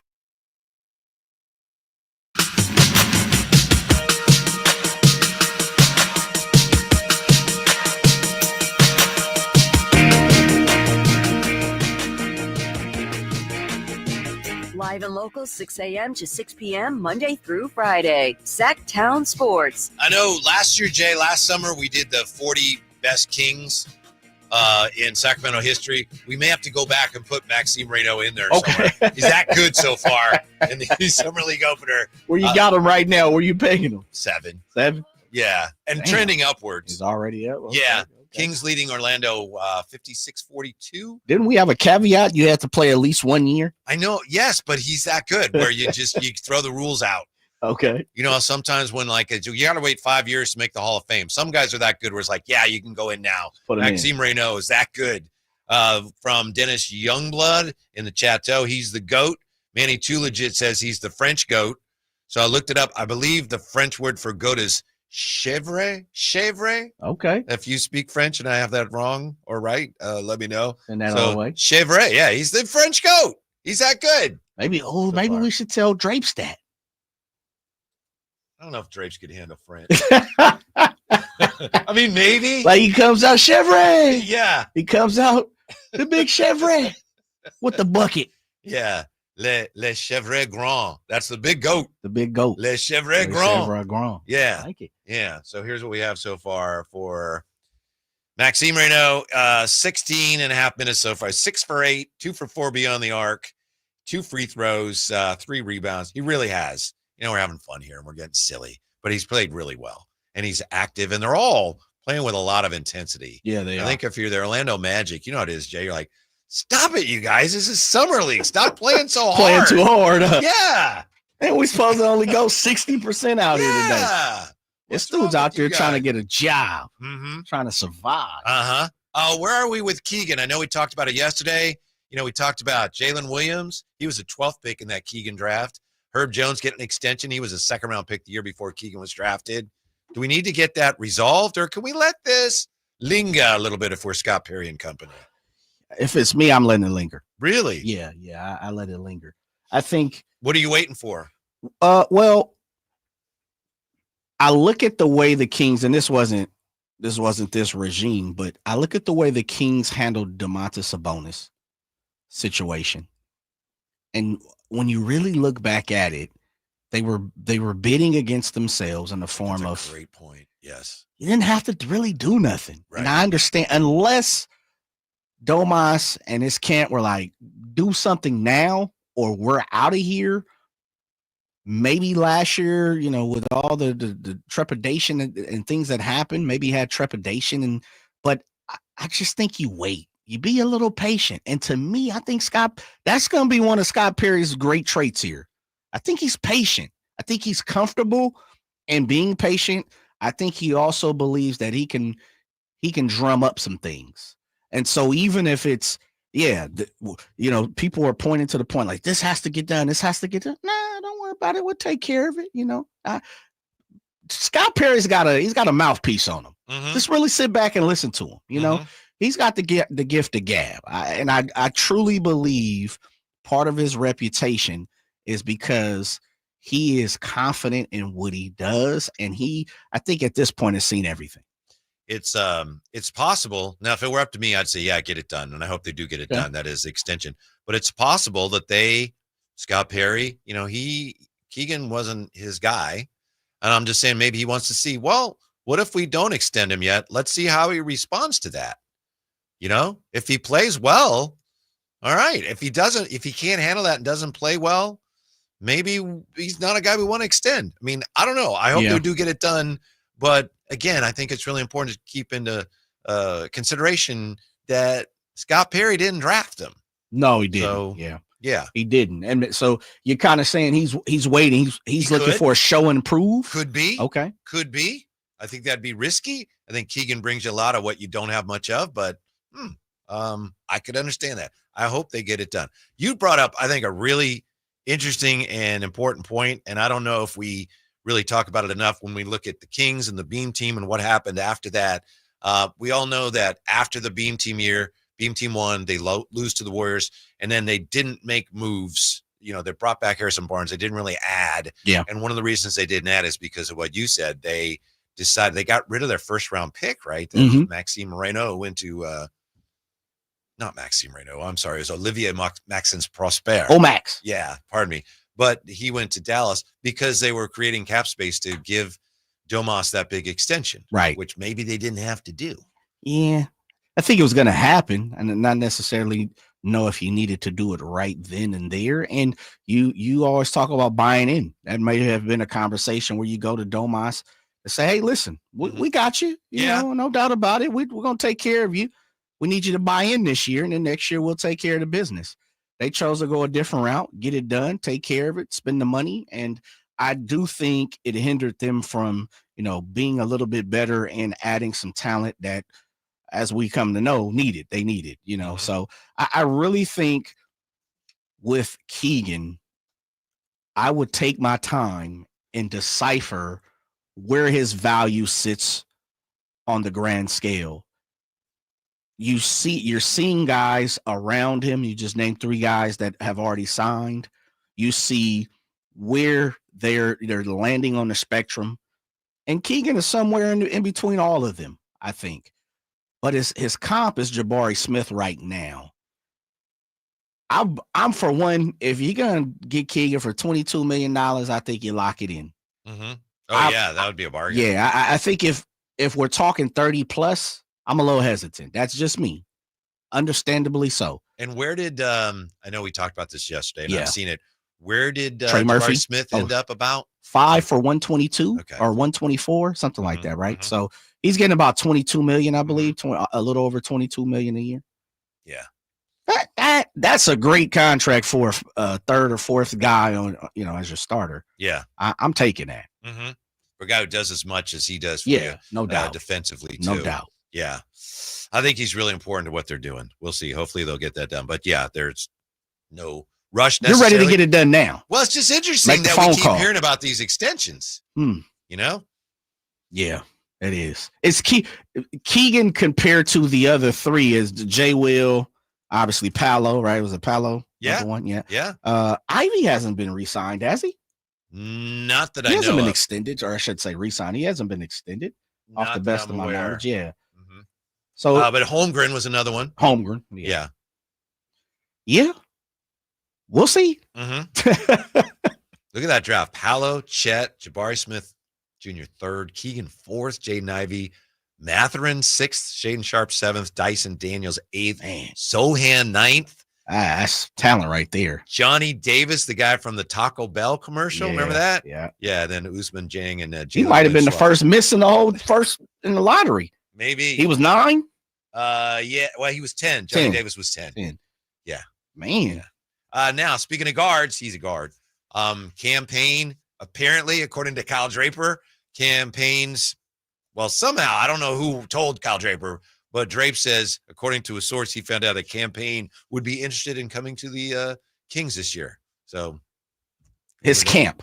Yeah. He said his camp. Uh-huh. He got boots on the ground in Vegas, and campaign's camp has said that he has interest in coming to Sacramento. To be the 3rd point guard. 3rd guard, yeah. And Drape said, well, who's the 2nd point guard? Right. The source said, that's a good question. Yeah. And Drape's also put the fact that his campus said they're trying to steer campaign towards being a Sacramento King. Mm-hmm. That's what it is. I'd be good with that. Oh, yeah, I'm good with that. Not going to do somersaults or anything. No, lock me in, though. Yeah. There go Coach Christie up there, Mark Woodson. There's Mo and Deuce right behind him. Okay. Yeah. Well, I was talking about Coach Christie. Not playing. Woody. Bringing it, yeah. It looks like, and look at that. There's a young fan signing autograph, bringing a ball for Doug to sign. I was like, yeah. Absolutely. If it was me, I'd charge him. I'm just playing. Well, I think that's a kid in a New Orleans jersey. I know. I'm gonna text D and say, dude, stop signing Pelicans fans. And how many autographs are on that ball right now? Yeah, that's a good question. So campaign, something to keep an eye on. We'd be for it. But we'll see what else goes on with the Kings in terms of maybe Jonathan Kuminga. Right now it's 59-49. 59-50. Kings leading Orlando. Summer League is underway. We have more drapes tomorrow, right? We do. He says we do. We'll see. He might get a little loose off them Diet Cokes tonight, so we'll see. Have a great evening. Stick around. Golf to Go is next on Sacktown Sports.